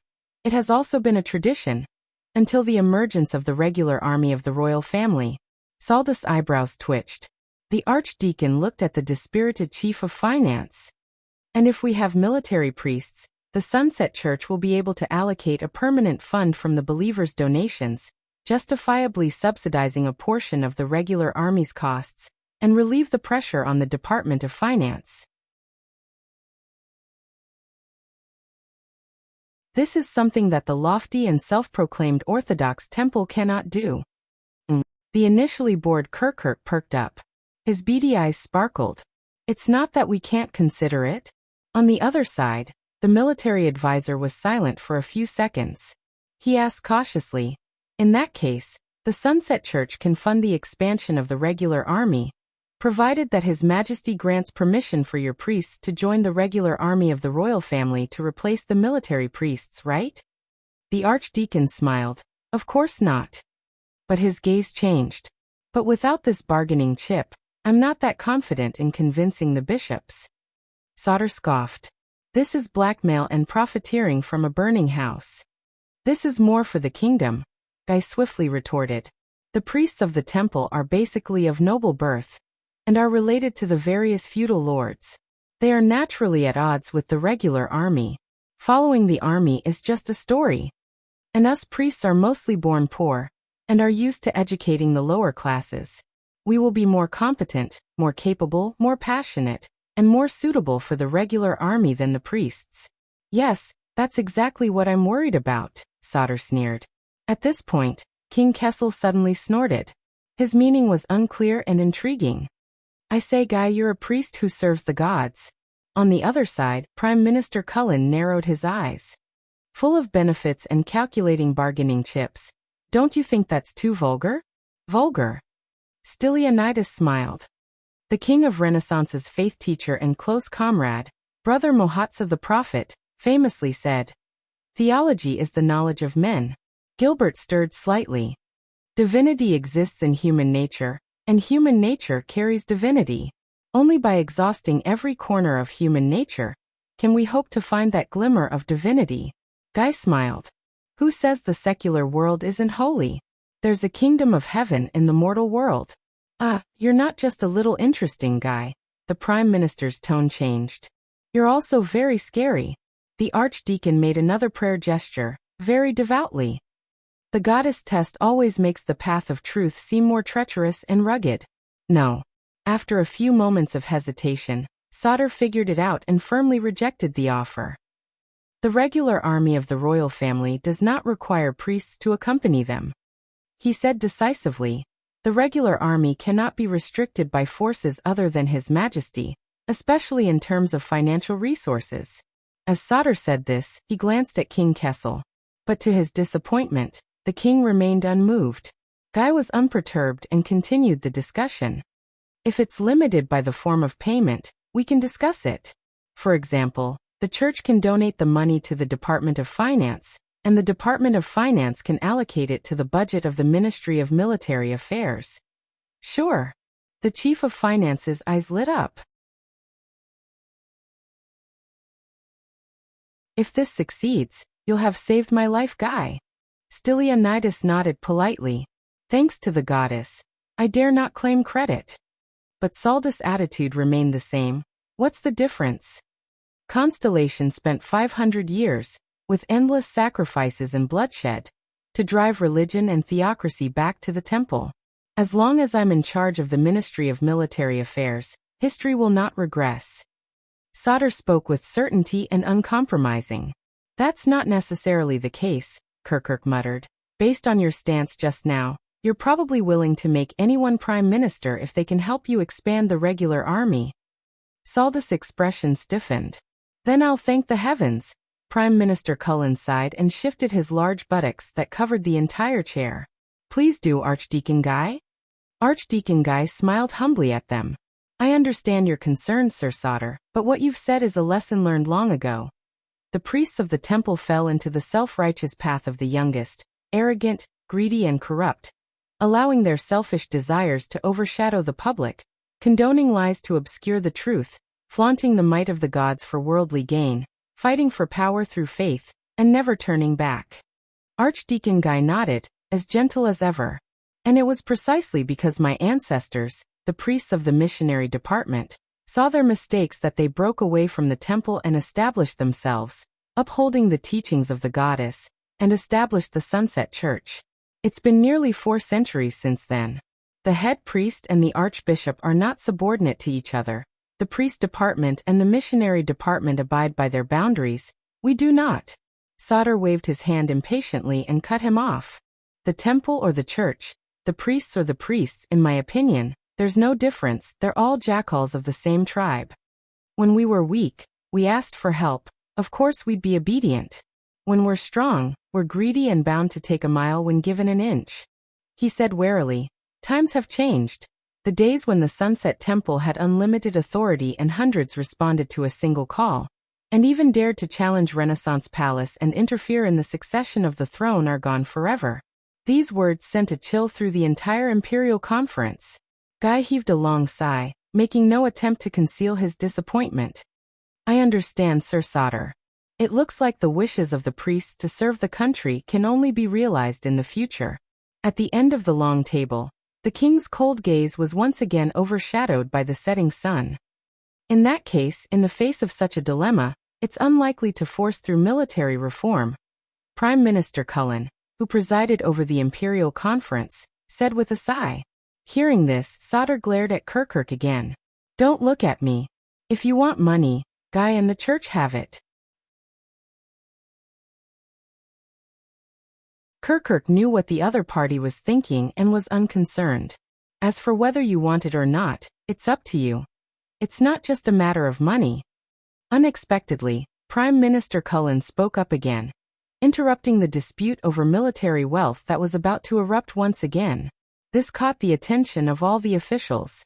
In fact, speaking of the prince's banquet, I thought of something else. Duke Cullen's eyes burned. Last night, that minor Western Desert noble made a scene at the royal banquet, but was saved by Duke Thales. Gilbert furrowed his brows. This inevitably reminds people that His Highness returned to the country under the protection of the Western Desert Army.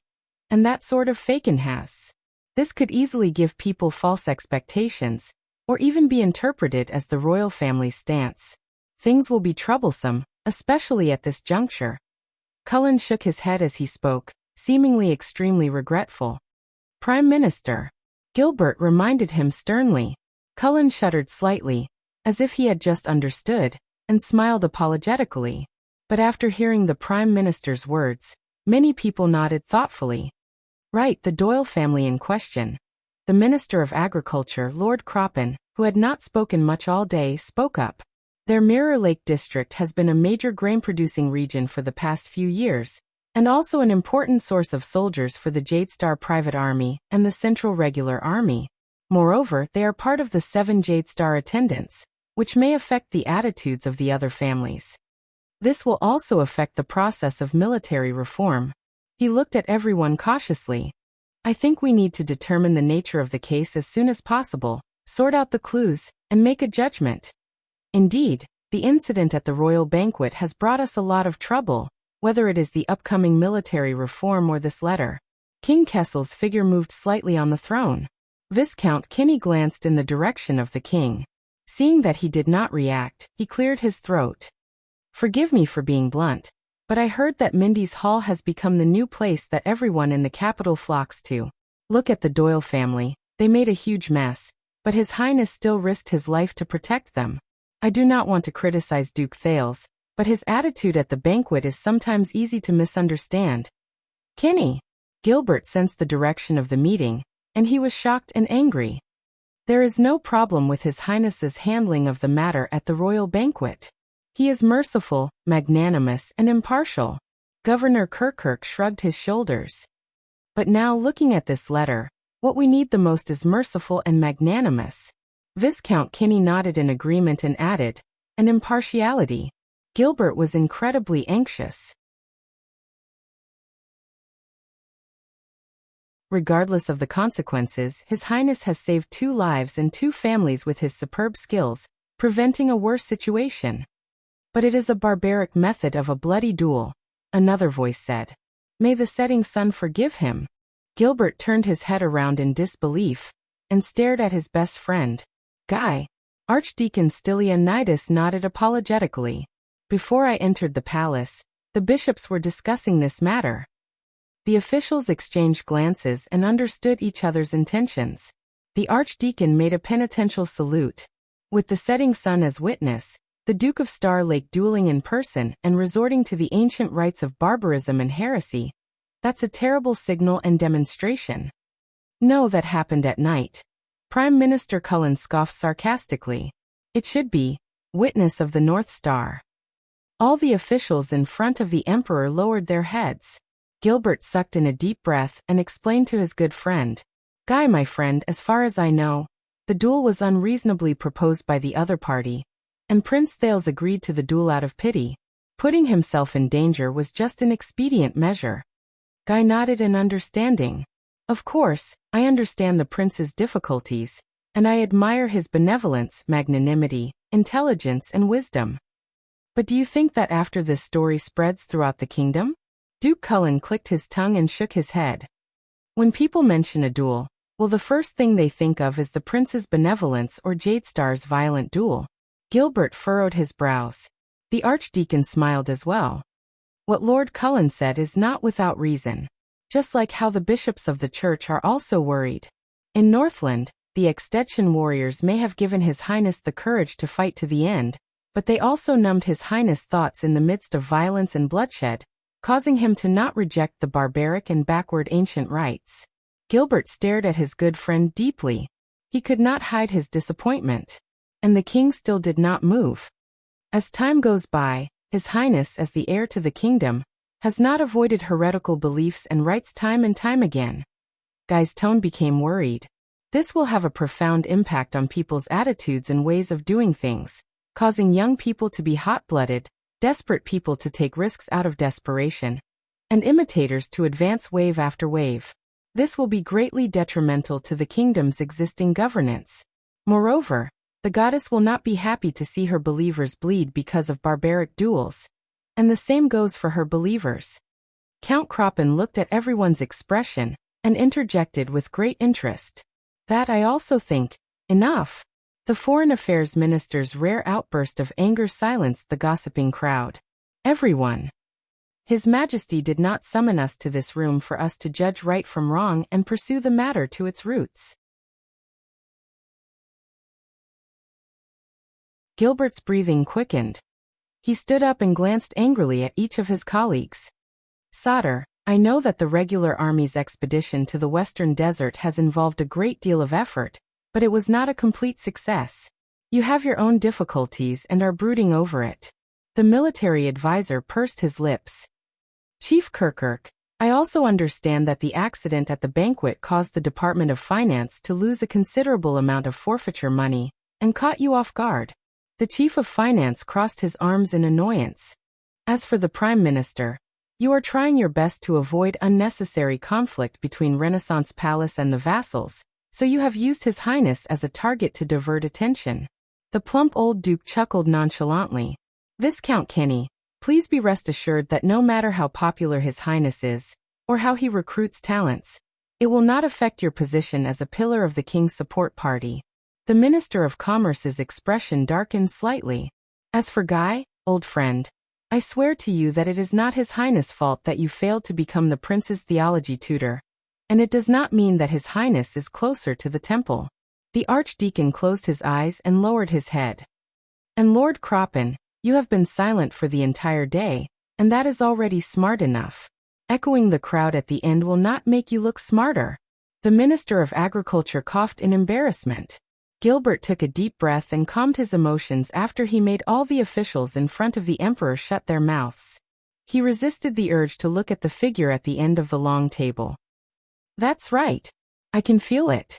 I know that all of you have your reasons, your thoughts, and your resentment, the Foreign Affairs Minister said solemnly.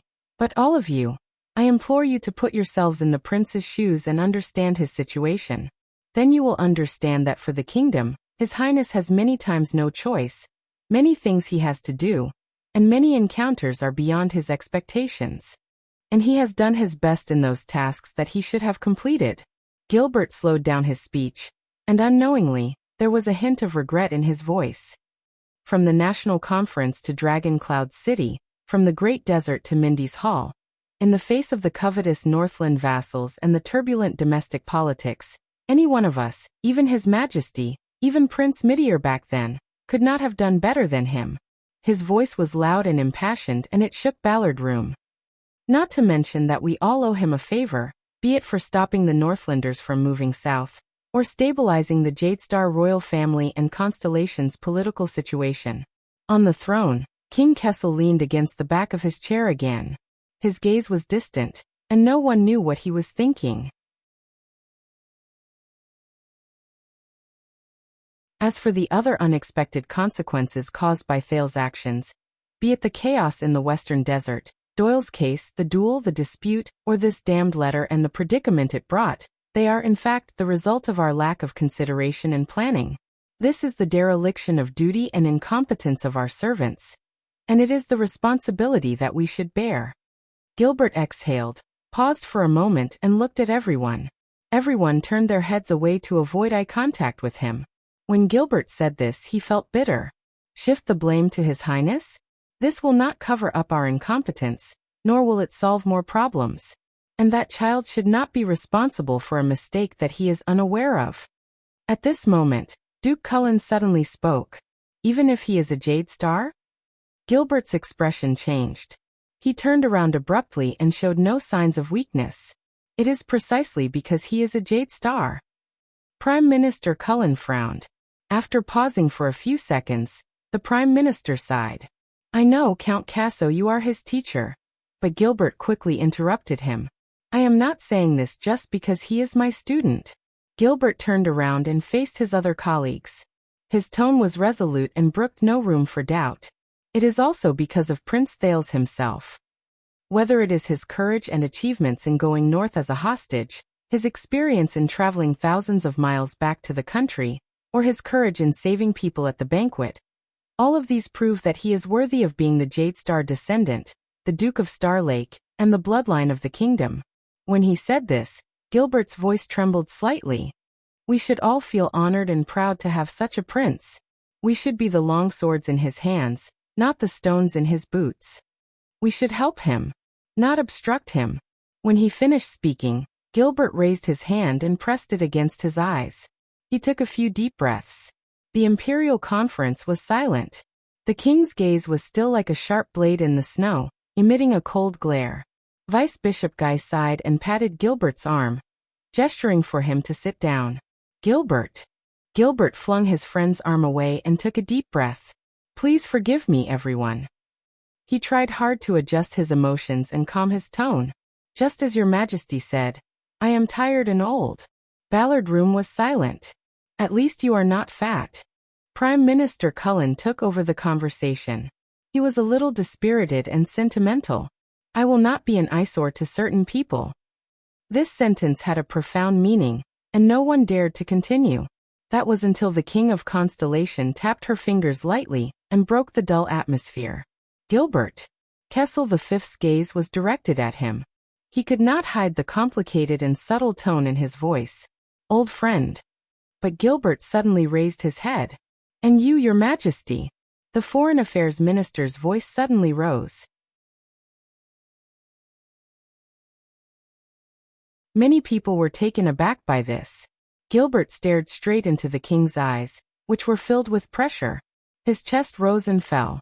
Forgive me for overstepping my authority, but, Gilbert raised his right arm as if he wanted to point at something, but he gave up halfway.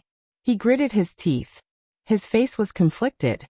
But until today, all the unfair scrutiny, accusations, criticism, and difficulties His Highness has received since he returned to Constellation, in Eternal Star City, and even at this table, in the face of King Kessel's sharp gaze, Gilbert made up his mind and spoke through gritted teeth. He said through gritted teeth, "It is all because of your attitude towards him."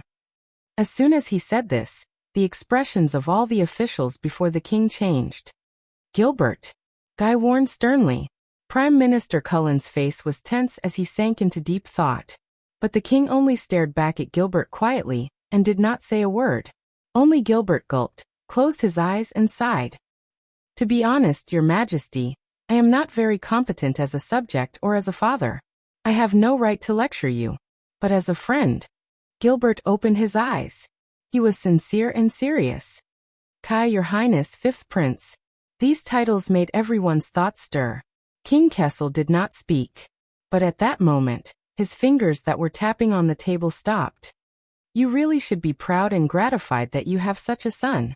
You should be proud and gratified by his awareness and ability, his character and intelligence, his strength and optimism, and the fact that he didn't collapse under the heavy burden of the entire kingdom. Gilbert stared at him from afar. I believe, and I am not the only one. We all believe from the bottom of our hearts. Prince Thales will be the future that we all look forward to. At that moment, no one in the Imperial Conference spoke. The silence lasted for a whole 10 seconds. You give him lessons every day, Gilbert. The king's deep voice traveled, and his emotions could not be discerned. You are too close to him. Gilbert was stunned for a moment before he smiled. No, you are the one who is too far away from him. Just like the late king. At that moment, the Iron Hand King's eyes suddenly moved. It was like the first crack on a flawless iron wall. But at that time, you still had Mindy's Hall. Gilbert looked at the throne quietly, but he seemed to be looking at something else. And now he has nothing. King Kessel seemed to be fixed in his chair. Even his gaze did not move. Get close to him, your majesty. At least try to get close to him. At least talk to him. Gilbert took a deep breath and sat down shakily. He pressed against his eyes and flashed an ashamed smile at the people around him. My apologies, everyone. Ballard Room seemed to have sunk into an ice cellar. The king and his ministers were all silent. They either lowered their heads in silence or looked at each other. Only the sound of breathing remained. After a long, long time, everyone trembled slightly. King Kessel's voice was like the first ray of sunlight that broke through the ice and broke the silence. Don't worry about my son. I have already talked to him. At the end of the long table, the Iron Hand King slowly raised his head, but he did not look at anyone. He will not be a problem. He closed his eyes and exhaled softly. Everything is under control. His voice faded away. Prime Minister Cullen curled his lips. Gilbert forced a smile onto his face. The others had different reactions. They were all worried. Duke Cullen picked up his teacup, sat up straight, and performed his duty. All right, everyone. Now back to what we were. But the Prime Minister's words came to an abrupt halt. Everyone looked over in confusion. Only then did they realize that Cullen's expression had changed. The Duke of Eastern Sea was staring intently at the teacup in his hand. There were tiny ripples on the surface of the teacup. Almost at the same time, the ministers in Ballard Room sensed something amiss and turned around. Asterisk thud. Thud. Thud. Asterisk the sound of footsteps in groups came from outside the room, causing an obvious tremor. This was a rare occurrence. The ministers looked at each other, not understanding what was going on. These footsteps, there are at least 30 people. As a military advisor who had served for many years, Sauter looked up warily. What happened? But no one answered him. On the contrary, different orders were faintly heard through the crack in the door. Vanguard Division, gather reinforcements. Run, run, run. The situation is unclear. Guard Division, deploy on the spot. Something was not right. The ministers were alarmed and uncertain. The king also frowned. Strange. Gilbert frowned. Is the Royal Guards having a drill today? Near Ballard Room? The next second, a rapid and ear-piercing ring of a bell penetrated the wall and rang in everyone's ears. Ding! Many people were startled and looked around in panic. This is the Royal Guards. Advisor Sauter was stunned. He blinked and stared at the dark stone door, unable to believe his own deduction. An emergency alarm? The king remained calm, but his frown deepened. The scar-faced spy from the Secret Intelligence Department was the first to move. He reached for the door, but before he could touch the doorknob, the door to Ballard Room was flung open.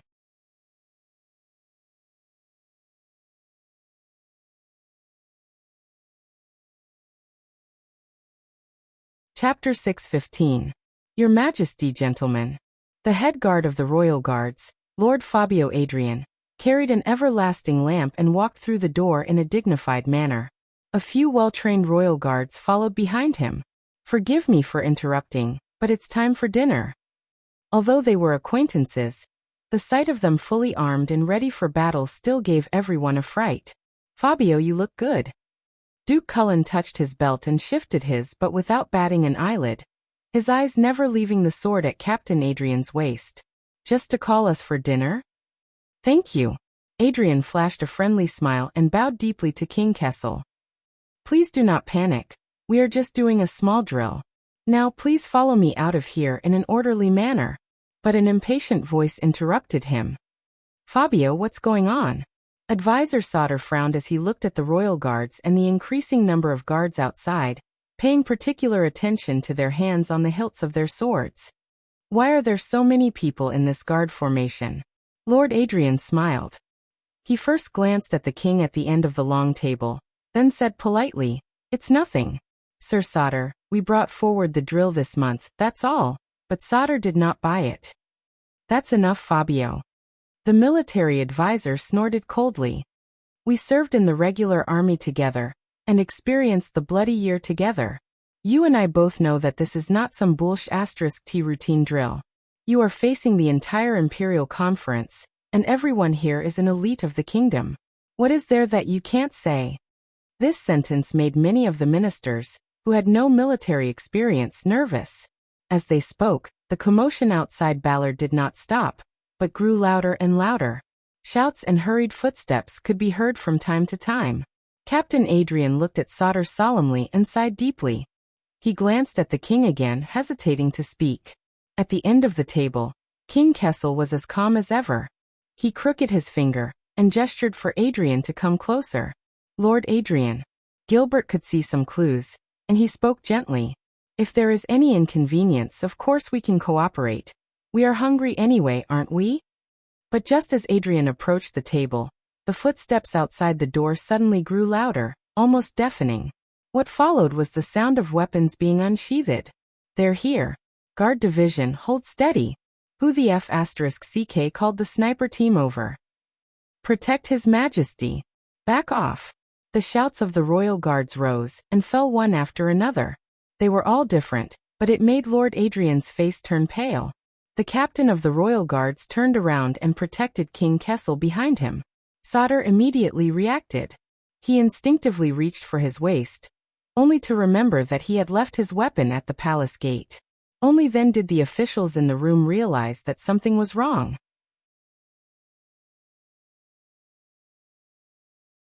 Duke Cullen sprang up nimbly from his chair and drew a small dagger from his belt. Gilbert grabbed his staff and rushed towards the king. Kirkle disappeared with a whoosh, leaving only his but exposed under the table. Viscount Kinney was the first to rush to the door, but he remembered something and quickly returned to approach the king. Lord Croppen's face was ashen, but he forced himself to remain calm. Archdeacon Guy closed his eyes and muttered something. Enough! Lord Adrian's angry roar shocked everyone. Following his order, the chaos outside the door was the first to stop. In Ballard Room, 3 crisp thuds came from the conference table and drifted away. Thud, thud, thud. Hold steady. King Kessel retracted his fingers and calmly looked at the officials who had different reactions. It's not like I haven't seen it before. He remained seated behind the conference table, seemingly unaffected. The officials who had overreacted finally reacted. They were either embarrassed as they hurriedly tidied themselves up. Gilbert exhaled and sat back in his seat. Prime Minister Cullen nonchalantly tucked the dagger that should not have been there back into his belt. Sodder, on the other hand, bent down disdainfully and lifted Kirkle out from under the table. Everyone returned to their proper appearance. They then realized that the originally spacious door of Ballard Room had been completely blocked by the wall of royal guards. They could not see the scene outside at all. Every guard was facing the door, leaving only their backs to the officials in the room. The officials looked at each other, confused. Why is there an assassin? Sodder asked in confusion. Adrian. King Kessel spoke again, with dissatisfaction and questioning in his voice. The captain of the royal guards responded with an apologetic and ashamed smile. Sir. At the same time, a high-ranking royal guard parted the wall of guards and squeezed into the room in exasperation. Captain Adrian. Adrian's expression darkened as he called out his subordinate's name. Marico. The second vanguard of the royal guards, Marico held down his weapon and shook his head regretfully before bowing to the other important people. Your Majesty, my lords. Adrian sighed bitterly as he understood what he meant. What's going on outside the door? The king's voice rang steadily, voicing everyone's thoughts. Get them out of the way, don't block it. Adrian turned around, bowed, and forced a smile. Your Majesty, this is just a routine measure. We only need 1 minute. Unexpectedly, King Kessel, who had been calm all day, suddenly raised his voice and shouted angrily at the wall of people at the door. Royal guards, get out of the way. The guards could not be more familiar with the king's voice. The guards guarding the door instinctively retreated to the left and right, revealing the first row of guards, then the next row, then the next row, and the next row, until they revealed the deep corridor outside the door that was dotted with lights. Everyone was stunned the moment they saw the corridor outside the door. Only the king remained calm, and his gaze was cold. Adrian could not stop him in time. He could only sigh. Outside the door, the royal guards were densely packed and ready for battle. With Ballard Room as the center, they filled all the spots in the corridor where people could stand. All the guards had solemn expressions as they faced the depths of the corridor warily and nervously. It was as if the most terrifying enemy was there. The noisy Renaissance palace fell silent at this moment. Asterisk thud. Thud. Thud. Asterisk a strange but clear sound came from the depths of the corridor, from the end of the line of sight. The people in Ballard Room widened their eyes. A tall horse stepped on the stone slabs in Renaissance Palace. While facing the countless guards and lights around it, it slowly walked over from the corridor. The royal guards at the front were under the most pressure. They held the hilts of their swords tightly, but kept retreating as the horse approached. What's going on? Lord Croppen was in disbelief, but he immediately shut his mouth. Because around the black horse, a few people who were clearly dressed differently from the royal guards gradually appeared in front of everyone. It was a small group of people. They nervously surrounded the horse and moved forward with trepidation. I don't want to say this, but I recognize that big guy. Sodder looked at the tall man leading the group with a headache. The latter was sweating profusely as he looked at the royal guards around him and raised his hands. It's the boy from the Caribbean family. His father sent him to the army for training. He seems to have made some contributions. I even praised him when I went to the Western Desert to work in the army. Caribbean? Everyone was stunned. Damn it, that's the youngest son of the Glover family. Jolene narrowed her eyes and looked at the companion beside the tall man who was even stronger than the former. Lozano asked me to do him a favor and help his younger brother solve the problem of jealousy in Red Street Market. Lin Yin said. Glover. This surname increased everyone's suspicion. Ah, Duke Cullen's voice rose in a thought-provoking manner. His gaze focused on another person who was panting and limping. That unlucky guy who got into a duel last night, from the Doyle family. What's his name again? I think it's Danny? David? Doyle. Everyone's mood became more and more solemn. The small group of people was getting closer and closer to Ballard Room, but the royal guards in front of them did not stop them. They just kept retreating.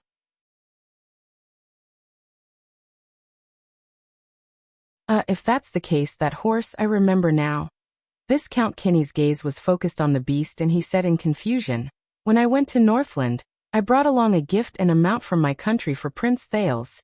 Among the ministers, Gilbert did not say a word.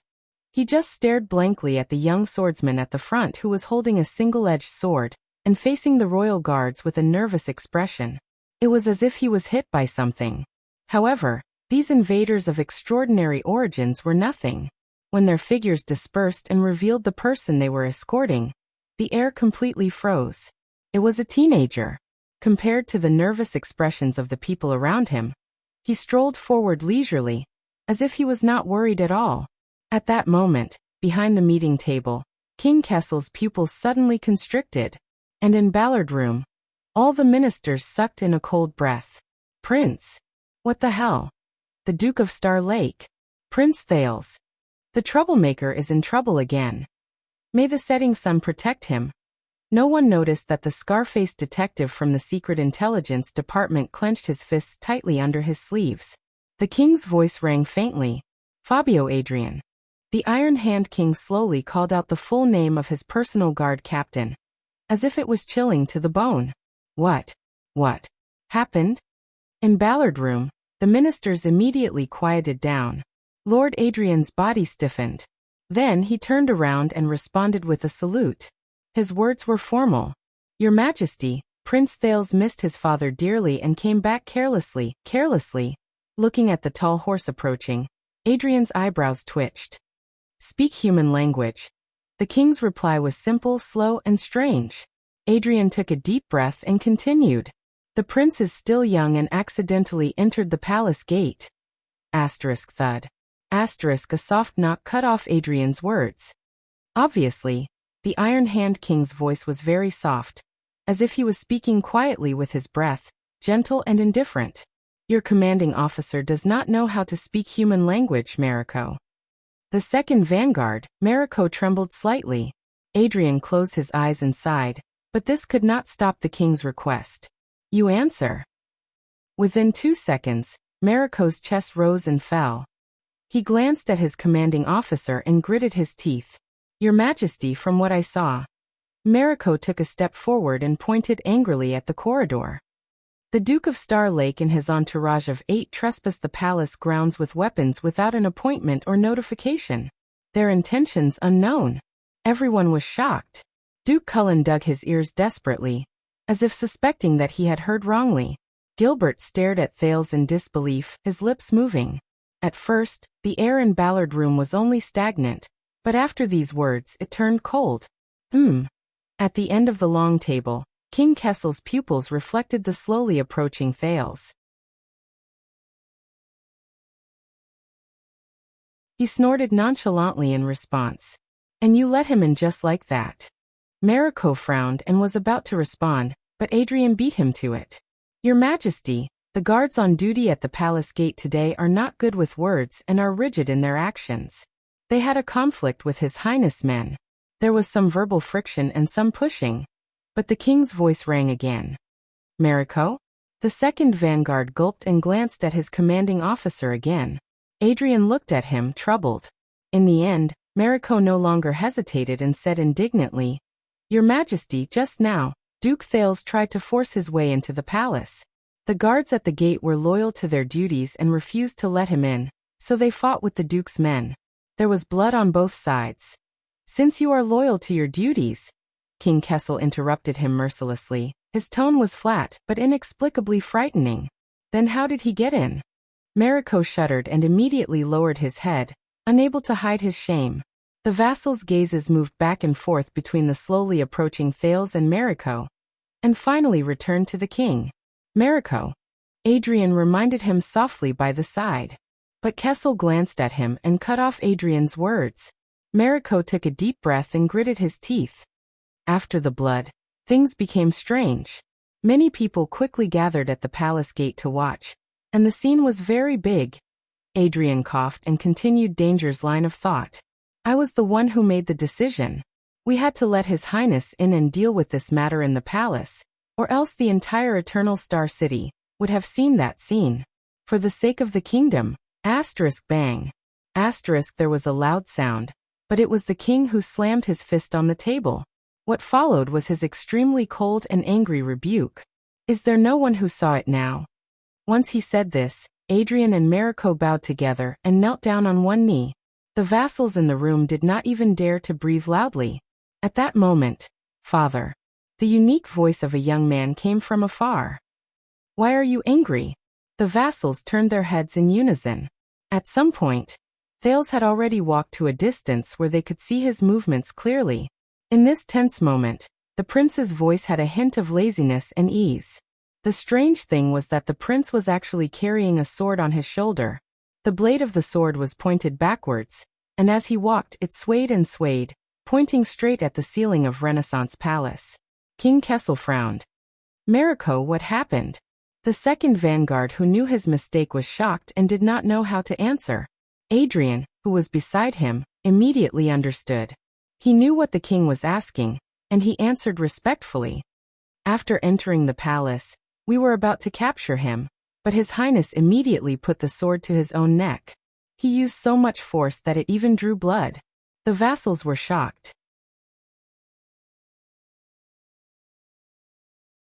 They focused their gazes, and only then did they realize that there were traces of unusual red on Thales' collar. He walked forward step by step, and his sword never left his neck. We did not dare to act rashly. To prevent accidents, we could only retreat. After listening to the royal guard's explanation, Duke Cullen's gaze on Thales became more and more interesting, while Gilbert became more and more worried. Compared to his previous rage, King Kessel did not immediately reply. He leaned his back against the chair again, and his brows were tightly furrowed. So these are my royal guards. The king exhaled. His tone returned to its previous calmness, but there was a hint of mockery in it. Now I finally know how my father died. Everyone's breathing froze. These words were extremely heavy. Lord Adrian could only lower his head, close his eyes, sigh, and apologize. On the other side, the younger Mariko gritted his teeth and said indignantly, Your Majesty, please let us. But Thales' words came again, interrupting everyone's thoughts. Father. Everyone looked over. The Duke of Star Lake and his attendants had stopped at some point in time, and they stopped in front of a row of guards who would rather die than retreat. The prince laboriously shifted the heavy sword to his other shoulder, causing the royal guards around him to feel nervous. But he did not look at the people in Ballard Room. He only scrutinized the portrait near him. Sand King Kessel IV was fully armed and riding on a horse. He raised his head and looked into the distance. His gaze was firm, his posture was straight, and he looked heroic. But Thales knew that a century ago, the direction the Sand King and the portrait ran to was a war that was destined to be lost. The meeting has been going on for so long. Aren't you tired? Thales shifted his gaze back to Ballard Room. He activated his hell senses, allowing him to see King Kessel clearly under the lights and the setting sun. He ignored the royal guards who had terrifying gazes around him, smiled slightly, and raised his voice. Shall we talk? In Ballard Room, everyone's gazes returned to King Kessel. Behind the meeting table, the Iron Hand King stared coldly at his son. After a while he spoke. Let him in. Mariko quickly turned around. Your Majesty? King Kessel sneered. I said let him in. Adrian shook his head at Mariko, then ordered the royal guards inside and outside the room. On the invader's side, the prince's attendant, Wuxia, gulped when he saw a gap in the royal guard's defense line. Your Highness. Thales exhaled. All of you stay. The prince bared his teeth as he felt the soreness in his shoulders and the cut on his neck. Cooperate with us later, don't resist. Cohen, who was in charge of clearing the path, was stunned. His face was pale from fear. Ralph, who was at the back of the formation, also turned around. His gaze was displeased.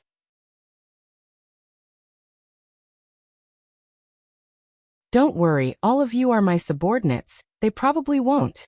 Thales paused for a moment and swallowed the second half of his sentence. Won't beat them up too harshly? After all, this is a rebellion.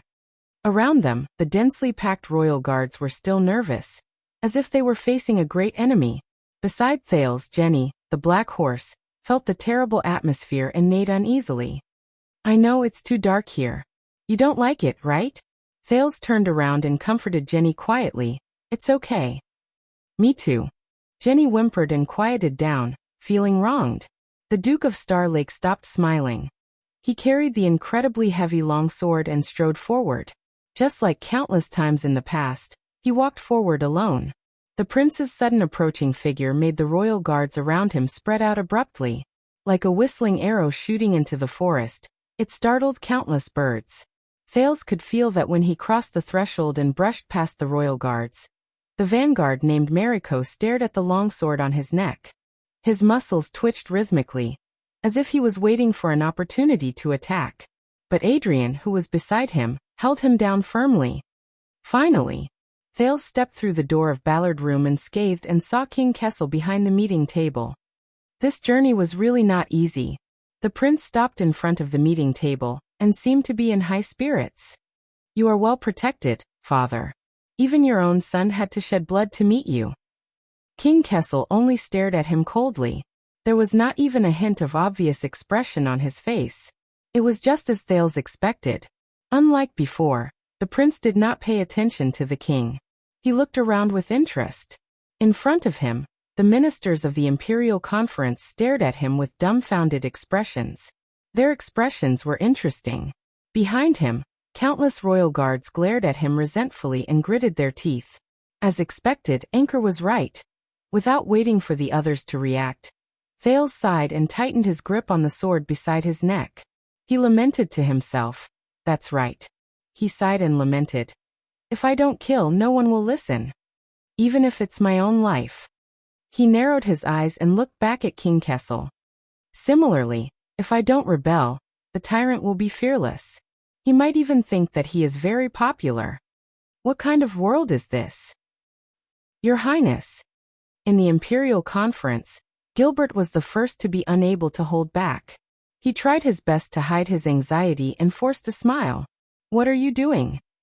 Thales turned his head, and his eyes lit up. Gilbert, how are you? The prince's tone was very bright.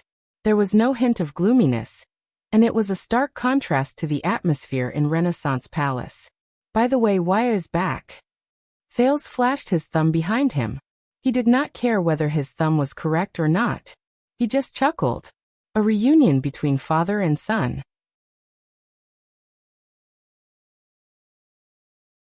How touching.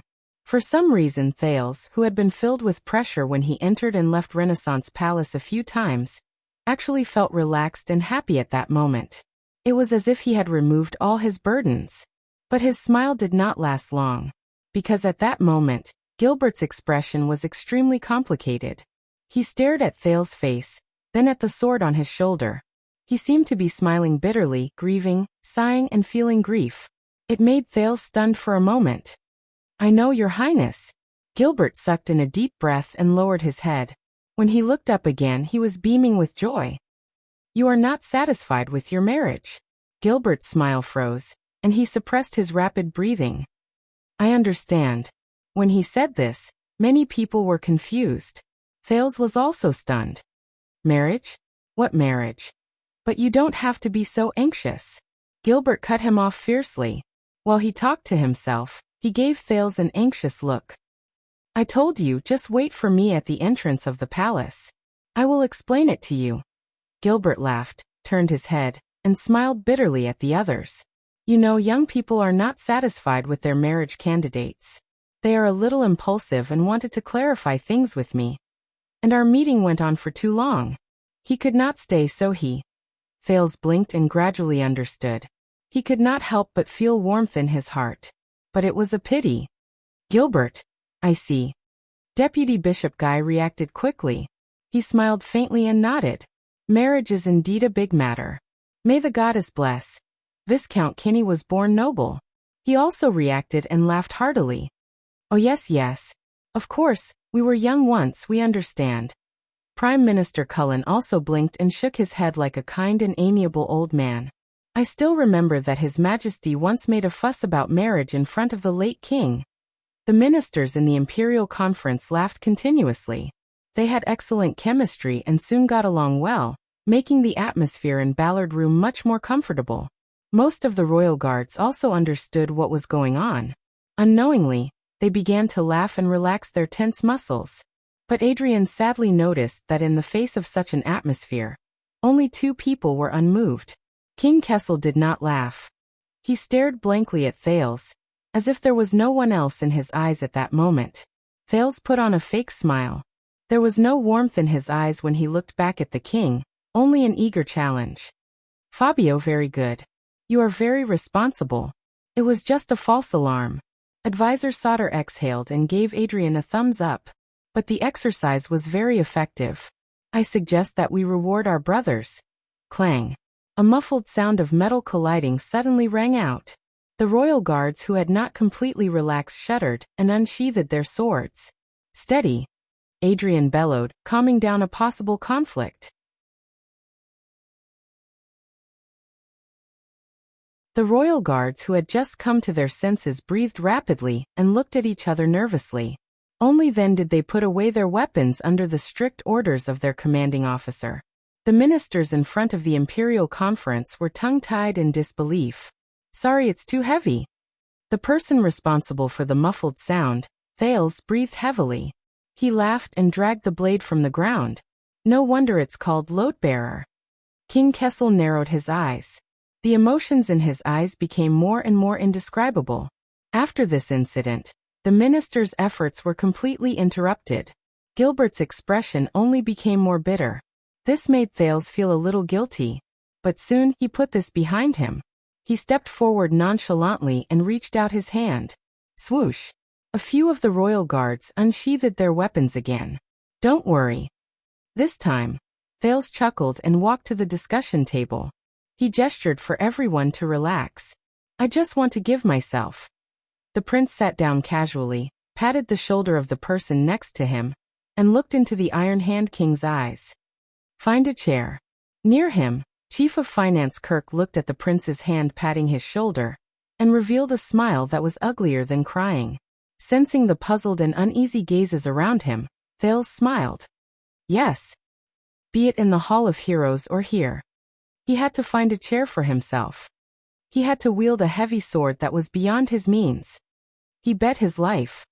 Thales stared at King Kessel. He suddenly realized that every time he looked into his father's eyes, he could feel the heaviness and pressure. Gone.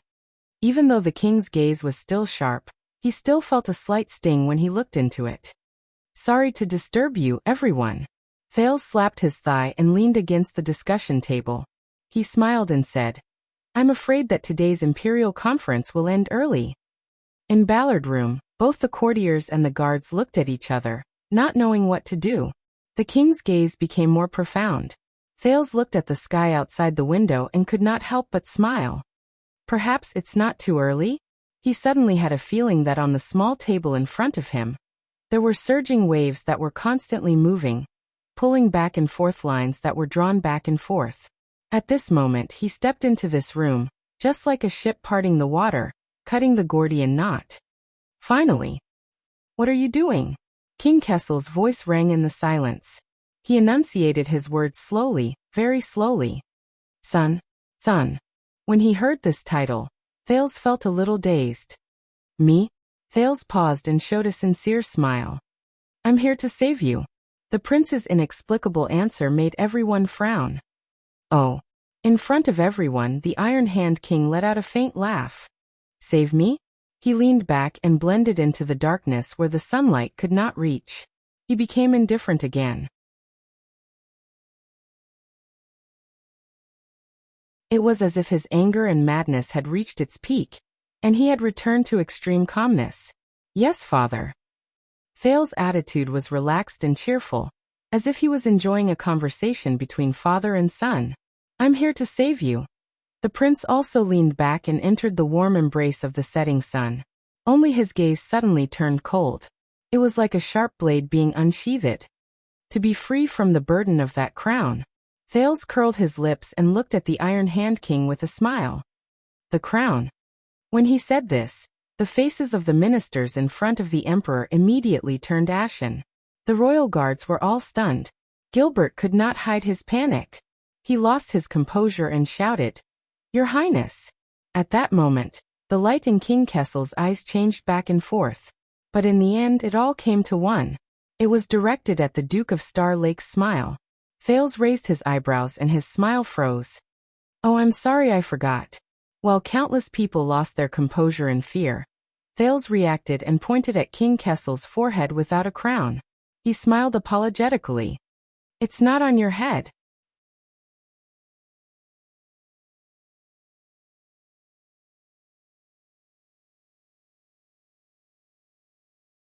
Chapter 6:16. Other than the indistinct sound of breathing, Ballard Room was so quiet that a pin drop could be heard.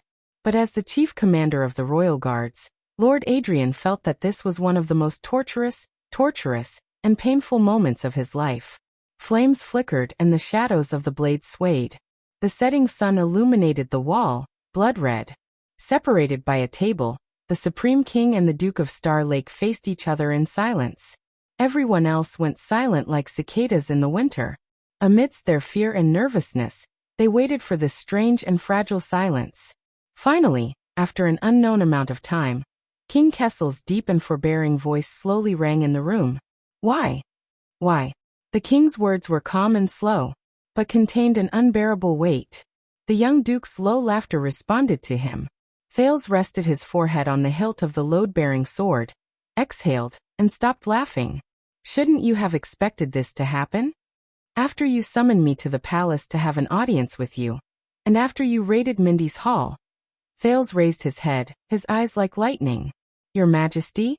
The prince's reply was light and indifferent, but it made many people who had been tense for a long time inexplicably heave a sigh of relief. The king stared at his son, the blue ocean in his eyes regaining its incomprehensible depth. He did not think for long before he snorted and turned his head, as if the person in the seat opposite him was not worthy of his attention. Adrian Marico. The chief guard captain and the second vanguard bowed, and pressed their hands on their chests. "Your Majesty? Your Majesty." King Kessel picked up the letter on the table, and began to read. "The Duke of Star Lake is overtired and mentally unstable." The king's casual words instantly made everyone's expressions change. Even Thales frowned slightly. "Let the royal guards escort him back to Mindy's hall to recuperate. Keep a low profile." The imperial conference continues. Marico gladly accepted the order, and before he could wave his hand, one or two of the more daring and disgruntled guards had already stepped forward. Gilbert's face turned pale with fright. "Your Majesty." "No." Even Prime Minister Cullen frowned. "Your Majesty, will you reconsider?" The people from Mindy's hall outside the door were just as anxious, but Waya and Ralph, who were the first to move, already had a few swords pressed against their necks. Glover was pinned to the ground by a few of his comrades from the Vanguard Division, and he could not even breathe. Doyle, who was yelling loudly, had his mouth and nose covered. He could only shout, "No." The battle-hardened Cohen used the black horse as a barrier and struggled back and forth, causing the royal guards to panic. But at some point, a scar-faced man from Ballard Room appeared behind him. He said something, but the ferocious man suddenly froze.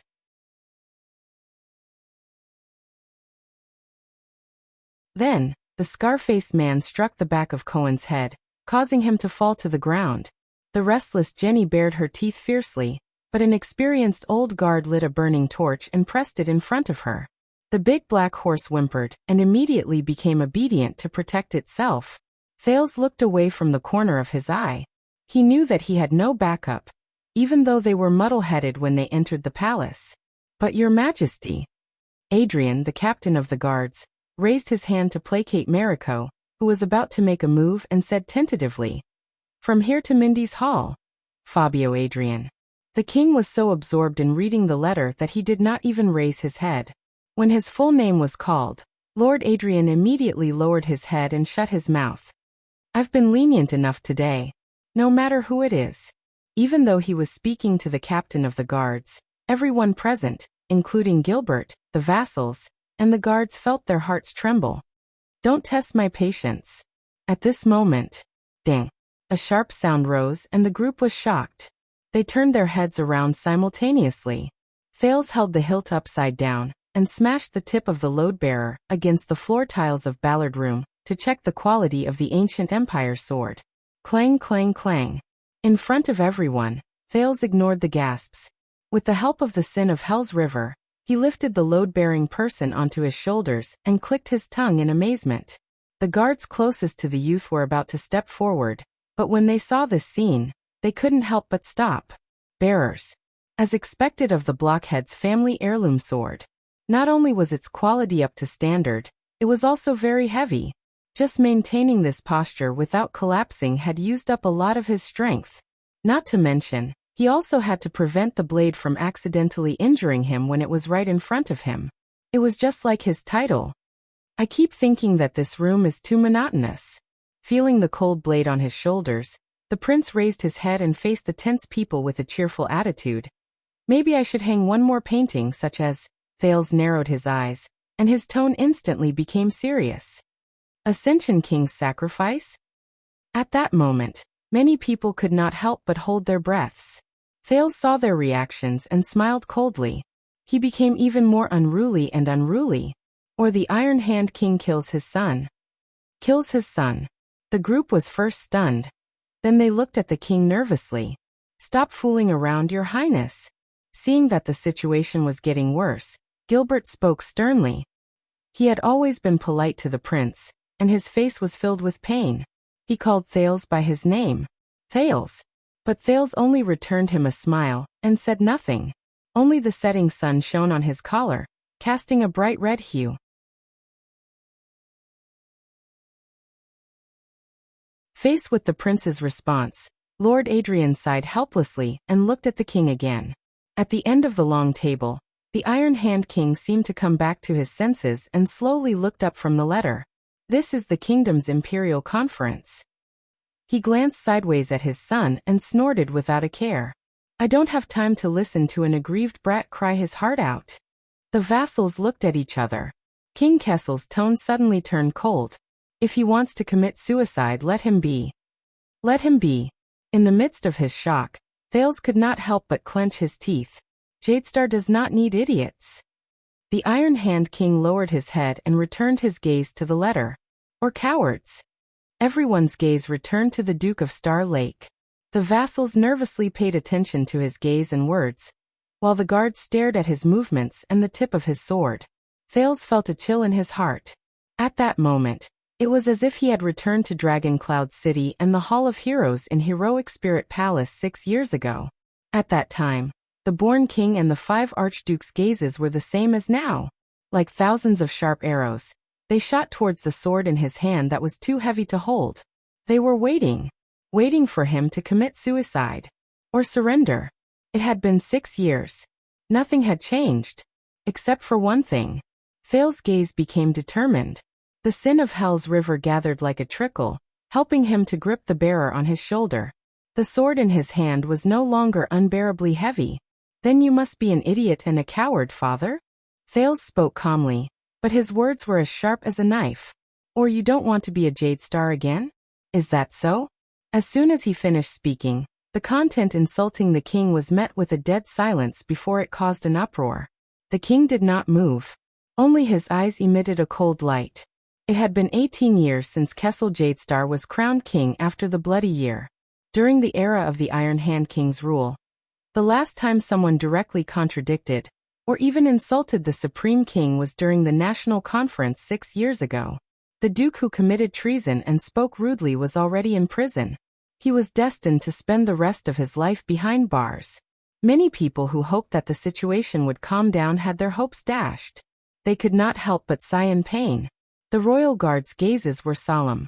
They pressed on their weapons and nodded to each other as a final confirmation. Your Highness. Gilbert's face was ashen. He closed his eyes and did not speak anymore. But unexpectedly, the king moved slightly and put down the letter. Oh. King Kessel's questioning voice rose, stopping a few guards who were prepared to launch a sneak attack from behind. The king stared at the prince for a very, very long time.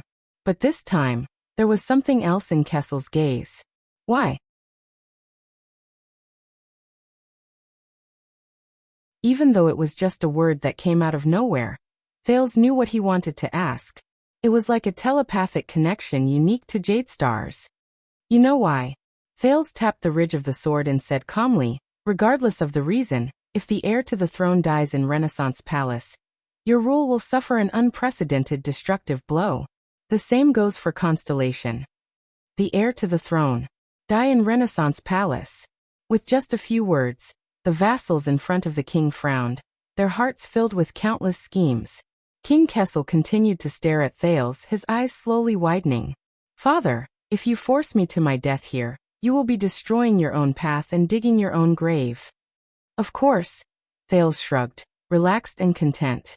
If you want to commit suicide, it's up to you. In that second, the Iron Hand King's gaze was cold. But Thales did not avoid it. His gaze met the king's. Anyway, Jadestar does not need an idiot. Or a coward. Thales' voice faded away. At that moment, everyone present stared at their prince in shock. Lord Adrian pressed his forehead helplessly and painfully. There was nothing more horrifying than a father-son conversation. The temperature in Ballard Chamber returned to its lowest point. A few seconds later, King Kessel laughed. He sneered. Too late. He leaned forward slightly and appeared from the shadows, allowing the setting sun to carve out the outline of his determination. Too late. The Iron Hand King's laughter stopped abruptly. From the moment the heir to the throne trespassed into the Forbidden Palace with the intention of rebelling. Upon hearing the word rebellion, several ministers turned their heads in disbelief. The rule of the kingdom has been severely damaged and irreparable. Thales' face darkened. Gilbert covered his face in pain. The Prime Minister pinched the bridge of his nose in pain, and Vice Bishop Guy closed his eyes in a prayer posture. It is because of your short-sightedness and foolishness, child. King Kessel said faintly. Your threats and bargaining chips are no longer worth a dime. Thales exhaled, closed his eyes and lowered his head. That's right. Kessel had not changed. He still had this personality, exactly the same as when Thales first met him. He would not compromise. He would not give in. He would not retreat. He could only become more determined and decisive. The sunlight disappeared from the prince's hair. The hilt of the load-bearer's sword dropped and rested on his knees. Kessel snorted coldly and turned to the others. What are you waiting for? But in the next second, before the royal guards could react, Thales suddenly opened his eyes. Then why? Why do you still say that I am insane? The Duke of Star Lake's voice rang loudly, echoing inside and outside Ballard Room. Why do you still want to drag me back to Mindy's Hall? Since it is irreparable, why don't you just give the order to kill me on the spot?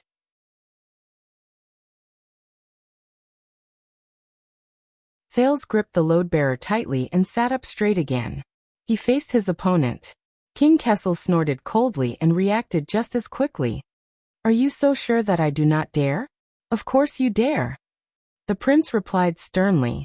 You can kill me here, secretly send my corpse out of the palace, then announce that Prince Thales died of an acute illness and passed away in Mindy's Hall, just like the former Fog King Mindy's the First. Fog King? No. Gilbert realized the worst outcome, and his face turned pale. The Iron Hand King's gaze was as sharp as a knife, piercing straight at Thales. But Thales did not wait for the other to reply and stood up with a bang. But the premise is, amidst the sounds of unsheathing and shouts, the prince held his sword with one hand and pressed the other against the table. He shouted angrily. Everyone who witnessed the king killing his son, be it the ministers or the guards, must keep their mouths sealed for years, decades, or even a lifetime. Even if you have to kill them. At that moment, Viscount Kenny, Lord Croppen, Advisor Sauter. The ministers looked at each other in disbelief. Chief Kirkirk reacted quickly. He pressed a hand to his eyes and said with a trembling voice, "That I am only here for a meeting. I didn't see anything today." But before he could finish, Duke Cullen stopped the chief of finance like a lion. "Shut up, Kirk." The chief of finance was about to say something when Sauter swiftly pulled him to his side and sealed his mouth. Lord Adrian hurriedly made hand gestures, trying his best to appease the defense line that was on the verge of losing control due to the sudden turn of events. The atmosphere was extremely tense. That's the only way. But Thales did not care about anything else.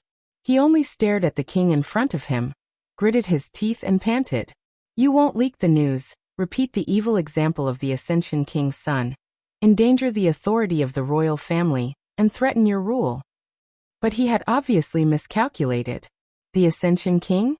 Evil example? On the throne, King Kessel laughed angrily.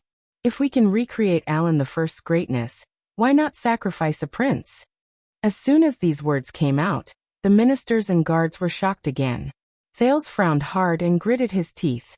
No one knew that his shoulder was starting to go numb from the pressure of Cohen's Duanmu sword. The sin of Hell's River surged into his veins, soothing his pain, but tightening his nerves.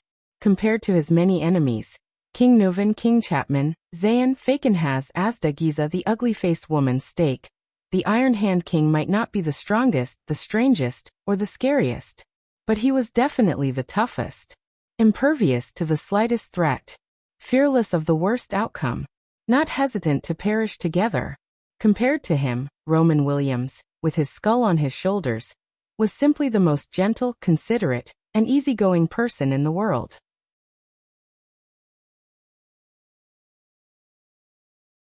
"Your Highness, Your Majesty." Seeing that the situation was spiraling out of control, the host of the Imperial Conference, Prime Minister Cullen, had to speak up to ease the situation. "We are both Jade Stars and we are father and son."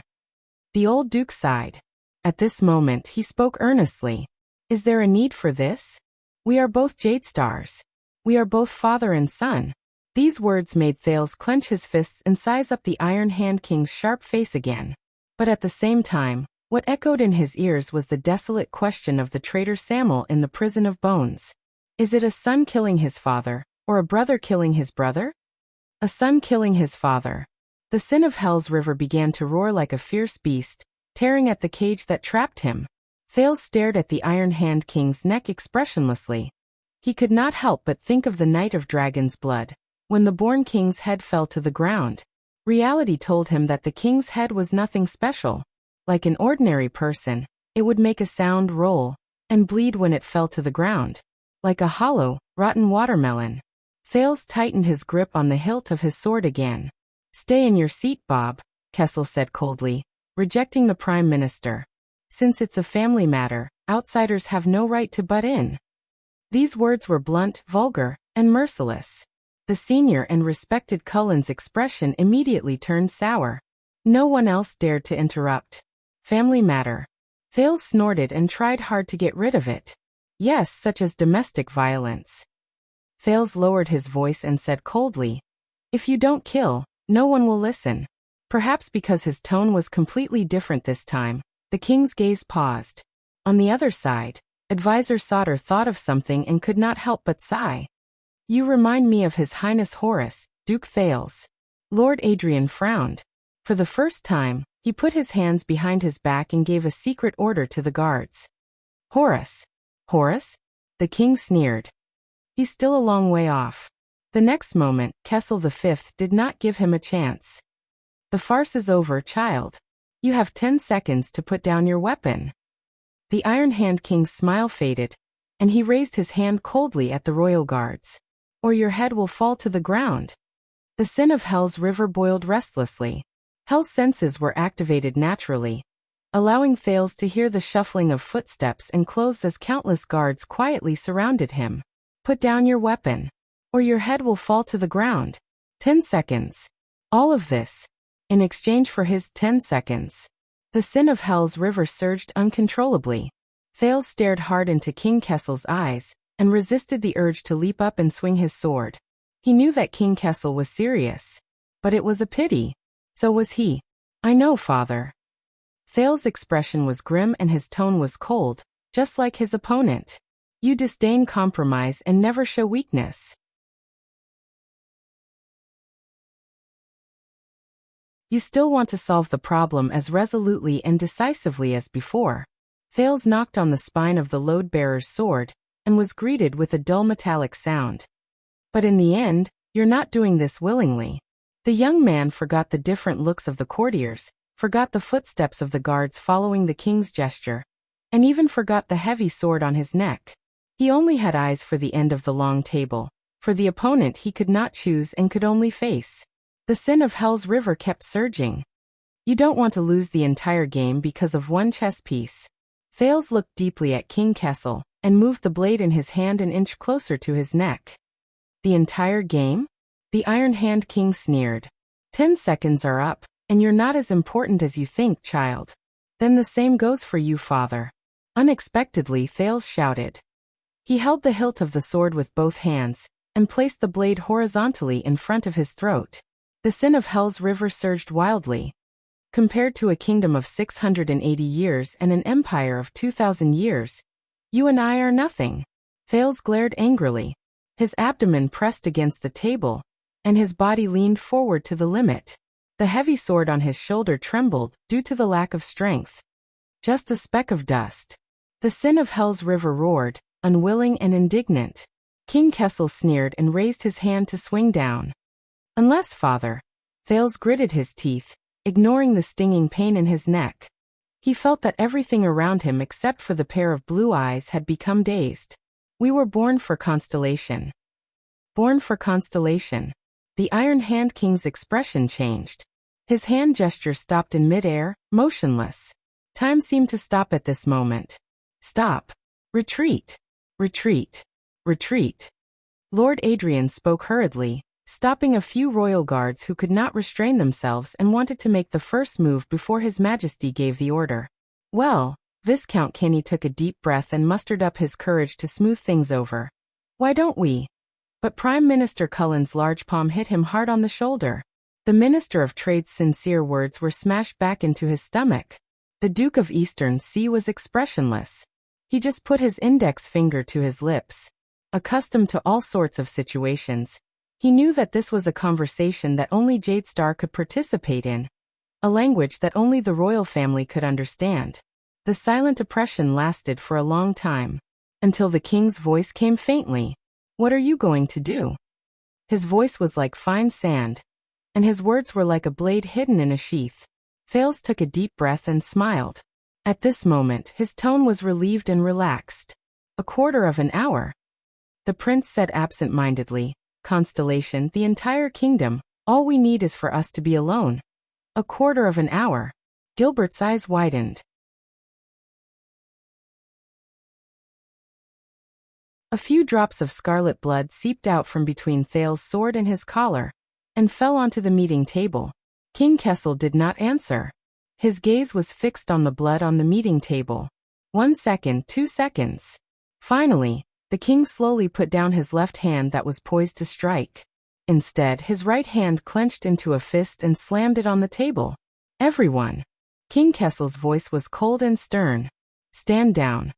As soon as he said this, the crowd burst into an uproar. Only Thales exhaled fiercely when he heard that. Damn it. The sin of Hell's River subsided unwillingly. The prince took a few deep breaths. He fell back into his seat, and put the load-bearing sword down between his knees. Only then did he realize that although winter had arrived, the hilt of the sword in his palm was already soaked in sweat. At this moment.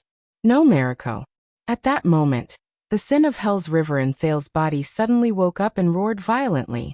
Oh no. Thales subconsciously wanted to raise his sword. But he was too late. Just like Adrian's exclamation. Thud. Thales only saw a shadow flash before his eyes. His chin hurt, and he immediately saw stars. Bang. There was another muffled sound. Thales felt a sharp pain in his abdomen, and all his resistance was drained from his body. Asterisk clang. Asterisk under everyone's astonished gazes. The load-bearing sword fell to the ground and swayed endlessly. 3 seconds later, the dizzy Thales opened his eyes and panted in pain. The rebellion is over, Your Highness. The second vanguard of the royal guards, Mariko, pressed him firmly to the ground. His arms were locked under his armpits, and his knees were pressed against his neck, making it difficult for the prince to breathe and make a sound. This punch is for our brothers who guard the palace gate. The vanguard looked at the blood at the corner of the prince's mouth, and furiously retracted his fist before spitting to the side. Brat. You're tuning in to the Lime's Wuxia Whispers YouTube channel. We're so grateful for your support, and don't forget to subscribe to join us on this incredible journey through captivating stories. Your generosity through donations truly makes a world of difference, as it's the primary source of revenue that allows me to expand and enhance this channel for you. Thank you from the bottom of my heart for being a part of this adventure.